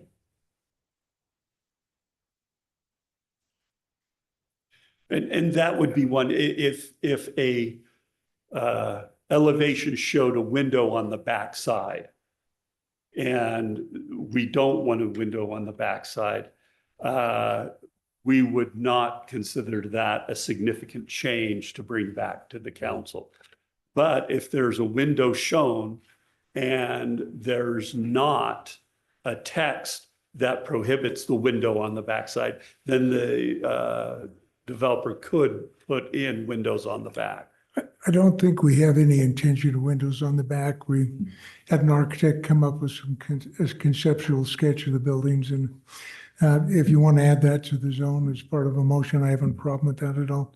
What would be the difference between like the buildings on the left or a whole different look than the buildings on the right? Can you clarify what might go where? Well, I think the buildings that are adjacent, I guess the easternmost buildings, we anticipate that that would be bottom of Center Street, where the Dairy Queen is, if you're familiar with that. There's a Chinese restaurant there. I think there's a small gym, some things. That's kind of the flavor of what I think we're going to be looking at. There's a bread store there. What we're looking at is obviously we're going to try and be servicing the traffic that comes along Lakeview Parkway, but we're also trying to make it accessible to neighborhood shopping. We give a lot of talk about how we want walkable neighborhoods, but we make shopping so far away. And not that anybody's do a lot of shopping at the convenience store, but if they could walk to buy a bottle of milk, that would be a lot better than driving across town to Winco. Yeah. I guess what I'm trying to understand though is the difference between the buildings on the left and the building on the right, because they're just a lot different. So what would be the use for the buildings on the right? On the right, I think those are the ones where we'd be looking at maybe sporting goods, the dance studio, possibility of some small grocery retail, drugstore, books, office supplies, those kind of things. Have they built something like this before? Have I built something? Do you like have an example of, somewhere in Orem or somewhere that? Well, I think I just gave one at the bottom of Center Street where the Dairy Queen is, on Geneva Road, is something very similar to what we'd be looking at. There's a bread store there. There's a Chinese restaurant. If you're familiar with that. Oh, in Vineyard? Oh, okay. Yeah, it's across the street. So I was it's in thinking Vineyard. Dairy Queen on 8th I'm North. sorry. Yeah.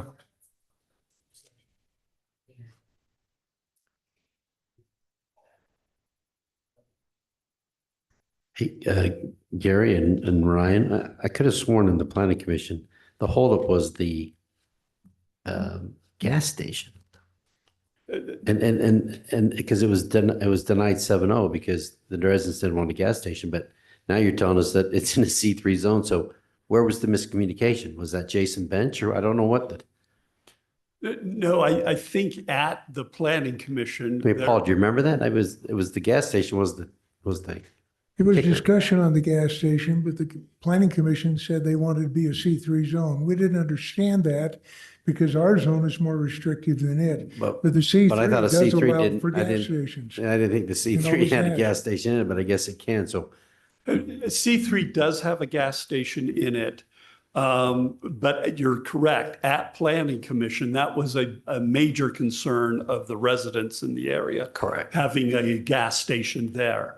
And so this proposal that's in front of you tonight as a council, you need to make a determination. Does a gas station make sense in the BD 55 zone? Because if you put the map back up with the area map that has so you zoom out. Because This one, because on the, sorry. So they're going to have a gas station at the Holiday. Holiday is going to have a gas station right there in the corner of Geneva.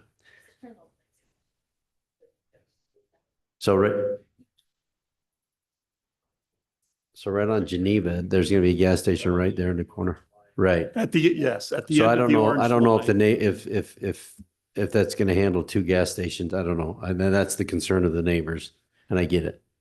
Well, in terms of what we're looking at, Lakeview Parkway is a major corridor. 2000 South lesser, but still a major corridor. There is no access to this site except on those 2 corridors. Nobody can cut through a neighborhood to get there.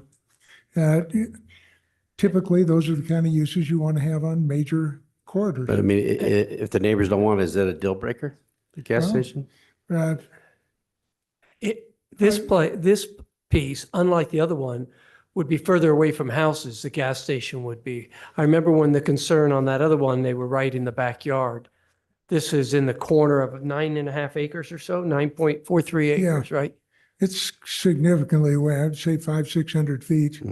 Again, the only access is they would have to go out and onto the major corridor to get there. Except as a pedestrian, they could walk there quickly. Thank you. I think another difference is the height. Your C3 keeps you at 35, and it looks like in here you've got a maximum of 48 No, with your one-to-one. in the PD 30, PD 55, the maximum height is 35 feet. Right here it says, once beyond the 100 feet, the maximum height of any structure shall be 48 feet. E3. That's in the PD. Uh-huh. I don't see that. Page 179 in our packet. Can you show me which section you're reading that Yeah, in? so It's on the screen I right have it now. on the screen. If you look at number 3, is that what you're referring to, Councilmember Millet? So that's your two height.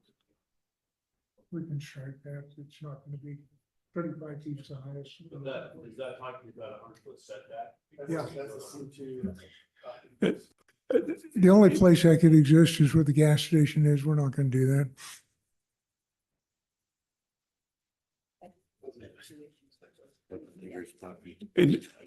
And again, this is a text in front of the council. So if, and I heard the developer say, yes, we could strike the last sentence in that first paragraph of 3 under building height.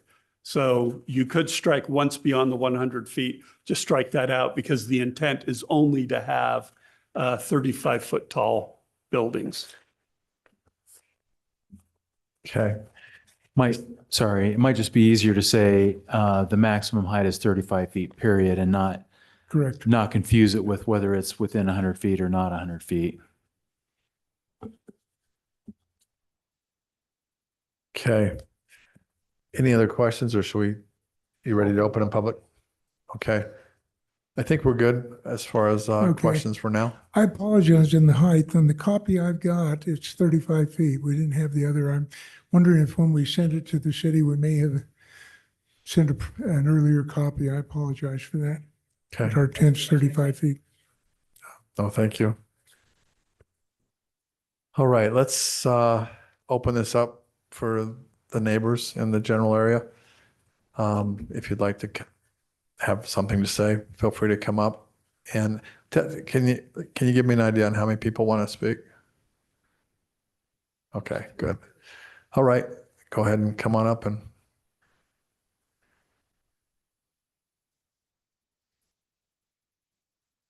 I would like to, before my time starts, I'd like to make 2 quick things. First of all, I think I beg to differ with you on the definition of OS5. It is not defined as a holding pattern except to the developer.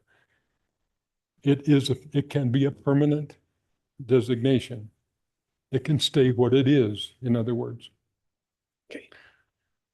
Obviously, the developer wouldn't like that, but the other thing I would like to have my neighbors who are here, please stand. Thank you. Just to let you know that we also, whether we speak or not, have some input. You've heard tonight. Your name? My name is Dennis Harrison. You've heard the perspective of the developer. I would like to give you the perspective of the people who live across the fence from that. And I do thank the City Council for the opportunity to address you and express the concerns, feelings, and realities and perspective of the current Orem residents. Our 55 and older community is in Southwest Orem is across the fence from this proposed development. Since we have lived there, it has been a very quiet, peaceful neighborhood with almost no traffic other than the residents and occasional visitors. That is except for the parade of heavy trucks and sound of heavy excavation equipment from the developers' efforts over the last 2 or 3 years. We don't even have normal street lights. Very wonderful, calm area. We would love for the zoning to remain rural residential, OS5, as it is now. Please allow that to happen. The proposed development would do almost nothing for us. It would seriously disrupt our lives with noise, lights, increased traffic 24 hours a day. Our peaceful lives would be turned upside down. There are already 2 gas stations and convenience stores only a mile north of us, and will soon be another one 2 blocks south of us on 2000 South, as you've mentioned. We don't need another one, let alone all the myriad of other businesses that are proposed. This proposed rezoning and development does not supply a current need. It follows the plot of the movie Build It and They Will Come. Build the development and people and other developers will come to it. That would line the developer's pocketbook and those of whoever or whatever kind of businesses he would bring in there. But what about us, the people who are living there? It would very seriously impact the lives of those of us who live across the fence from it. There would also be an increase in crime inflicted on our little community of vulnerable people that would be easy access to whomever is brought into our area. Ladies and gentlemen of the City Council, you have an opportunity right here to greatly positively affect the lives of current Orem residents who live where we live so that we can have peaceful, quiet lives on the edge of the country instead of catering to new people and developers who want us to live in the middle of a bustling, noisy, light, sound, traffic, crime-infested rocket city. This is your opportunity to consider the needs and wants of the current Orem residents instead of just those of the developers and others who care nothing about us. Thank you.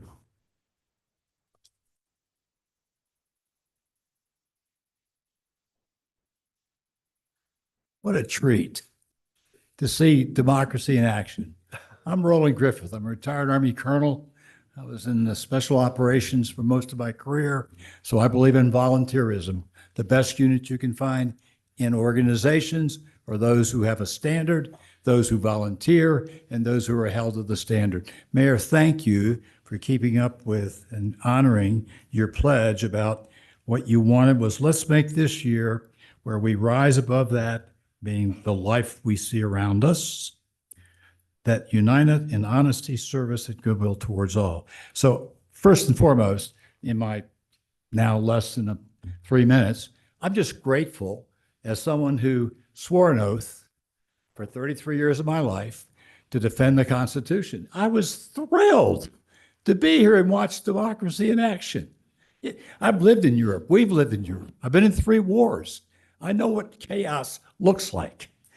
This is not chaos. However, if the builder or if the developer, Mr. Dunn, if he's talking about a European type of little area like we have in Europe, where you just walk down the corner, buy your groceries, go back home, what a great idea. I'm all for it. But a gas station, it's already been articulated in less than 2 minutes across the road. You've already approved a gas station for Holiday Oil on that corner of Geneva in 2000. You've got 20 pumps less than a half a mile down with Maverick. I don't think a gas station would serve the community, and it wouldn't put an onus on people on the eventual Lakeview Parkway. The other thing, from that wall to this wall is approximately 20 feet. I vote for at least the 35 feet of the distance between the back of a commercial building and where we live. There were other thoughts that I had, but I just felt compelled to get up here because, you know, when you defend something that's worth defending, it's worth speaking up and letting those who are helping us practice this democracy. You need to know that, for one, I'm grateful. I don't vote for a gas station. I vote against that. But I understand if they want to do a European-like little market, that's great. That wouldn't hurt anybody. And I think it would also help Brother Dunn in taking care of his family to its 10th generation with the funds from whatever gets put in there. Thank you.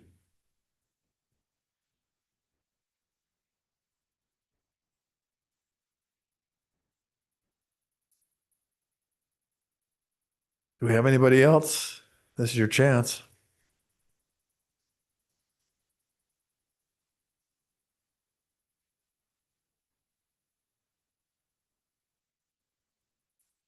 I will try and speak into the mic because sometimes it's hard for us to hear. My name is Luann Ferner, and I live in the 55 plus. I think some of the concerns are, like he had mentioned, certain companies bring in crime more than others. And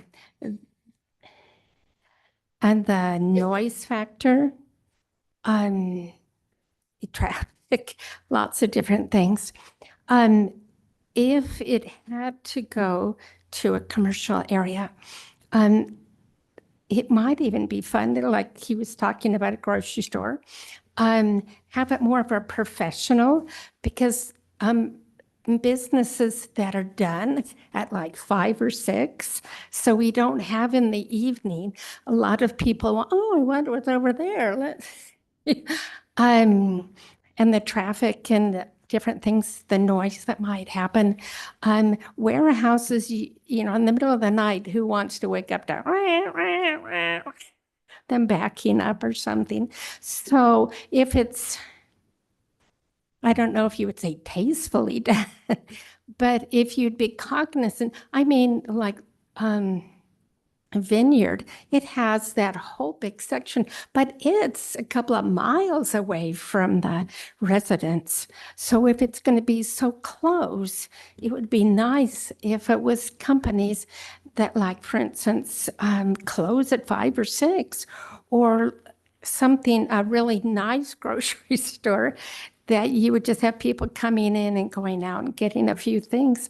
But we're just wanting companies that don't, I guess you could attract a certain audience that would be detrimental to us, you know, big trucks backing up at 12 o'clock at night, just different things of this nature. I hope you understand our situation, some of the concerns we have. And this is just what I wanted to say. Thank you very much for your attention. Thank you. Hello, excuse me. My name is Chris Lichty. I live in the 55 plus community. I appreciate being here. Appreciate all of you. I kind of feel like many of the people here tonight, we attended a planning commission meeting of just a few weeks ago, and I'm kind of feeling like it never even happened. And so I really appreciate, David Spencer, what you were saying. I think, speaking for myself, maybe some of my neighbors and friends, we were kind of under the impression C3 would be no gas station. And now we're seeing that's not really true. And as you said, Mr. Spencer, that was a big concern of ours. And it still is, for the reasons that have already been mentioned tonight. So it's a little bit disappointing. I too appreciate being here, but it's like, wow, what about the planning commission where they talked about, okay, C3, no gas station. They talked about transitional transitional businesses, kind of like what Luann was saying, you know, places that close by 5 o'clock, you know, doctor's office, dentist's office, that kind of thing. I didn't hear any of that tonight. And so I'm just kind of thinking, where are we? We're kind of back to like when we were here months and months ago. And we're going to continue. I feel like a little bit, are we just getting beaten down with the gas station? Like, too bad, folks, is going to happen. We're asking you, if I can speak for my friends here, just to really consider our real concerns about the gas station. And again, why is there no talk about that transitional type of businesses that we talked about earlier? Thank you.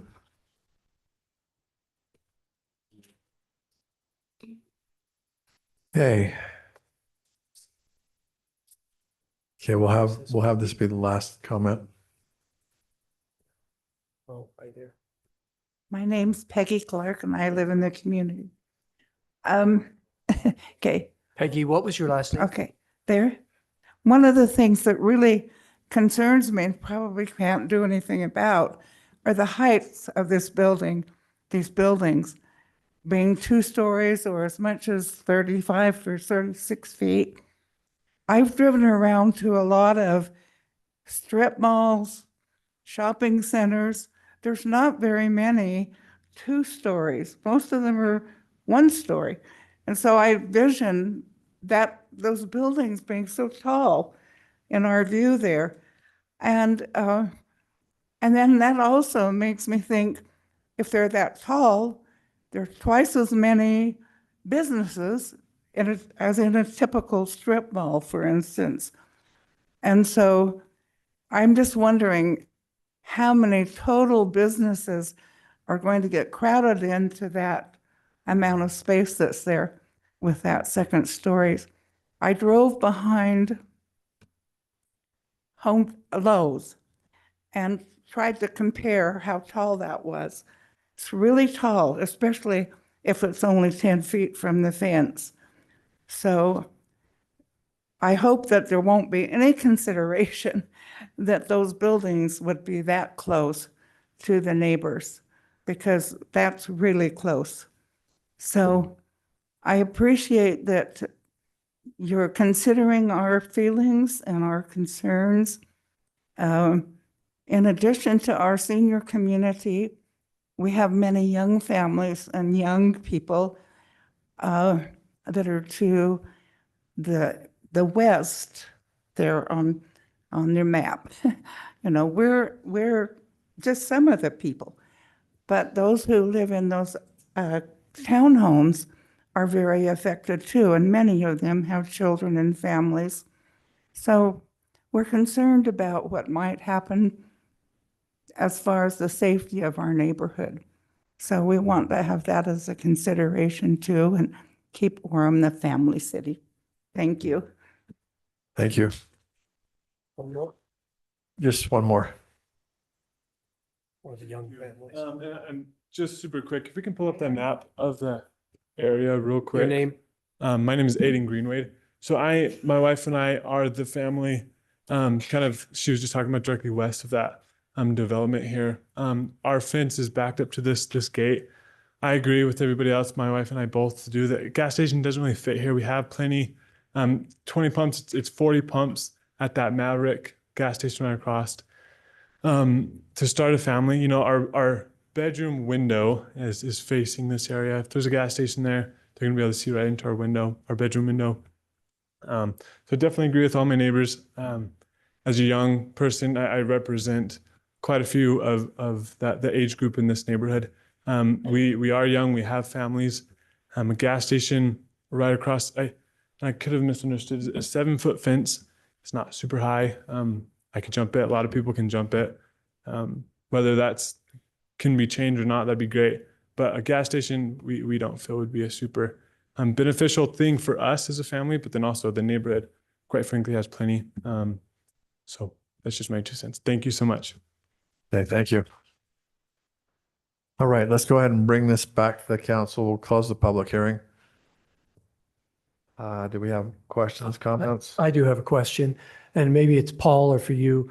It seems like if there was no gas station, if the setbacks were a little bit bigger, and if we limited the height to 35 feet, you'd get a lot of neighborhood support. I don't know if that would be received well by the developer. I think the 35 feet is probably. That's not the biggest issue on their platter. I think the 35 feet could be negotiable. The gas station is not. A small grocery store there is never going to carry itself. The gas sales have to be there to make it work. One other point I'd just like to make, understand concerns neighbors have. Everybody thinks when something gets built, it's going to be the end of the world. My closest neighbor is Target. I look out my dining room window and it's there. I've got to tell you, it's the best neighbor I've ever lived next to. They're great. I don't know that that's just a sign of doom, and that's a 45-foot wall that I look at. But the other point is, Mr. Dunn has been held from being able to develop this ground for nearly 20 years. All he's done is tried to follow what the master plan the city set out for him was. And as Gary brought out at the very beginning of this, the assumed zone was going to be C2. What we've done is we've created, which I believe is arguably the most restrictive zone that exists in the city, to allow him to go ahead and utilize his property. So. What if there never were a clown and this kind of thing happens? The same thing happened at the other meeting. Okay. Can I ask a question? Where's Appendix WW in the packet? I'm not seeing that. We're referring to, I looked on our code. Gary, do you have that? So I'm asking Gary. Because we're supposed to have these property, am I not finding it? Property, so concept plan is property in the PD 55 zone shall be developed in conformance with the concept plan included as Appendix WW. Is that what we've been looking at? Is just that? Yes. And that's drawn per the setbacks of what's been outlined. Well, that drawing doesn't have setbacks on it. The ordinance itself has the setbacks. So that's basically just a design document. Yes. Kind of to the mayor's point, or is that's what these buildings are going to look like? Yeah, that's the developer's proposal. Those buildings, that's their proposal of what it will look like. yes, yeah. Sorry, we closed that. No, I have some additional questions. Can I ask those now? Sure. Page 182 in our packet. It's, let's see, 19. Site, other regulations, except as otherwise specified in this section, the standards and requirements of the C2 zone shall apply to the PD 55 zone. What does that change? What does that? That's pretty broad, right? We're pulling in now. We're opening up a door here. So what it allows is whatever's in the C2 zone, their proposal is whatever's in the C2 zone that's not modified by this is what is going to apply to the project and govern the construction of the project. I don't know, Steve, are you familiar? Is that Yeah, problematic? no, that's language we have in almost every PD zone. What it is, it's kind of a safety net in case there's typically in a PD zone, we will set forth all of the standards. Or in this type of PD zone, we'll have a standard for setbacks, we'll have a standard for height, we'll specify the uses and so on. So those are specifically designated in the text. That's there in case if something is missed, that for some reason a standard or a provision is not there, we don't want to have nothing there. So that's why we have a default to the C2. Okay, and then the C3, so the C2 has a 1-to-1 setback starting at 10 feet. Right? So you could have a 10-foot building, a 20-foot building, a 30, all the way from as close to the fence. Tell me about C3. Does it have that same ratio? Or does it start at the 35? I'd have to pull that out. It's been a while since I've looked at it, but maybe Gary has that at the top of his head. There's a minimum 20-foot setback no matter what. And And then everything else has got to be the height of in the your building. PD is what you're saying. In this, No, it's in the text. in this, what you've written. Okay, so you're not going to be building anything taller. You're going to be 20 feet away from any fence to build a 20-foot tall, at least, before you start building anything. That is correct. Okay. Typically, the thing you're referring to, we haven't called out that there's no outside storage in the zone, but that's part of what is covered by covering it, saying the standards of the C2 zone apply. It's all of those things, stormwater requirements, all of the engineering that is required. That's what we're talking about. But that's not going to supersede the prescribed setbacks in here are going to supersede the C2. Yes. Okay, and then what was your comment on your? Well, one of the things I was going to say, what we do, based on what the concept plan was showing, it was showing a little bit greater than a 20-foot setback for some of those buildings. And so if that's something that's important to you, and if the developer was willing to agree to this, we might want to have them specify what, annotate on the concept plan what those actual setbacks are. So if they're actually 30 feet, then they would be held to, have a 30-foot setback, even though the text might say that it's 20 feet. But if they're showing on the concept that it's really 30 feet, and they're okay with that, then maybe we have them note that on the actual plan. You good? Okay, let me just throw out some things because I don't want us to go circular on this. So these are just a few things that I see that I think are important. So we've got a 55 plus community here. Okay, 55 plus, I'm 55 plus, but things become more annoying to 55 plus, right? As far as noises and lights and all the rest. It gets more annoying to me. I don't like to go in noisy restaurants, okay? And so I think we need to take that into consideration, that this is a neighborhood of 55 plus. It seems to me like the gas station is really the conversation, because that's the thing that's going to be the most bothersome to the neighbors. So that's really what we're voting, is if we want to have this gas station or not. One other thing that I think is important, and I know where Paul lives, and he's next to Target, but there's also, when Target built that, they built a nice park, basically. They've got a big wall, so all you can see is a concrete wall or a cinder block wall. And then you've got this nice park that it's, what is it, Paul, like 50 feet of trees and grass and. It's 26 feet. Is that all? That's all. Wow. And there is no 6 or 7 foot masonry wall around the perimeter of the property, which we are doing. Mm-hmm. So, there's an offset there. We could obviously grass that in, but then if you put a wall up, that doesn't do much good. We're still going to have to landscape all of it. Yeah. No, I guess what my point is I think the neighbors, I don't really think you can have traffic behind those buildings. I mean, if you've got the neighborhood and you've got the buildings and then you've got traffic going back and forth behind there, I think that's really problematic. I think you want those buildings to be built in a way that there's nothing behind them, as far as there's no commotion that way.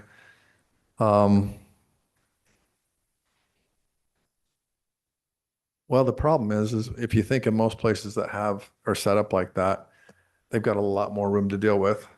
They've got delivery spaces back behind the buildings, and there's quite a bit of room before you have a wall that blocks that off. Whereas this is right close to the neighbors. And so Can I ask a question about that? I know that you, in the planning commission, somebody said that you modeled this after the Harmons complex. Did I make that up? Is that a thing? Yeah, the basis of this is mirrored similar to the Harmons project. What's the setback at the Harmons property? Do you know? I think it was 20 feet minimum, and then the height of the building. Okay. Okay. Our effort in having that a little bit narrower, and it's 35 feet is what's shown on our concept plan, is we wanted to restrict the traffic back there. We wanted to be something small, a pickup, park long enough to unload and then get out of there. The wider that you have those, then there's more inclination to park cars there permanently or have larger delivery vehicles here, and that's what we're trying to avoid. Yeah, and I would like This is a small center. We're only looking developable about 8.5 acres. Yeah, not much there.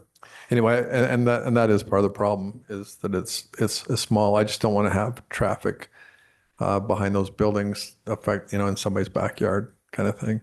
And so to me, those are the two issues, is whether or not we want to approve a gas station and how we protect the neighbors from traffic back behind the buildings, or if it can be set up to where there is no traffic behind the buildings. So those are my two issues. Yeah, and I think sorry. Well, I just think if it is modeled after that Harmons complex, they don't have a problem with traffic behind the building, and they do actually have a gas station on that property, and it seems to work really well with the neighborhood. So there's not a lot of complaints there. Yeah, there's no access. And the other thing I think that's really important to consider is, first of all, I really appreciate you coming to share your perspective and the things that you're concerned about. And sir, thank you for your service. I really appreciate that. And I loved seeing your enthusiasm over watching the process of democracy at work, because I share that with you. Next, I think it's really important for us to note that these plans for that area have been in place for a very long time. So Lakeview Parkway, is it Lakeview, and 2000 South, those have been on the master plans for a number of years, as has this development as a C2 community use. So as soon as we start talking about restricting the use for that property and curbing the landowner's ability to do what he wants with that property, that makes me a little bit nervous. So that's, I think, something we also need to consider in this discussion as well.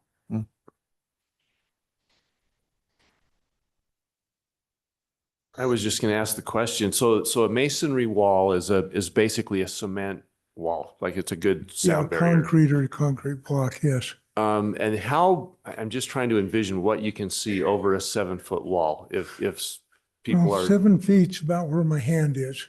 So a large truck you would see, but if they're not going back there, But a just pickup normal you wouldn't. day-to-day people driving in trucks and cars You wouldn't probably see. wouldn't be noticed. Wouldn't be seen and probably not heard as well because of the concrete wall reflects sound back the other way. Do you have a plan for any landscaping behind the buildings, any type of trees to buffer the homes? We I mean, don't have I'm a just talking, I don't know if you saw, were you involved in the Neaters? Oh, no, that was, who did the Neaters project? That was a great hybrid that protected the neighborhood. We had some good landscaping, but next we had a wall, we had some good trees and green space, and then a drive lane behind the, I'm talking about the Neaters that we just did. So is that, We're planning on doing a first-class job. The Dunn family wants to hold this property. They're not trying to sell it off. They'll do leases and that respect. And so they're wanting to hang on to it. Everything we do, if you approve this zone tonight, we still have to come back and get site plan approval. no, this is a PD zone. You got your site plan in there. No, I still have to come back. We for don't, you site don't come plan before approval. us again. Not before you. Right. But we do have to come back to the planning commission and we will have the landscape. Right, but they're plans just when we do gonna, it. whatever you have in they're administrative only. They're not legislative at that point. When you take whatever you plan to the planning commission, as long as it meets what you're putting in this doc right here, that's it, right? So that's why we're really trying to be quite diligent in making sure that what's in here, this is where we come in from a legislative standpoint, that we've got to make sure that this is okay. Because the planning commission is only going to fulfill an administrative role at that point when you come back, right? I think they've got more control than you're giving them, but we will have to present a landscape plan, building elevations, everything that we're doing. And they will have to approve them. If there's any material change, it does have to come back to you. Right, and your landscape plan is for the not behind the building though, right? You We're don't have one required for to put there. it behind the building, yes. You what? We are required to. Anything that's adjacent to residential has to have landscaping. To me, it looks like it says streets. And we do the streets too. We've called out specifically what we're doing with the streets. But landscape, you have to have a landscape around the perimeter of your property. Are you willing to put that in the plan here? Some specific landscaping plans to create that same kind of buffer? I guess we could come back with one, I guess. That would be one thing I think that would buffer the neighborhood. So we can create that same Target, Harmon's, Neaters, green space buffer. Okay. I think I'm still stuck on the C through C3 because that is the transitional from a residential. Gary, can you pull up the homes, the border of the land property? To me, that was very, very close. And I'm very concerned that this neighborhood, they do not want a gas station. And I think to me, a C3 is the best because it is a transitional zone in from a residential to a commercial zone. And I really don't like the gas station because It's allowed in a C3. correct. So You could do a PD zone that's basically a C3 without a gas But I station. mean, Paul, that's a deal breaker. A gas station has to be. Yeah, it does. Yeah, it's the outside corner. It's the furthest away from all of the housing. And that's what makes is what makes the center viable. You've got to have some kind of a draw to be there. And a grocery store doesn't draw? Grocery store's not going to survive without gas sales. It's not a big enough thing. I've got some experience with grocery stores. We pitched our Northgate development, 8th North, where Winco is now, to every grocer, probably in the Western United States. I flew all over the country. All of them came back and said, no, you've got a freeway there. We have to have 360-degree of houses to make that work. Fortunately, Winco is a regional grocery store. They don't have to play by the same rules as the other, and they've been extremely successful there. But to say that you could put a small grocery store on that site with housing basically only on one side, the other side of the street on 2000 South, the Provo side, 2000 North is going to be a commercial development. Well, there's housing on two sides, Paul. Excuse me? There's housing on both sides of the property. It's not enough to keep it alive. I wish it was. There's a lot of things I wish as a developer that would work different. I had 40 years to study this and do it, and I know what works and I know what doesn't, and I can tell you it won't work without the gas station. There's no way. Mayor, I'd like to make a motion. Not ready to make a motion yet. I would like to have some more modifications to this.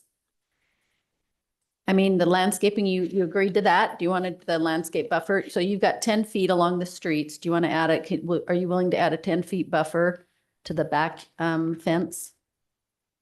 I think we can do that. And then what was the other thing? And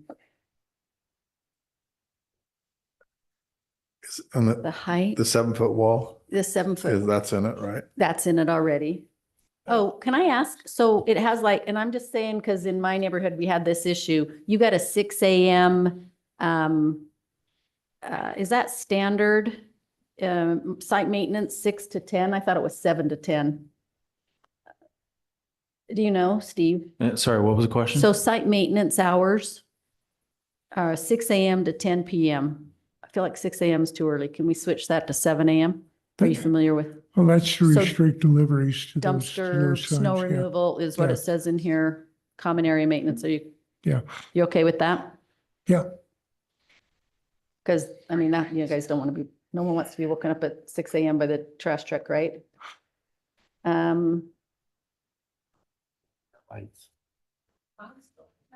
Well, yeah, that's what's problematic about the gas station. Is the gas station gonna have its lights on from midnight?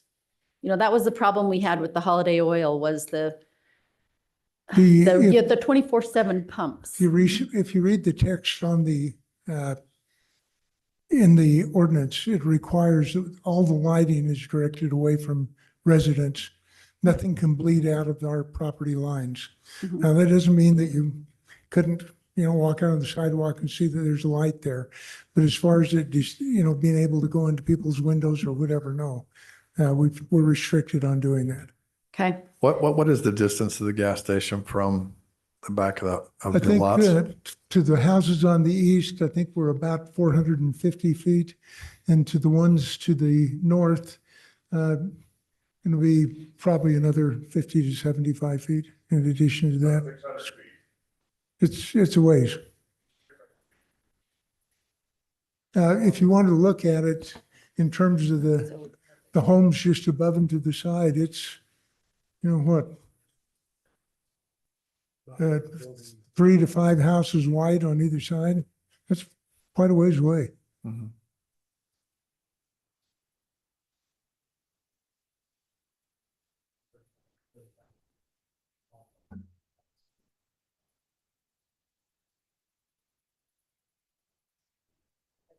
Okay, so Paul, let me just tell you what I feel like our conversation, if I summarize. We next to the residential, we have a 10-foot landscape buffer. Okay. Added there. because you've got it on the streets, we need to put it next to the residential. We've got we've taken out the 48-foot height from the C2 and we've left just 35. I provided a copy to Gary. I think there was a problem in shifting things back and forth. We don't have anything above 35 feet. That's awesome. And I'm just kind of doing this as a summary for our record here. Okay. We've got Sure. the 7 a.m. site maintenance can't start till 7 That's fine. a.m. And then the setback of, what was your setback, Dave? That's 40. The 40-foot setback. So that kind of, you're going to need that anyway with your landscape buffer. I think we can live with that. What's that? We'll live with that. You can live with that? Yeah.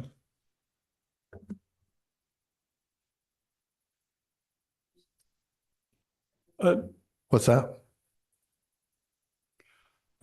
Another issue I heard earlier, took a note of, was no windows on the back.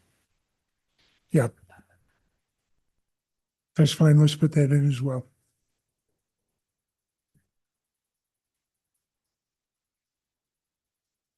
Yeah, no, we've already. And then closed we're it. tied to the site plan of the gas Already station closed. being that distance away that you indicated, the 600 feet in that southwest corner. That's correct. That will not be brought before as a change to the site plan. That's where it's got to go.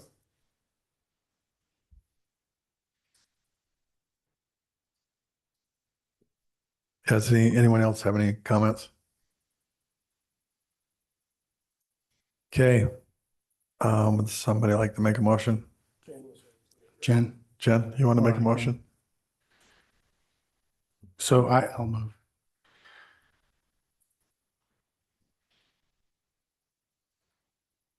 I move that we amend Article 22-5-3 Sub A and the zoning map of the city of Orem by rezoning the property located generally at 1230 West, 2000 South, from the OS 5 zone to the PD 55 zone, approximately 9.43 acres.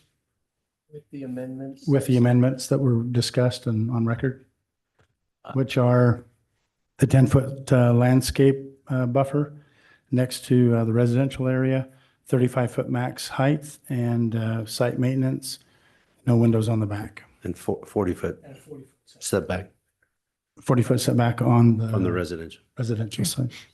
So are those all right? There- Did we have the setback at that? Got them all down. And I think, Paul, you nodded your head. We've agreed to it. Yeah. Yeah. Yeah, which it's And on the the gas plan. station in the same location is shown on the concept plan. Okay. Yeah, that's the motion.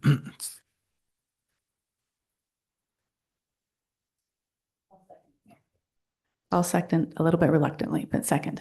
Can I interject here something too? Based on these changes, we're going to need to have the concept plan amended a little bit We can do to show these changes. So could the motion be made subject to us also getting a concept plan that reflects those amendments we've talked about? So moved. I again second reluctantly. There you go. Go Aye. ahead. Nay. Aye.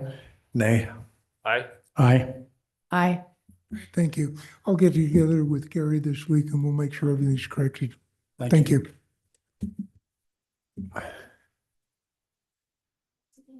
Okay, the ordinance passes. All right, next up, we've got item 9.3, public hearing, amending the current fiscal year 2024, 2025 budget.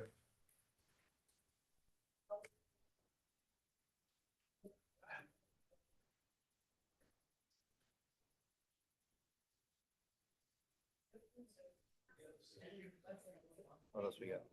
Brandon. That's it. Okay.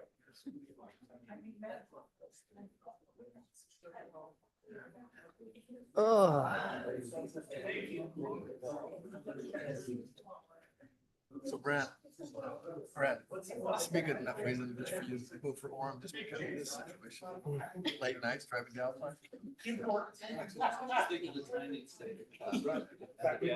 No. Next Tuesday, last Tuesday was what you wanted to move, so you didn't have to drive along Geneva Road. Can we just move to accept what Brandon said?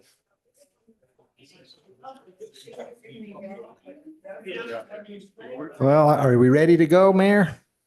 Yes. All right. I appreciate you getting here. I think after those two meetings, I can join the 55 plus Say- community. Can we ask, The public, if you have, yeah, go can ahead. we ask the public to clear the room, please? Why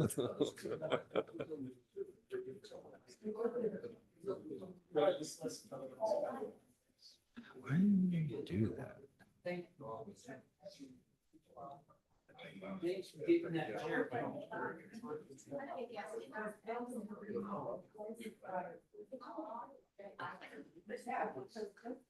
Six, 600 feet one way, 400, and it's on the corner of the busiest road going to the airport.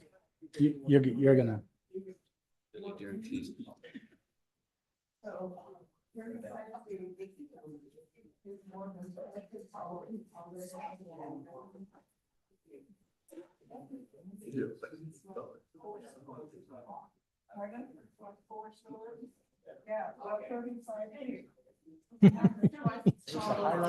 Yeah.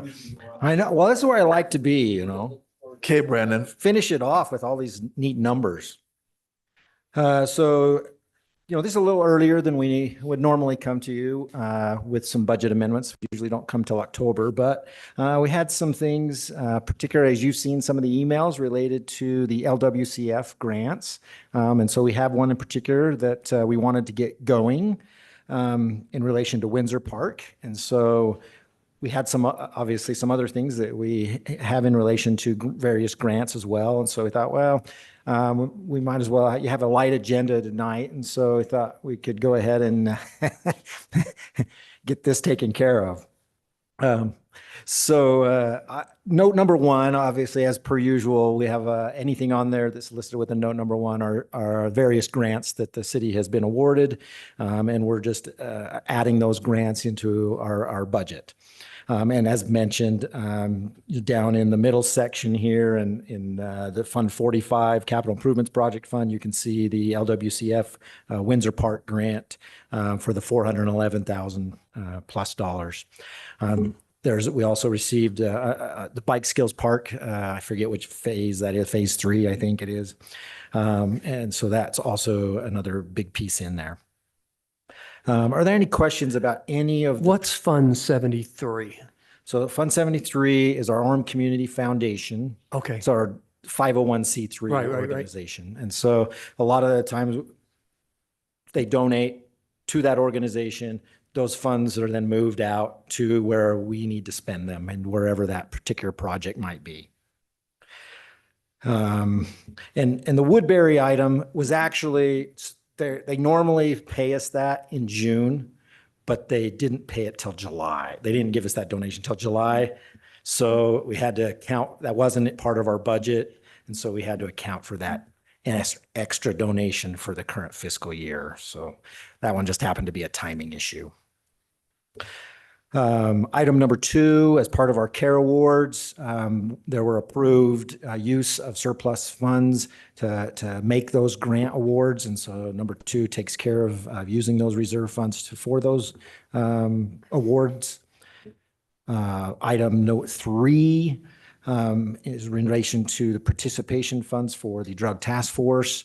The participation has gone up for all the cities in the county in relation to that. So we have an adjustment related to their revenue for the task force. And then they have number 4, which is down in the Capital Improvement Project Fund for miscellaneous revenues. And as noted, we received some easement money from Rocky Mountain Power through Nielsen's Grove. So we're just putting that money into, if you will, into play so we can use it for our parks in that particular fund. Item number 5 down at the bottom in relation to state street race events. This is just a cleanup where we actually have. I don't see 5 on your list. I see a 6. Clear down at the bottom. No, you're not showing it if it's on the there. screen, I don't have it. It's right there. Okay, thank Sorry. you. Oh, you don't even need to talk about it if it's 95. There you go. Okay. So we have that particular. We have to fee talk is about listed in- everything.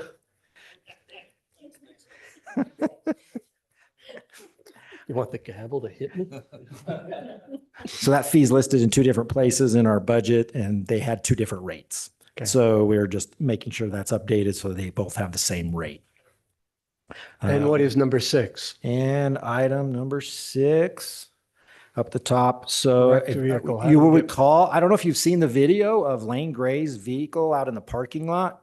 How do we get money off wrecking a vehicle? We don't get money off wrecking that particular vehicle because the driver was uninsured. So we have dollars set aside in our self-insurance Oh, fund. so we're moving it. So we're moving it Okay, so that thank you. it's spent within, quite honestly, in Lane Gray's division so that we can account for that vehicle in the proper division. So that's really all that is doing. Correct. Yep. And it was destroyed and we're replacing. So that's what those funds are for, is for the replacement of that vehicle. Do we need a motion on this? So those are all of the items. And are there any questions about any of those things that I have mentioned? No, it's a public hearing. It is a public hearing, yeah. I do want to say, you know, after the Richard Marx concert last night, he made, you know, he said, what, same heartache, different day? I move we have Brandon quit talking. Geez, Tom. Come on, I can get a second on that, can't I? Here. Are you ready for? Okay, are we good? As soon as you have that, Thank you. open that public hearing, I'm good. Okay, and they both promised me they're not going to say anything. Give me 5. Okay, we'll open the public hearing. We'll close the public hearing. All right. Mr. Mayor, I move that we approve the amended current fiscal 24-25 budget. Second? Aye. Aye. Aye. Aye. Aye. Aye. Aye. The amended budget passes. Thank you, Brandon. Okay. Can we move close? Yes, we've got some city manager items. Oh, sorry. Just real quick, Utah League of Cities and Towns Fall Conference is next week. If even if you get to a like the day of, and there's something you want to go participate in, just let us know, let Teresa know. We can still get you, you know, signed up or attend however much of that conference that you're interested and or available in. And then, you know, of course, we've had a couple of really great events in the Come Together Festival and in the My Hometown event. As wonderful as those have been and as successful and well attended as they've been, as always, if you have any feedback for ways that we might improve those or similar events moving forward, we want to hear back from you. Kay and I had an assignment to go back and clean up at the end for the committee she's on. It was great how many people were still there at 9 o'clock. Many of our employees, thanks to them, but also the public as a whole. It was great. It was very well attended. We considered a big success. So yeah, thank you for the participation and help. And again, if there's ways to improve moving forward, please let us know, because we want to continue on that awesome trajectory with those city events. Thanks. Okay, thank you, Brandon. Would someone like to make a motion to adjourn? I move that we adjourn. I second. Aye. Aye. Aye. Aye. We're adjourned.